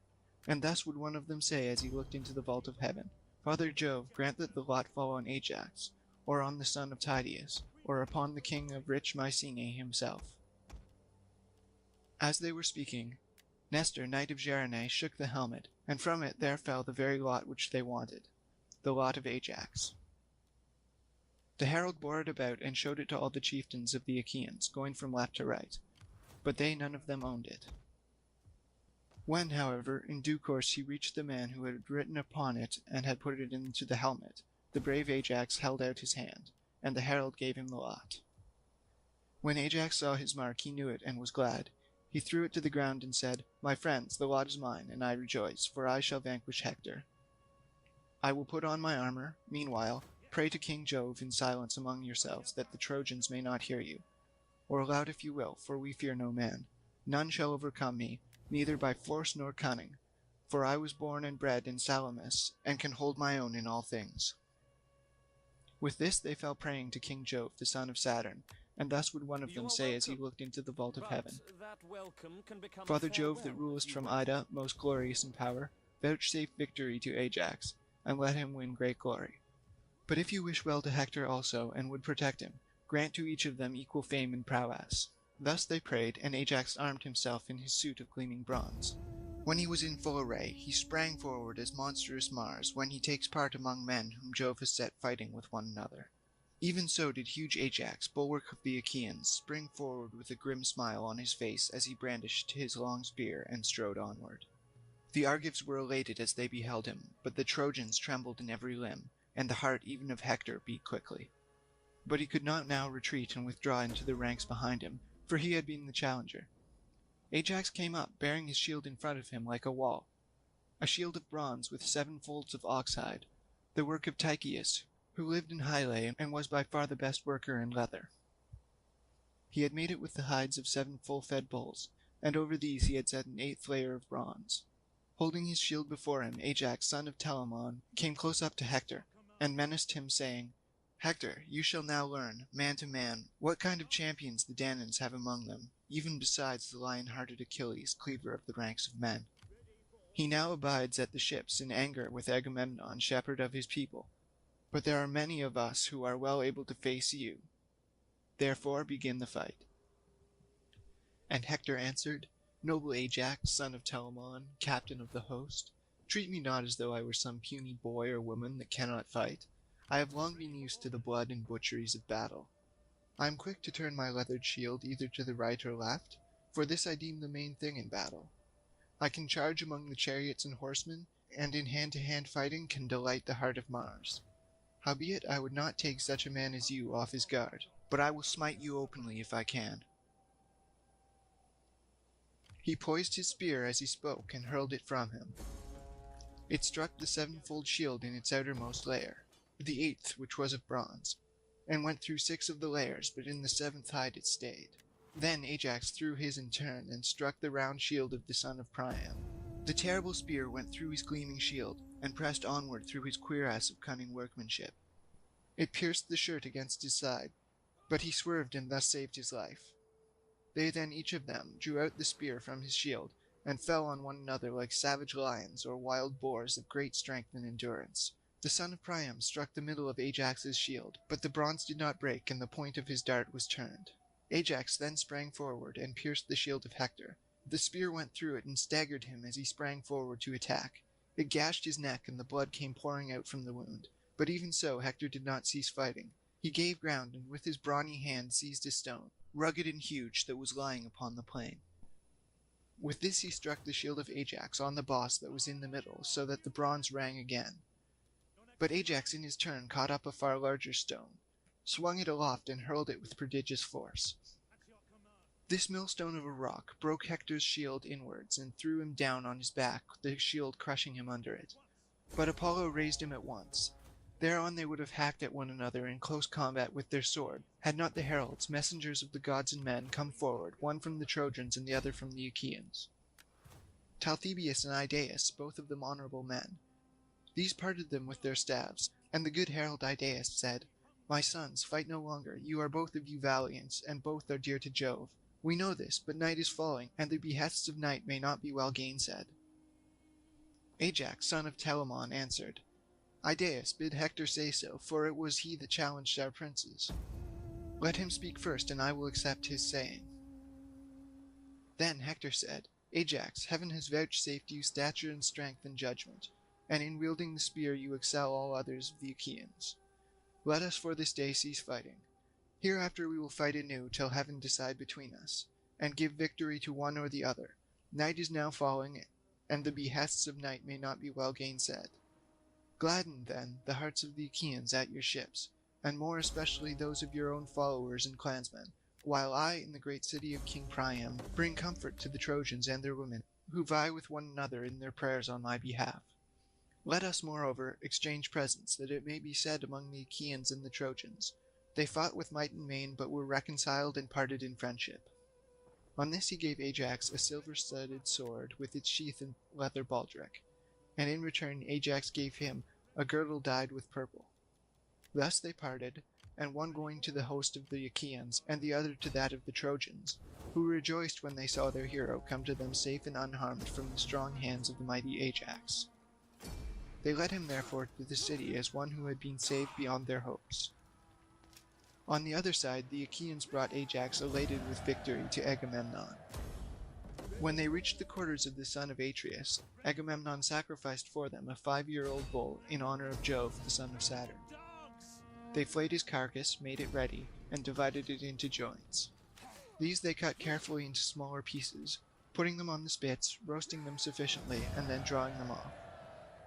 When they had done all this and had prepared the feast, they ate it, and every man had his full and equal share, so that they were satisfied, and King Agamemnon gave Ajax some slices cut lengthways down the loin as a mark of special honor. As soon as they had had enough to eat and drink, old Nestor, whose counsel was ever truest, began to speak. With all sincerity and goodwill, therefore, he addressed them thus. Of Atreus and other chieftains, inasmuch as many of the Achaeans are now dead, whose blood Mars has shed by the banks of the Scamander, and their souls have gone down to the house of Hades, it will be well when morning comes that we should cease fighting. We will then wheel our dead together with oxen and mules, and burn them not far from the ships, that when we sail hence we may take the bones of our comrades home to their children. Hard by the funeral pyre we will build a barrow that shall be raised from the plain for all in common.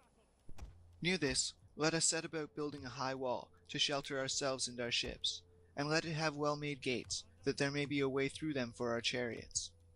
Close outside we will dig a deep trench all around it to keep off both horse and foot, that the Trojan chieftains may not bear hard upon us. Thus he spoke, and the princes shouted in applause.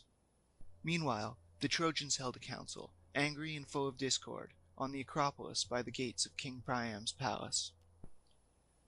And wise Antenor spoke. Hear me, he said, Trojans and Dardanians and allies, that I may speak even as I am minded. Let us give up Argive Helen and her wealth to the sons of Atreus, for we are now fighting in violation of our solemn covenants, and shall not prosper till we have done as I say. He then sat down, and Alexandrus, husband of the lovely Helen, rose to speak. Antenor, he said, your words are not to my liking. You can find a better saying than this, if you will. If, however, you have spoken in good earnest, then indeed has heaven robbed you of your reason. I will speak plainly, and hereby notify to the Trojans that I will not give up the woman. But the wealth that I brought home with her from Argos I will restore, and I will add yet further of my own. On this, when Paris had spoken and taken his seat, Priam of the race of Dardanus, peer of the gods in council, rose and with all sincerity and goodwill addressed them thus. Hear me, Trojans, Dardanians, and allies, that I may speak even as I am minded.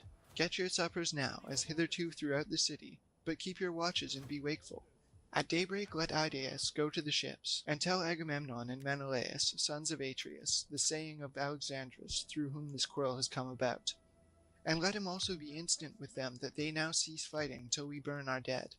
Hereafter we will fight anew, till heaven decide between us and give victory to one or the other. Thus did he speak, and they did even what he said. They took their supper in their companies, and at daybreak Idaeus went his way to the ships. He found the Danaans, servants of Mars, in council at the stern of Agamemnon's ship, and took his place in the midst of them. Sons of Atreus, he said, and princes of the Achaean host, Priam and the other Trojans have sent me to tell you of the sayings of Alexandros, through whom this quarrel has come about, if so be that you may find it acceptable. All the treasure he took with him in his ships to Troy, would be he had sooner perished, he will restore, and will add yet further of his own. But he will not give up the wedded wife of Menelaus, though the Trojans would have him do so. Priam bade me inquire further, if you will cease fighting till we burn our dead. Hereafter we will fight anew, till heaven decide between us and give victory to one or to the other. They all held their peace, but presently Diomed of the loud war cry, saying, Let there be no taking, neither treasure nor yet Helen, for even a child may see that the doom of the Trojans is at hand. The sons of the Achaeans shouted their applause at the words that Diomed had spoken, and thereon Agamemnon said to Idaeus, Idaeus, you have heard the answer the Achaeans make you, and I with them. But as concerning the dead, I give you leave to bury them. For when men are once dead, there should be no grudging them the rights of fire. Let Jove, the mighty husband of Juno, be witness to this covenant." As he spoke, he upheld his scepter in the sight of the gods, and Idaeus went back to his strong city of Ilius. The Trojans and Dardanians were gathering in council, waiting his return. When he came, he stood in their midst and delivered his message. As soon as they heard it, they set about their twofold labor, some gathering corpses, others bringing wood. The Argives, on their part, also hastened from their ships, some to gather corpses, and others to bring in wood. The sun was beginning to beat upon the field, fresh risen into the vault of heaven from the slow still currents of deep Oceanus when the two armies met. They could hardly recognize their dead, but they washed the clotted gore from off them, shed tears over them, and lifted them upon their wagons. Priam had forbidden the Trojans to wail aloud, so they heaped their dead sadly and silently upon the pyre, and having burned them, went back to the city of Ilius. The Achaeans in like manner heaped their dead sadly and silently on the pyre, and having burned them, went back to their ships. Now in the twilight, when it was not yet dawn, chosen bands of the Achaeans were gathering round the pyre, and built one barrow that was raised in common for all. And hard by this they built a high wall to shelter themselves and their ships. They gave it strong gates, that there might be a way through them for their chariots, and close outside it they dug a trench deep and wide, and they planted it within with stakes. Thus did the Achaeans toil, and the gods, seated by the side of Jove the Lord of Lightning, marveled at their great work. But Neptune, Lord of the earthquake, spoke, saying, "Father Jove, what mortal in the whole world will again take the gods into his counsel? See you not how the Achaeans have built a wall about their ships and driven a trench around it, without offering hecatombs for the gods? The fame of this wall will reach as far as dawn itself, and men will no longer think anything of the one which Phoebus Apollo and myself built with so much labor for Laomon." Jove was displeased, and answered, "What, O shaker of the earth, are you talking about? A god less powerful than yourself might be alarmed at what they are doing. But your fame reaches as far as dawn itself. Surely when the Achaeans have gone home with their ships, you can shatter their wall and fling it into the sea.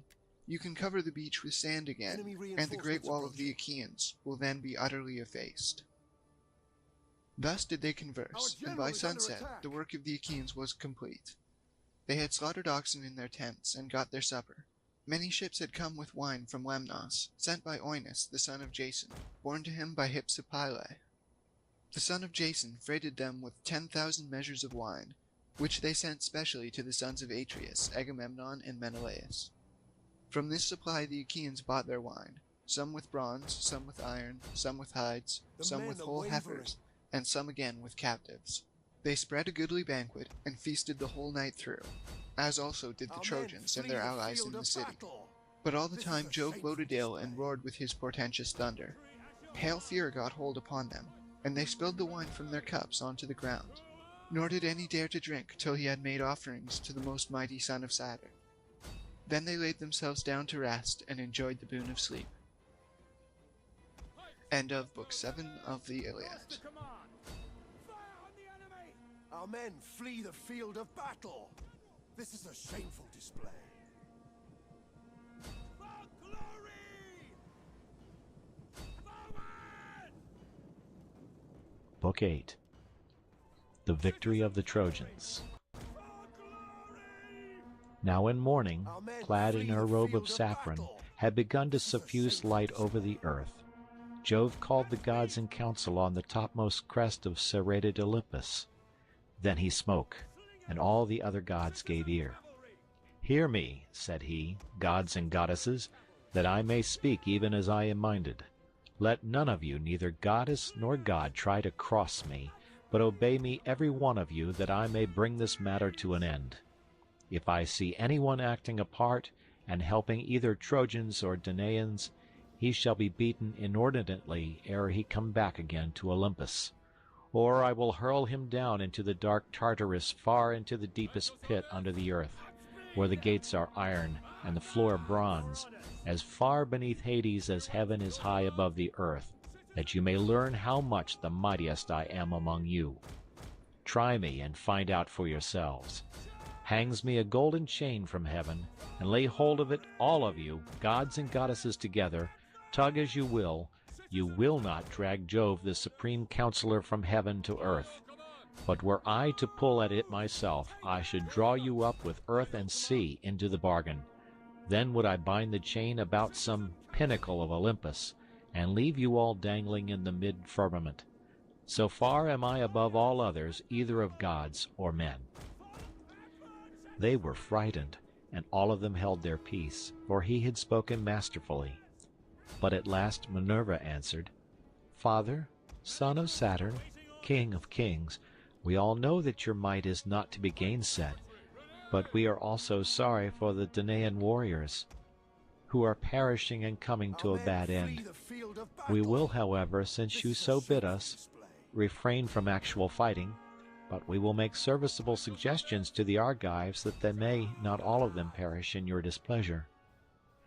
Jove smiled at her and answered, "Take heart, my child, Trito-born. I am not really in earnest, and I wish to be kind to you." With this he yoked his fleet horses, with hoofs of bronze and manes of glittering gold. He girded himself also with gold about the body, seized his gold whip, and took his seat in his chariot. Thereon he lashed his horses, and they flew forward, nothing loth, midway twixt earth and starry heaven. After a while he reached many-fountained Ida, mother of wild beasts, and Gargarus, where are his grove and fragrant altar. There the father of gods and men stayed his horses, took them from the chariot, and hid them in a thick cloud. Then he took his seat all glorious upon the topmost crests, looking down upon the city of Troy and the ships of the Achaeans. The Achaeans took their morning meal hastily at the ships, and afterwards put on their armor. The Trojans, on the other hand, likewise armed themselves throughout the city, fewer in numbers, but nevertheless eager perforce to do battle for their wives and children. All the gates were flung wide open, and horse and foot sallied forth with a tramp as of a great multitude. When they were got together in one place, shield clashed with shield, and spear with spear, in the conflict of mail-clad men. Mighty was the din as the bossed shields pressed hard on one another. Death, cry and shout of triumph of slain and slayers, and the earth ran red with blood. Now so long as the day waxed, and it was still morning, their weapons beat against one another, and the people fell. But when the sun had reached mid-heaven, the sire of all balanced his golden scales, and put two fates of death within them, one for the Trojans, and the other for the Achaeans. He took the balance by the middle, and when he lifted it up, the day of the Achaeans sank. The death-fraught scale of the Achaeans settled down upon the ground, while that of the Trojans rose heavenwards. Then he thundered aloud from Ida, and sent the glare of his lightning upon the Achaeans. When they saw this, pale fear fell upon them, and they were sore afraid. Idomeneus dared not stay, nor yet Agamemnon, nor did the two Ajaxes, servants of Mars, hold their ground. Nestor, knight of Gerene, alone stood firm, bulwark of the Achaeans. Not of his own will, but one of his horses was disabled. Alexandrus, husband of lovely Helen, had hit it with an arrow just on the top of its head, where the mane begins to grow away from the skull, a very deadly place.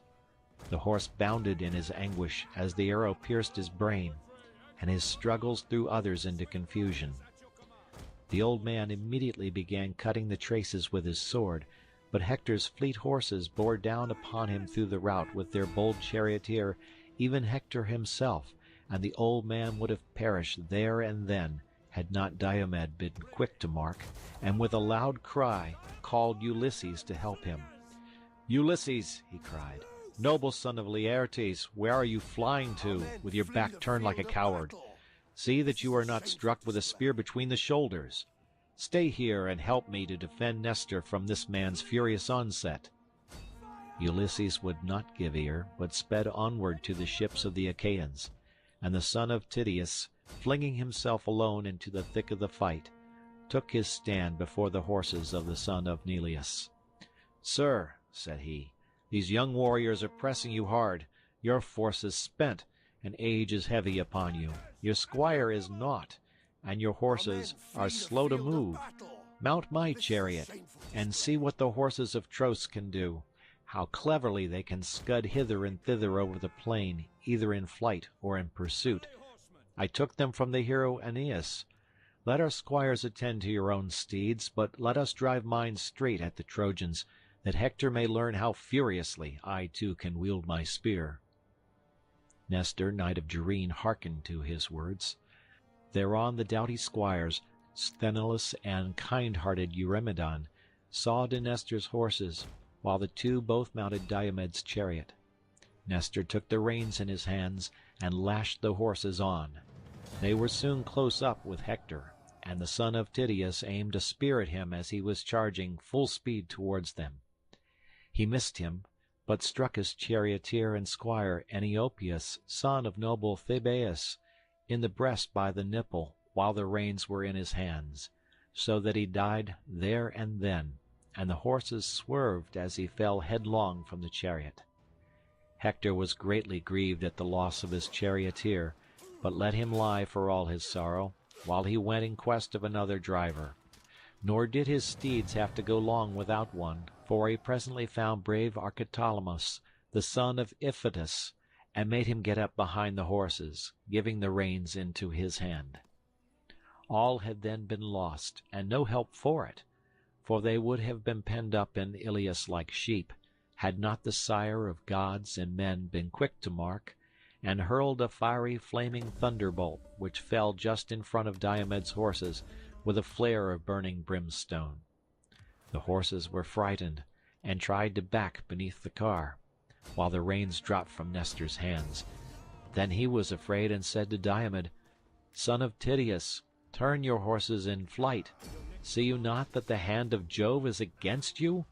Today he vouchsafes victory to Hector. Tomorrow, if it so please him, he will again grant it to ourselves. No man, however brave, may thwart the purpose of Jove, for he is far stronger than any." Diomed answered, "All that you have said is true. There is a grief, however, which pierces me to the very heart, for Hector will talk among the Trojans and say, 'The son of Tydeus fled before me to the ships.' This is the vaunt he will make, and may earth then swallow me." "Son of Tydeus," replied Nestor, "what mean you? Though Hector say that you are a coward, the Trojans and Dardanians will not believe him, nor yet the wives of the mighty warriors whom you have laid low." So saying, he turned the horses back through the thick of the battle, and with a cry that rent the air, the Trojans and Hector rained their darts after them. Hector shouted to him and said, "Son of Tydeus, the Danaans have done you honor hitherto as regards your place at table, the meals they give you, and the filling of your cup with wine. Henceforth they will despise you, for you are become no better than a woman. Be off, girl and coward that you are. You shall not scale our walls through any flinching upon my part, neither shall you carry off our wives in your ships, for I shall kill you with my own hand." The son of Tydeus was in two minds, whether or no to turn his horses round again and fight him.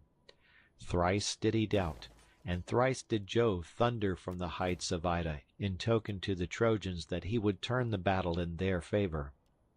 Hector then shouted to them and said, "Trojans, Lycians, and Dardanians, lovers of close fighting, be men, my friends, and fight with might and with main.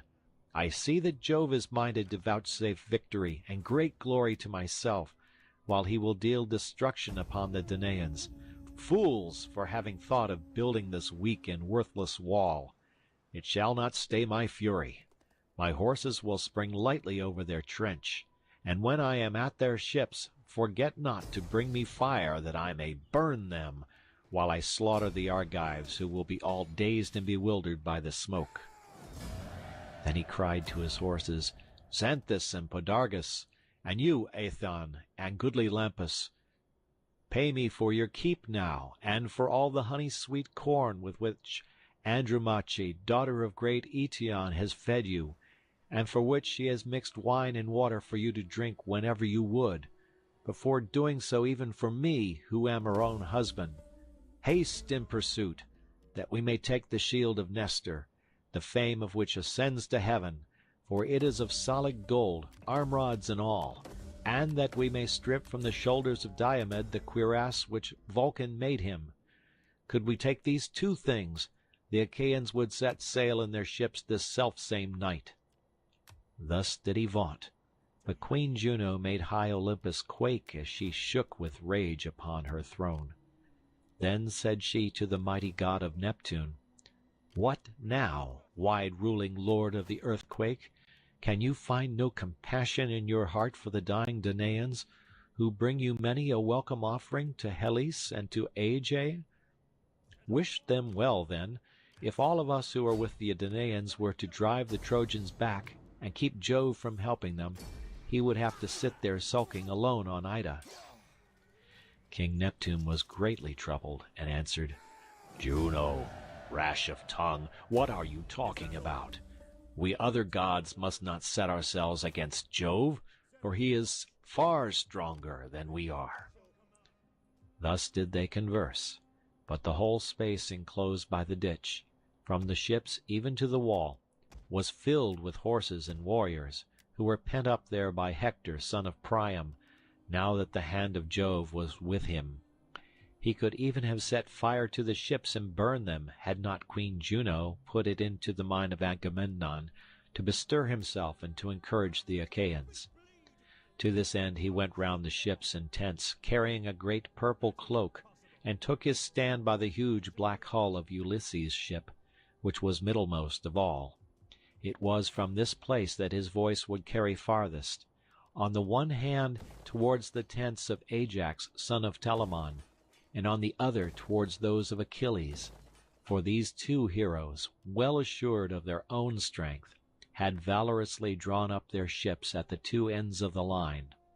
From this spot, then, with a voice that could be heard afar, he shouted to the Danaans, saying, "Argives, shame on you cowardly creatures, brave in semblance only! Where are now our vaunts that we should prove victorious, the vaunts we made so vaingloriously in Lemnos, when we ate the flesh of horned cattle and filled our mixing bowls to the brim? You vowed that you would each of you stand against 100 or 200 men, and now you prove no match even for one, for Hector, who will be ere long setting our ships in a blaze.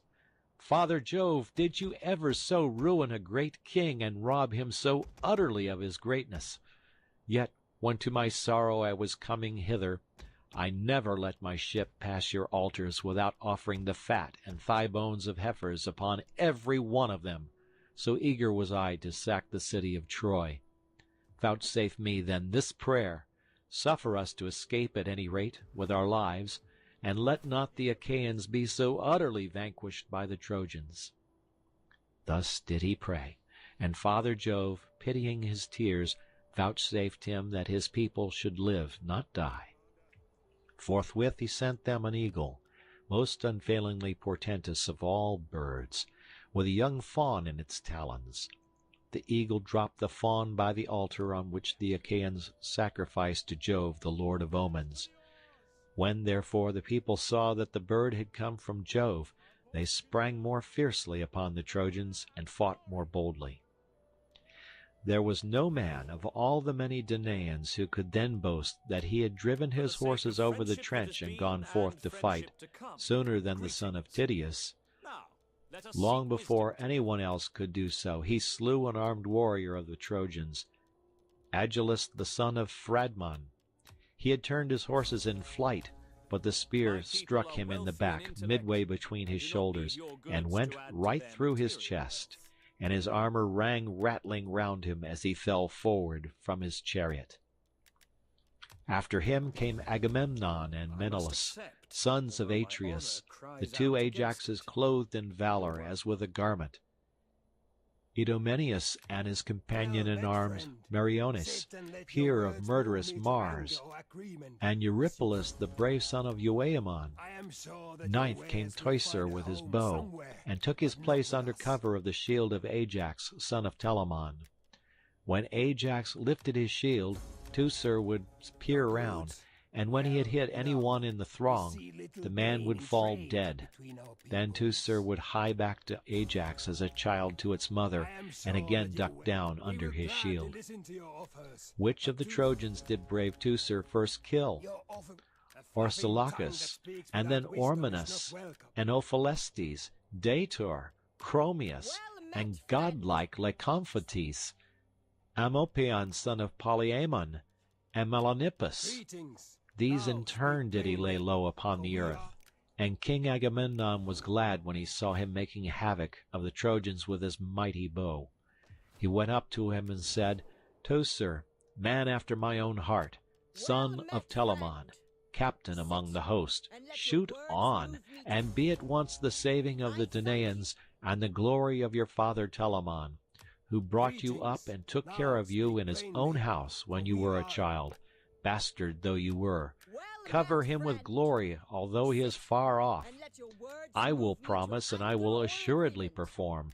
If Aegis-bearing Jove and Minerva grant me to sack the city of Ilius, you shall have the next best meed of honor after my own, a tripod, or 2 horses with their chariot, or a woman who shall go up into your bed.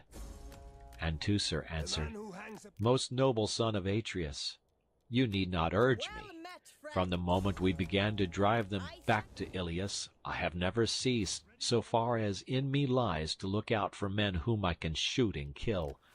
I have shot 8 barbed shafts, and all of them have been buried in the flesh of warlike youths. But this mad dog I cannot hit. As he spoke, he aimed another arrow straight at Hector, for he was bent on hitting him. Nevertheless he missed him, and the arrow hit Priam's brave son Gorgythion in the breast. His mother, fair Castianera, lovely as a goddess, had been married from a Cyme, and now he bowed his head as a garden poppy in full bloom when it is weighed down by showers in spring. Even thus heavy bowed his head beneath the weight of his helmet. Again he aimed at Hector, for he was longing to hit him, and again his arrow missed, for Apollo turned it aside. But he hit Hector's brave charioteer Archeptolemus in the breast, by the nipple, as he was driving furiously into the fight. The horses swerved aside as he fell headlong from the chariot, and there was no life left in him. Hector was greatly grieved at the loss of his charioteer, but for all his sorrow he let him lie where he fell, and bade his brother Cebriones, who was hard by, take the reins. Cebriones did as he had said. Hector thereon with a loud cry sprang from his chariot to the ground, and seizing a great stone made straight for Teucer with intent to kill him. Teucer had just taken an arrow from his quiver and had laid it upon the bowstring, but Hector struck him with the jagged stone as he was taking aim, and drawing the string to his shoulder. He hit him just where the collarbone divides the neck from the chest, a very deadly place, and broke the sinew of his arm so that his wrist was less, and the bow dropped from his hand as he fell forward on his knees.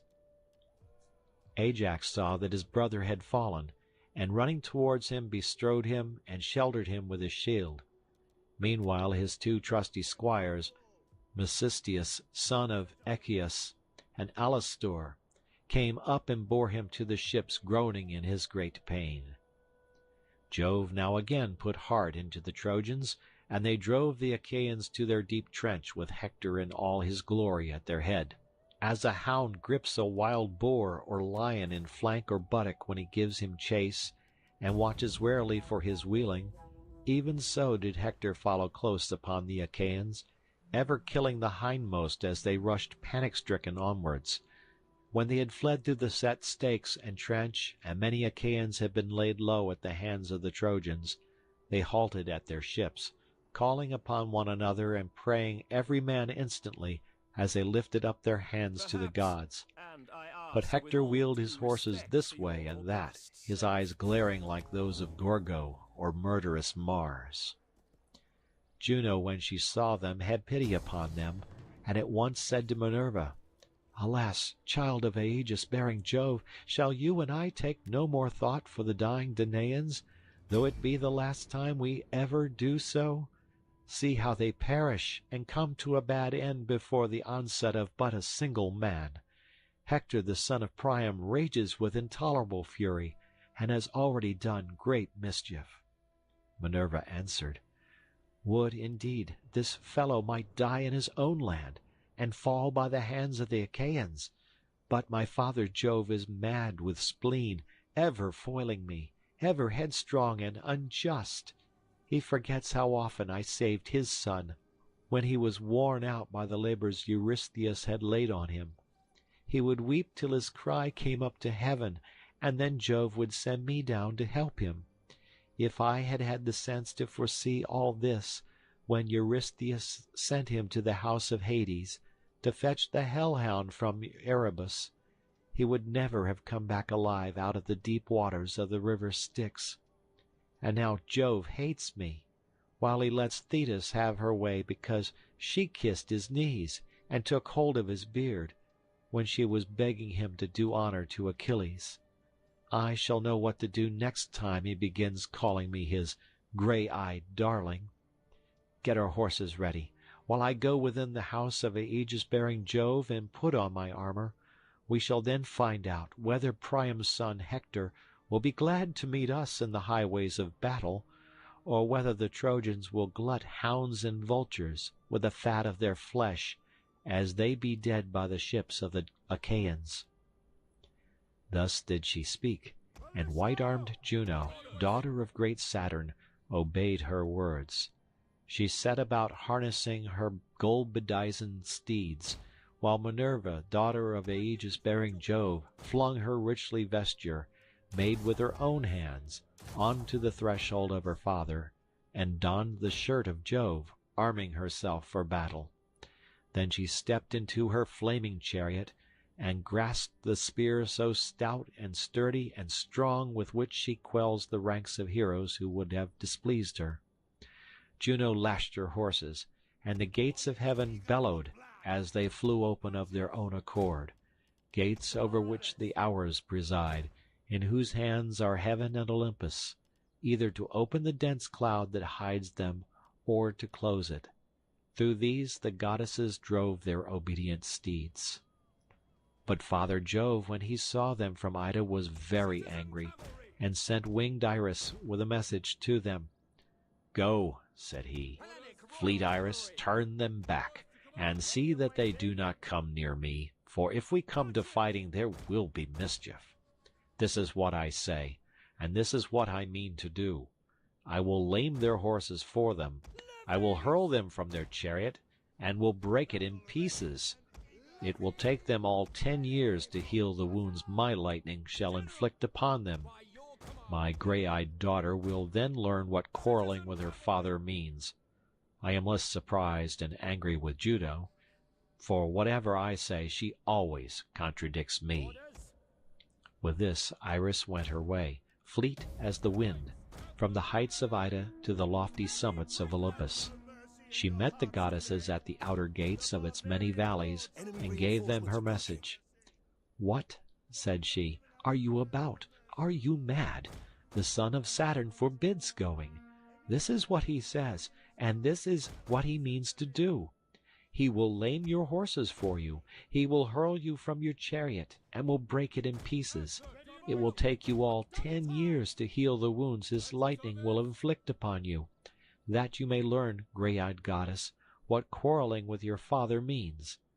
He is less hurt and angry with Juno, for whatever he says she always contradicts him. But you, bold hussy, will you really dare to raise your huge spear in defiance of Jove?" With this she left them, and Juno said to Minerva, "Of a truth, child of aegis-bearing Jove, I am not for fighting men's battles further in defiance of Jove. Let them live or die as luck will have it. and let Jove mete out his judgments upon the Trojans and Danaans according to his own pleasure." She turned her steeds. The Hours presently unyoked them, made them fast to their ambrosial mangers, and leaned the chariot against the end wall of the courtyard.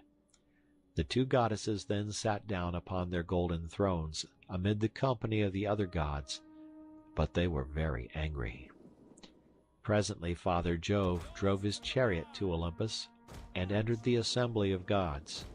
The mighty lord of the earthquake unyoked his horses for him, set the car upon its stand, and threw a cloth over it. Jove then sat down upon his golden throne, and Olympus reeled beneath him. Minerva and Juno sat alone, apart from Jove, and neither spoke nor asked him questions. But Jove knew what they meant, and said, "Minerva and Juno, why are you so angry? Are you fatigued with killing so many of your dear friends, the Trojans? Be this as it may, such is the might of my hands that all the gods in Olympus cannot turn me. You were both of you trembling all over ere ever you saw the fight and its terrible doings. I tell you, therefore, and it would have surely been, I should have struck you with lightning, and your chariots would never have brought you back again to Olympus." Minerva and Juno groaned in spirit as they sat side by side and brooded mischief for the Trojans. Minerva sat silent without a word, for she was in a furious passion and bitterly incensed against her father. But Juno could not contain herself, and said, "What, dread son of Saturn, are you talking about? We know how great your power is. Nevertheless we have compassion upon the Danaan warriors who are perishing and coming to a bad end.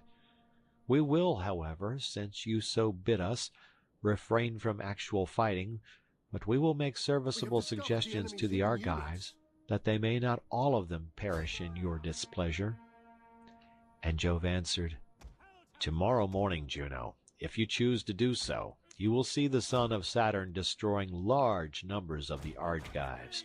For fierce Hector shall not cease fighting till he has roused the son of Peleus, when they are fighting in dire straits at their ships' sterns about the body of Patroclus.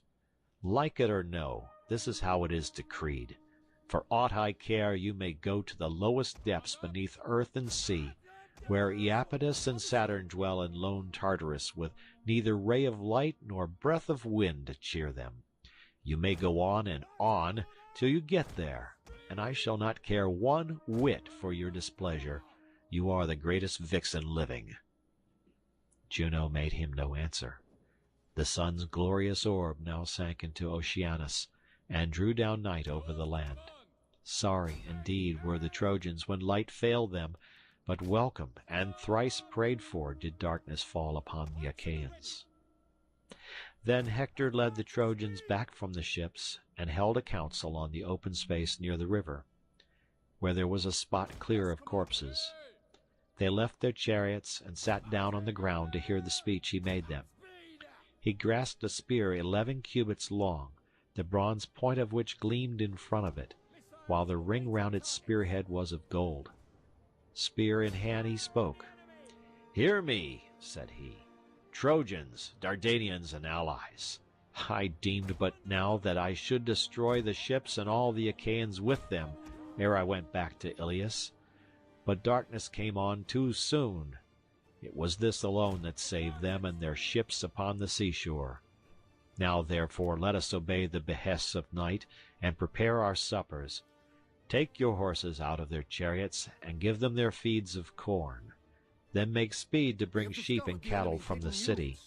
Bring wine also, and corn for your horses, and gather much wood, that from dark till dawn we may burn watchfires whose flare may reach to heaven. For the Achaeans may try to fly beyond the sea by night, and they must not embark scatheless and unmolested. Many a man among them must take a dart with him to nurse at home, hit with spear or arrow as he is leaping on board his ship, that others may fear to bring war and weeping upon the Trojans. Moreover, let the heralds tell it about the city, that the growing youths and grey-bearded men are to camp upon its heaven-built walls. Let the women each of them light a great fire in her house, and let watch be safely kept, lest the town be entered by surprise while the host is outside. See to it, brave Trojans, as I have said, and let this suffice for the moment. At daybreak I will instruct you further. I pray and hope to Jove and to the gods that we may then drive those fate-sped hounds from our land, for 'tis the fates that have borne them and their ships hither. This night, therefore, let us keep watch, but with early morning let us put on our armor and rouse fierce war at the ships of the Achaeans. I shall then know whether brave Diomed the son of Tydeus will drive me back from the ships to the wall, or whether I shall myself slay him and carry off his blood-stained spoils. Tomorrow let him show his mettle, abide my spear if he dare. I ween that at break of day he shall be among the first to fall, and many another of his comrades round him. Would that I were as sure of being immortal and never growing old, and of being worshipped like Minerva and Apollo, as I am that this day will bring evil to the Argives. Thus spoke Hector, and the Trojans shouted applause. They took their sweating steeds from under the yoke, and made them fast each by his own chariot. They made haste to bring sheep and cattle from the city.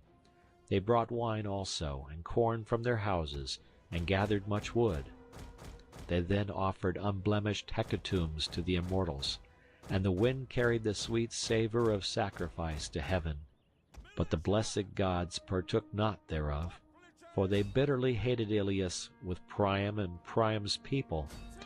Thus high in hope they sat through the livelong night by the highways of war, and many a watchfire did they kindle. As when the stars shine clear, and the moon is bright, there is not a breath of air, not a peak nor glade nor jutting headland, but it stands out in the ineffable radiance that breaks from the serene of heaven. The stars can all of them be told, and the heart of the shepherd is glad. Even thus shone the watchfires of the Trojans before Ilius, midway between the ships and the river Xanthus. 1,000 campfires gleamed upon the plain, and in the glow of each there sat 50 men, while the horses, champing oats and corn beside their chariots, waited till dawn should come. End of Book 8. Our hidden units have been discovered.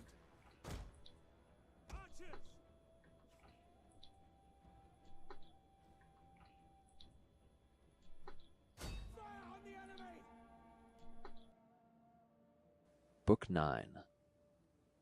The Embassy to Achilles. Thus did the Trojans watch, but panic, comrade of blood-stained rout, had taken fast hold of the Achaeans, and their princes were all of them in despair. As when the two winds that blow from Thrace, the north and the northwest, spring up of a sudden and rouse the fury of the main, in a moment the dark waves uprear their heads and scatter their sea-wrack in all directions. Even thus troubled were the hearts of the Achaeans. The son of Atreus in dismay bade the heralds call the people to a council, man by man, but not to cry the matter aloud. He made haste also himself to call them, and they sat sorry at heart in their assembly. Agamemnon shed tears as it were a running stream or cataract on the side of some sheer cliff. And thus, with many a heavy sigh, he spoke to the Achaeans. "My friends," said he, "princes and counselors of the Argives, the hand of heaven has been laid heavily upon me. Cruel Jove gave me his solemn promise that I should sack the city of Troy before returning, but he has played me false, and is now bidding me go ingloriously back to Argos with the loss of much people. Such is the will of Jove, who has laid many a proud city in the dust as he will yet lay others, for his power is above all. Now therefore let us all do as I say, and sail back to our own country, for we shall not take Troy." Thus he spoke, and the sons of the Achaeans for a long while sat sorrowful there, but they all held their peace, till at last Diomed of the loud battle cry made answer saying, "Son of Atreus, I will chide your folly, as is my right in council. Be not then aggrieved that I should do so. In the first place, you attacked me before all the Danaans, and said I was a coward and no soldier. The Argives, young and old, know that you did so. But the son of scheming Saturn endowed you by halves only. He gave you honor as the chief ruler over us, but valor, which is the highest both right and might, he did not give you. Sir, think you that the sons of the Achaeans are indeed as unwarlike and cowardly as you say they are? If your own mind is set upon going home, go. The way is open to you. The many ships that followed you from Mycenae stand ranged upon the seashore, but the rest of us stay here till we have sacked Troy. Nay, though these too should turn homeward with their ships, Sthenelus and myself will still fight on till we reach the goal of Ilius, for heaven was with us when we came. The sons of the Achaeans shouted applause at the words of Diomed, and presently Nestor rose to speak. Son of Tydeus, said he, in war your prowess is beyond question, and in council you excel all who are of your own years. No one of the Achaeans can make light of what you say, nor gainsay it. But you have not yet come to the end of the whole matter. You are still young. You might be the youngest of my own children. Still, you have spoken wisely, and have counseled the chief of the Achaeans not without discretion. Nevertheless, I am older than you, and I will tell you everything. Therefore, let no man, not even King Agamemnon, disregard my saying, for he that foments civil discord is a clanless, hearthless outlaw. Now, however, let us obey the behests of night, and get our suppers. But let the sentinels, every man of them, camp by the trench that is without the wall. I am giving these instructions to the young men. When they have been attended to, do you, son of Atreus, give your orders, for you are the most royal among us all. Prepare a feast for your counselors. It is right and reasonable that you should do so. There is abundance of wine in your tents, which the ships of the Achaeans bring from Thrace daily. You have everything at your disposal wherewith to entertain guests, and you have many subjects. When many are got together, you can be guided by him whose counsel is wisest, and sorely do we need shrewd and prudent counsel, for the foe has lit his watchfires hard by our ships. Who can be other than dismayed? This night will either be the ruin of our host, or save it. The enemy general is Thus did he dead. speak, and they did even as he had said.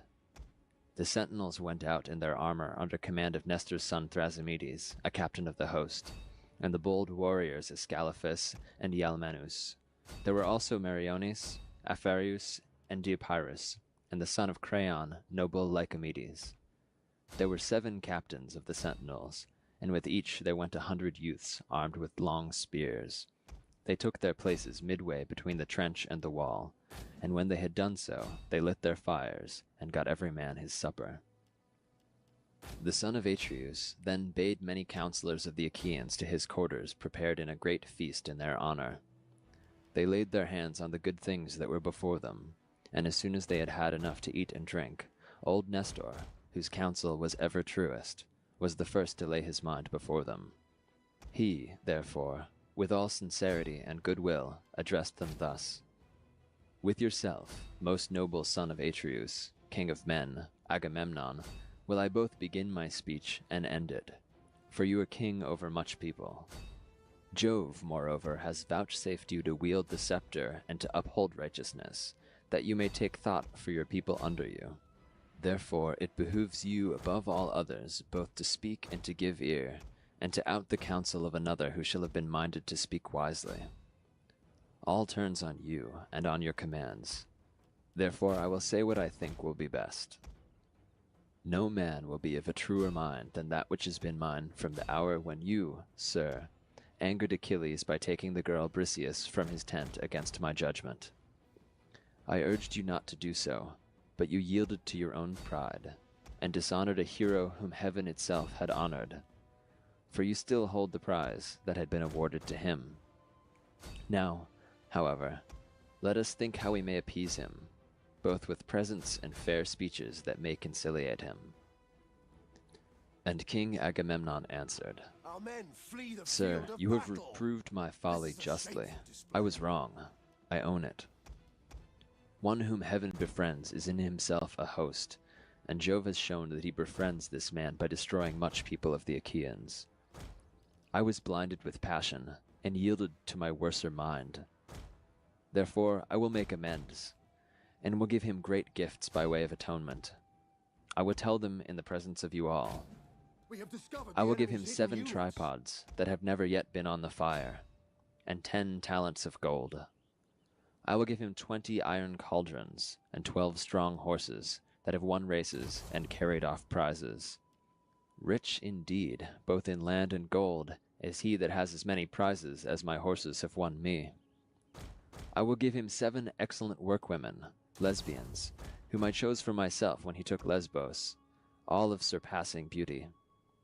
I will give him these, and with them her whom I erewhile took from him, the daughter of Briseus, and I swear a great oath, that I never went up into her couch, nor have been with her after the manner of men and women. One of our units has used all its All ammunition. these things will I give him now. And if hereafter the gods vouchsafe me to sack the city of Priam, let him come when we Achaeans are dividing the spoil, and load his ship with gold and bronze to his liking. Furthermore, let him take 20 Trojan women, the loveliest after Helen herself.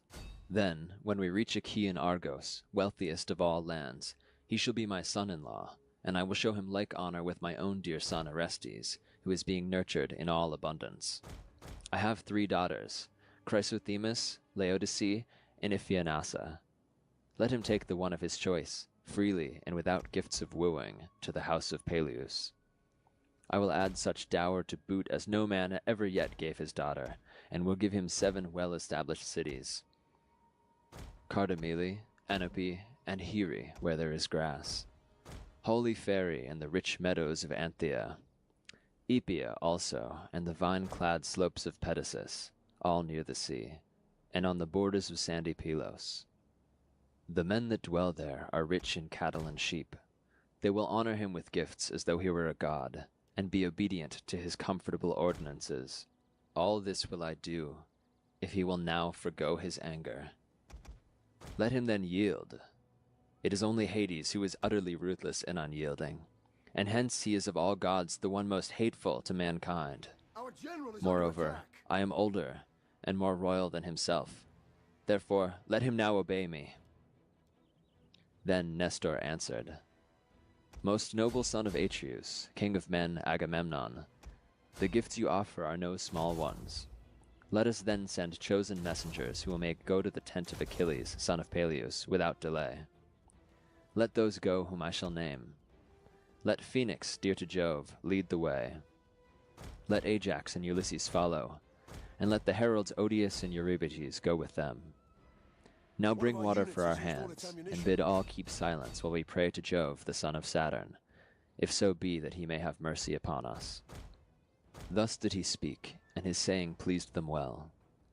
Men-servants poured water over the hands of the guests, while pages filled the mixing bowls with wine and water, and handed it round after giving every man his drink-offering.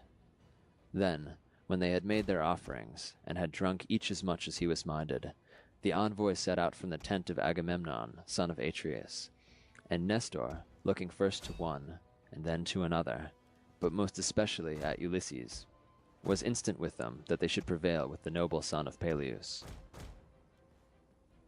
They went their way by the shore of the sounding sea, and prayed earnestly to earth-encircling Neptune that the high spirit of the son of Aeacus might incline favorably towards them. When they reached the ships and tents of the Myrmidons, they found Achilles playing on a lyre, fair, of cunning workmanship, and its crossbar was of silver. It was part of the spoils which he had taken when he had sacked the city of Aetion, and he was now diverting himself with it, and singing the feats of heroes. He was alone with Patroclus, who sat opposite to him and said nothing, waiting till he should cease singing. Ulysses and Ajax now came in, Ulysses leading the way, and stood before him. Achilles sprang from his seat with the lyre still in hand, and Patroclus, when he saw the strangers, rose also. Achilles then greeted them, saying, All hail and welcome! You must come upon some great matter, you, who for all my anger are still dearest to me of the Achaeans. With this he led them forward, and bade them sit on seats covered with purple rugs. Then he said to Patroclus, who was close by him, Son of Menoetius, set a larger bowl upon the table, mix less water with the wine, and give every man his cup, for these are very dear friends, who are now under my roof. Patroclus did as his comrade bade him. He set the chopping block in front of the fire, and on it he laid the loin of a sheep, the loin also of a goat, and the chine of a fat hog. Automedon held the meat, while Achilles chopped it. He then sliced the pieces and put them on spits, while the son of Menoetius made the fire burn high. When the flame had died down, he spread the embers, laid the spits on top of them, lifting them up and setting them upon the spit racks, and he sprinkled them with salt. When the meat was roasted, he set it on platters, and handed bread round the table in fair baskets, while Achilles dealt them their portions. Then Achilles took his seat facing Ulysses against the opposite wall, and bade his comrade Patroclus offer sacrifice to the gods. So he cast the offerings into the fire, and they laid their hands upon the good things that were before them. As soon as they had had enough to eat and drink, Ajax made a sign to Phoenix, and when he saw this, Ulysses filled his cup with wine and pledged Achilles. Hail, said he. Achilles, we have had no scant of good cheer, neither in the tent of Agamemnon, nor yet here. There has been plenty to eat and drink, but our thoughts turn upon no such matter. Sir, we are in the face of great disaster, and without your help, know not whether we shall save our fleet or lose it. The Trojans and their allies have camped hard by our ships and by the wall. They have lit watchfires throughout their host, and deem that nothing can now prevent them from falling on our fleet. Jove, moreover, has sent his lightning on their right. Hector, in all his glory, rages like a maniac. Confident that Jove is with him, he fears neither god nor man, but is gone raving mad, and prays for the approach of day. He vows that he will hew the high sterns of our ships in pieces, set fire to their hulls, and make havoc of the Achaeans while they are dazed and smothered in smoke. I much fear that heaven will make good his boasting, and it will prove our lot to perish at Troy far from our home in Argos. Up then, and late though it be, save the sons of the Achaeans, who faint before the fury of the Trojans. You will repent bitterly hereafter if you do not, for when the harm is done, there will be no curing it. Consider ere it be too late, and save the Danaans from destruction. My good friend, when your father Peleus sent you from Phthia to Agamemnon, did he not charge you, saying, Son, Minerva and Juno will make you strong if they choose, but check your temper, for the better part is in goodwill. Eschew vain quarreling, and the Achaeans old and young will respect you more for doing so. These were his words, but you have forgotten them. Even now, however, be appeased, and put away your anger from you. Agamemnon will make you great amends if you will forgive him. Listen, and I will tell you what he has said in his tent that he will give you. He will give you 7 tripods that have never yet been on the fire, and 10 talents of gold, 20 iron cauldrons, and 12 strong horses that have won races and carried off prizes. Rich indeed, both in land and gold, is he who has had as many prizes as these horses have won for Agamemnon. Moreover, he will give you 7 excellent workwomen, lesbians, whom he chose for himself when you took Lesbos, all of surpassing beauty. He will give you these, and with them her whom he erewhile took from you, the daughter of Briseus, and he will swear a great oath he has never gone up into her couch, nor been with her after the manner of men and women. All these things will he give you now down, and if hereafter the gods vouchsafe him to sack the city of Priam, you can come when we Achaeans are dividing the spoil, and load your ship with gold and bronze to your liking. You can take 20 Trojan women, the loveliest after Helen herself. Then, when we reach Achaean Argos, wealthiest of all lands, you shall be his son-in-law, and he will show you like honor with his own dear son Orestes, who is being nurtured in all abundance. Agamemnon has 3 daughters, Chrysothemis, Laodice, and Iphianassa. You may take the one of your choice, freely and without gifts of wooing, to the house of Peleus. He will add such dower to boot as no man ever yet gave his daughter, and will give you 7 well-established cities, Cardamele, Enope, and Here, where there is grass, holy Phereus, and the rich meadows of Anthea. Epia also, and the vine-clad slopes of Pedasus, all near the sea and on the borders of sandy Pylos. The men that dwell there are rich in cattle and sheep. They will honor you with gifts as though you were a god, and be obedient to your comfortable ordinances. All this will he do if you will now forego your anger. Moreover, though you hate both him and his gifts with all your heart, yet pity the rest of the Achaeans, who are being harassed in all their host. They will honor you as a god, and you will earn great glory at their hands. You might even kill Hector.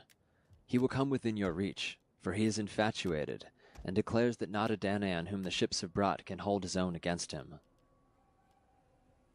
Achilles answered, Ulysses, noble son of Laertes, I should give you formal notice plainly, and in all fixity of purpose, that there be no more of this cajoling, from whatsoever quarter it may come.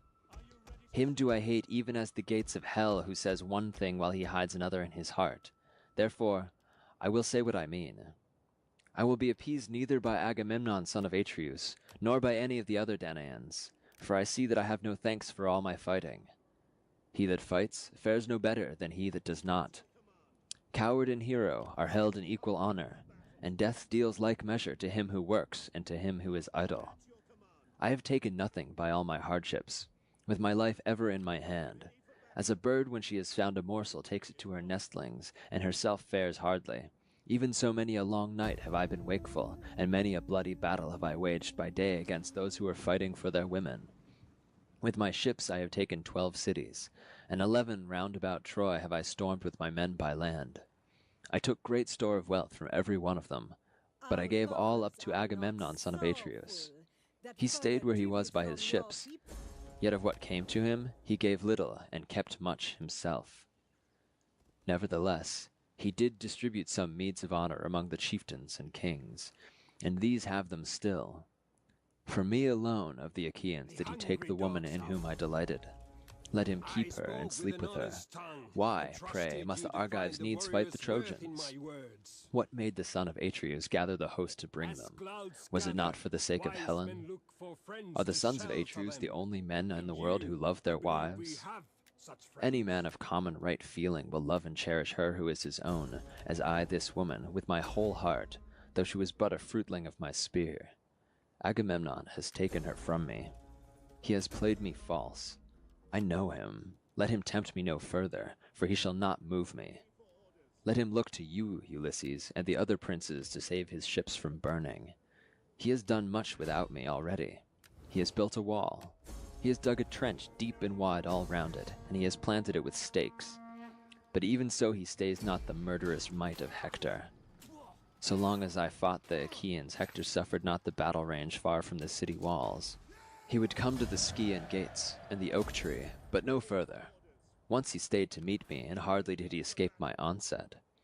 Now, however, since I am in no mood to fight him, I will tomorrow offer sacrifice to Jove and to all the gods. I will draw my ships into the water, and then victual them duly. Tomorrow morning, if you care to look, you will see my ships on the Hellespont, and my men rowing out to sea with might and main. If great Neptune vouchsafes me a fair passage, in 3 days I shall be in Phthia. I have much there that I left behind me when I came here to my sorrow, and I shall bring back still further store of gold, of red copper, of fair women, and of iron, my share of the spoils that we have taken. But one prize, he who gave has insolently taken away. Tell him all as I now bid you, and tell him in public that the Achaeans may hate him, and beware of him, should he think that he can yet dupe others, for his effrontery never fails him. As for me, hound that he is, he dares not look me in the face. I will take no counsel with him, and I will undertake nothing in common with him. He has wronged me, and deceived me enough. He shall not cozen me further. Let him go his own way, for Jove has robbed him of his reason. I loathe his presence, and for himself care not one straw. He may offer me 10 or even 20 times what he has now done. Nay, not though it be all that he has in the world, both now or ever shall have. He may promise me the wealth of Orchomenus, or of Egyptian Thebes, which is the richest city in the whole world, for it has 100 gates through each of which 200 men may drive at once with their chariots and horses. He may offer me gifts as the sands of the sea, or of the dust of the plain in multitude, But even so he shall not move me till I have been revenged in full for the bitter wrong he has done me. I will not marry his daughter. She may be fair as Venus, and skilful as Minerva, but I will have none of her. Let another take her, who may be a good match for her, and who rules a larger kingdom. If the gods spare me to return home, Peleus will find me a wife. There are Achaean women in Hellas and Phthia, daughters of kings that have cities under them. Of these I can take whom I will, and marry her. Many a time I was minded when at home in Phthia to woo and wed a woman who would make me a suitable wife, and to enjoy the riches of my old father Peleus. My life is more to me than all the wealth of Ilius, while it was yet at peace before the Achaeans went there, or than all the treasure that lies on the stone floor of Apollo's temple beneath the cliffs of Pytho. Cattle and sheep are to be had for harrying, and a man may buy both tripods and horses if he wants them, but when his life is once left him, it can neither be bought nor harried back again. My mother Thetis tells me that there are 2 ways in which I may meet my end. If I stay here and fight, I shall not return alive, but my name will live forever. Whereas if I go home, my name will die, but it will be long ere death shall take me. To the rest of you I say, go home, for you will not take Ilius. Jove has held his hand over her to protect her, and her people have taken heart. Go, therefore, as in duty bound, and tell the princes of the Achaeans the message that I have sent them. Tell them to find some other plan for the saving of their ships and people, for so long as my displeasure lasts, the one that they have now hit upon may not be. As for Phoenix, let him sleep here that he may sail with me in the morning if he so will, but I will not take him by force. They all held their peace, dismayed at the sternness with which he had denied them, till presently the old knight Phoenix, in his great fear of the ships of the Achaeans, burst into tears and said, Noble Achilles, if you are now minded to return, and in the fierceness of your anger will do nothing to save the ships from burning, how, my son, can I remain here without you? Your father Peleus bade me to go with you when he sent you here as a mere lad from Phthia to Agamemnon. You knew nothing neither of war nor of the arts whereby men make their mark in council, and he sent me with you to train you in all excellence of speech and action. Therefore, my son, I will not stay here without you. No, not though heaven itself vouchsafe to strip my years from off me, and make me young as I was when I first left Hellas, the land of fair women. I was then flying the anger of Father Amintor, son of Ormenus, who was furious with me in the matter of his concubine, of whom he was enamoured to the wronging of his wife, my mother. My mother, therefore, prayed me without ceasing to lie with the woman myself, that so she hate my father, and in the course of time I yielded. But my father soon came to know, and cursed me bitterly, calling the dread Erinyes to witness. He prayed that no son of mine might ever sit upon knees, and the gods, Jove of the world below and awful Prosperine, fulfilled his curse. I took counsel to kill him, but some god stayed my rashness and bade me think on men's evil tongues and how I should be branded as the murderer of my father. Nevertheless, I could not bear to stay in my father's house, with him so bitter against me. My cousins and my clansmen came about me, and pressed me sorely to remain. Many a sheep and many an ox did they slaughter, and many a fat hog did they set down to roast before the fire. Many a jar, too, did they broach of my father's wine. 9 whole nights did they set a guard over me, taking it in turns to watch, and they kept a fire always burning, both in the cloister of the outer court and in the inner court at the doors of the room where I lay. But when the darkness of the 10th night came, I broke through the closed doors of my room, and climbed the wall of the outer court after passing quickly and unperceived through the men on guard and the women servants. I then fled through Hellas, till I came to fertile Phthia, mother of sheep, and to King Peleus, who made me welcome, and treated me as a father treats an only son who will be heir to all his wealth. He made me rich, and set me over much people, establishing me on the borders of Phthia, where I was chief ruler over the Dolopians. It was I, Achilles, who had the making of you. I loved you with all my heart, for you would eat neither at home, nor when you had gone out elsewhere, till I had first set you upon my knees, cut up a dainty morsel that you were to eat, and held the wine-cup to your lips. Many a time have you slobbered your wine in baby helplessness over my shirt. I had infinite trouble with you. But I knew that heaven had vouchsafed me no offspring of my own, and I made a son of you, Achilles, that in my hour of need you might protect me. Now, therefore, I say battle with your pride and beat it. cherish not your anger forever. The might and majesty of heaven are more than ours, but even heaven may be appeased. And if a man has sinned, he prays the gods, and reconciles them to himself by his piteous cries and by frankincense, with drink offerings and the savor of burnt sacrifice. For prayers are as daughters to great Jove. Halt, wrinkled, with eyes askance, they follow in the footsteps of sin, who being fierce and fleet of foot, leaves them far behind, and ever baneful to mankind outstrips them even to the ends of the world. But nevertheless the prayers come hobbling and healing after. If a man has pity upon these daughters of Jove when they draw near him, they will bless him and hear him too when he is praying.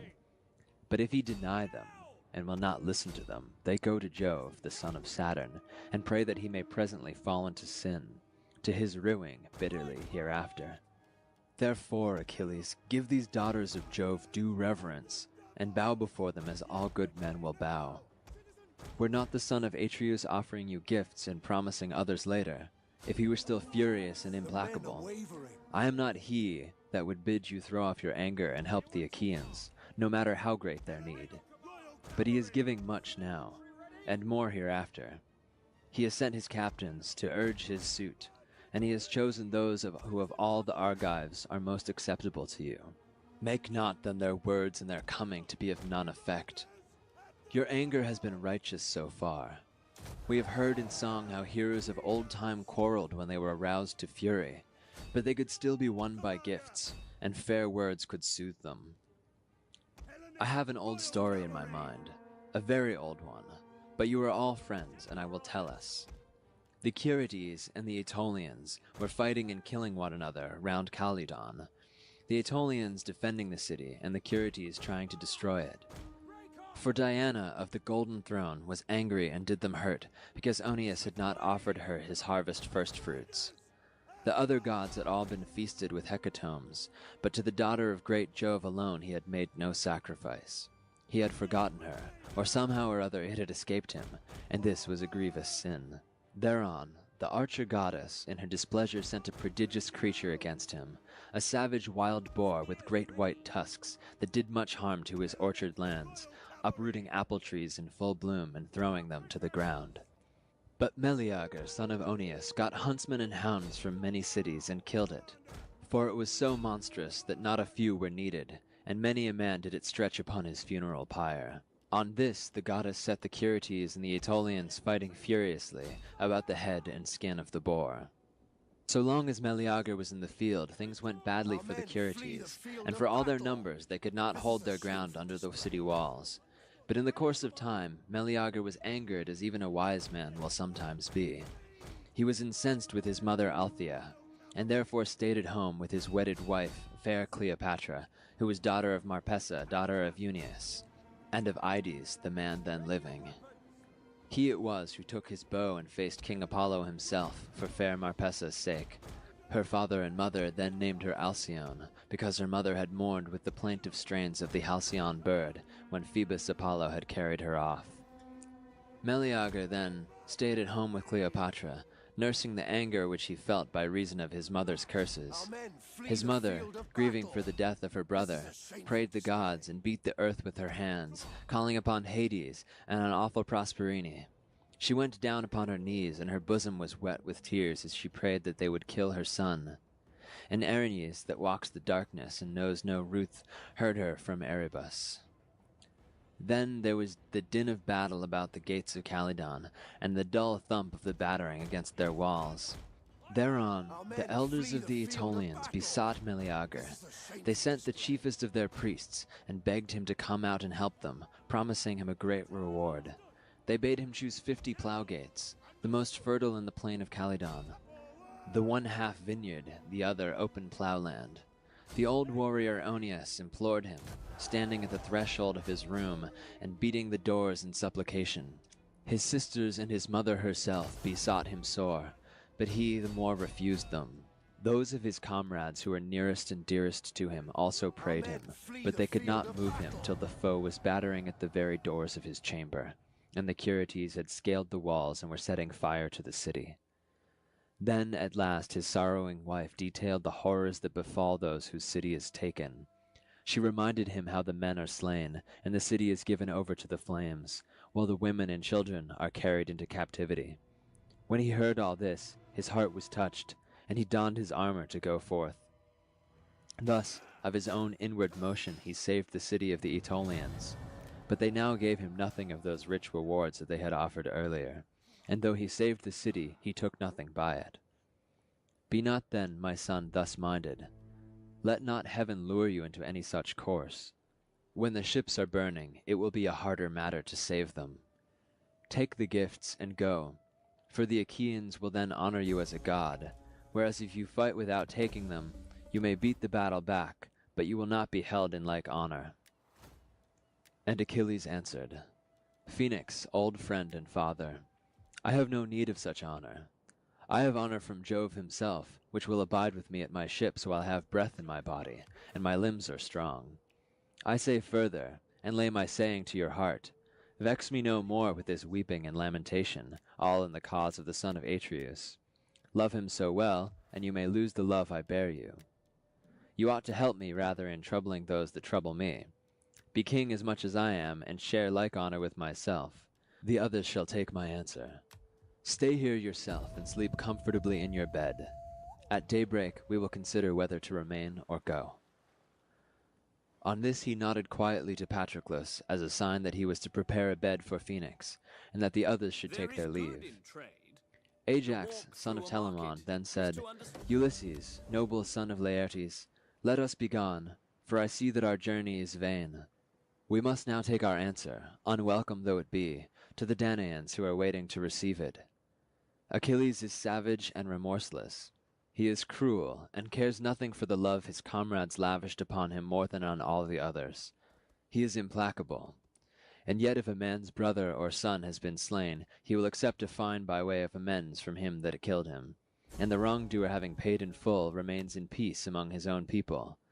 But as for you, Achilles, the gods have put a wicked, unforgiving spirit in your heart, and this, all about one single girl, whereas we now offer you the 7 best we have, and much else into the bargain. Be then of a more gracious mind, respect the hospitality of your own roof.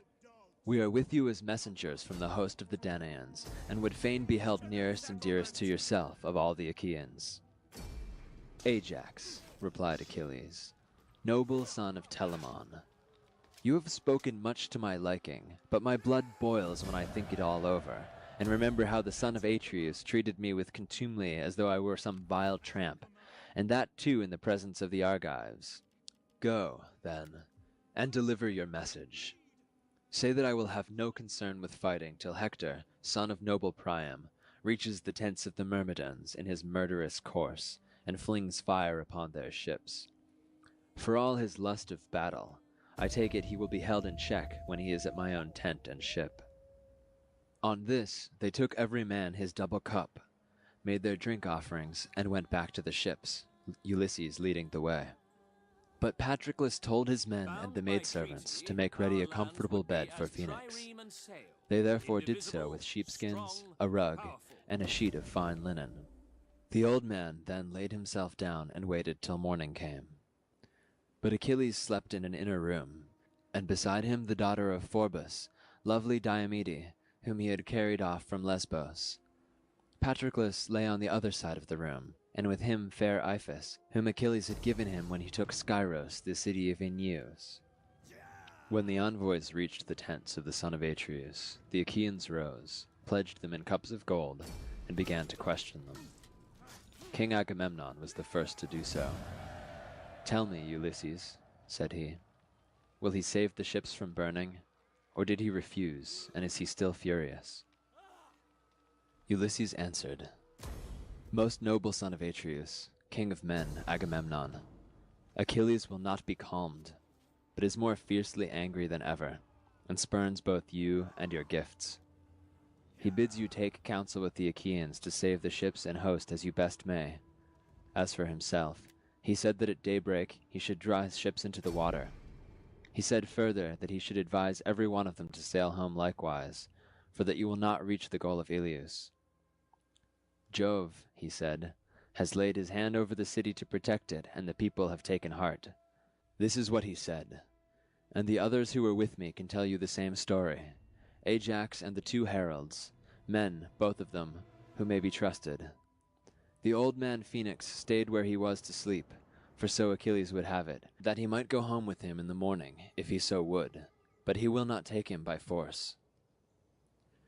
They all held their peace, sitting for a long time silent and dejected, by reason of the sternness with which Achilles had refused them, till presently Diomed said, Most noble son of Atreus, king of men, Agamemnon, you ought not to have sued the son of Peleus, nor offered him gifts.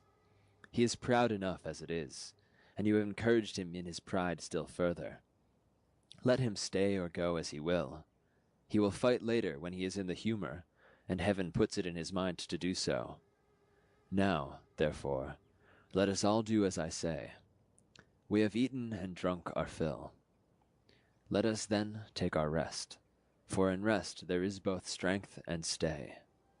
But when fair, rosy-fingered morn appears, forthwith bring out your host and your horsemen in front of the ships, urging them on, and yourself fighting among the foremost. Thus he spoke, and the other chieftains approved his words. They then made their drink offerings, and went every man to his own tent, where they laid down to rest, and enjoyed the boon of sleep. End of Book 9. End of Book 9. End of Book 9. End of Book 9. End of Book 9. Book 10. Ulysses and Diomed go out as spies and meet Dolon, who gives them information. They then kill him, and profiting by what he had told them, kill Rhesus, king of the Thracians, and take his horses.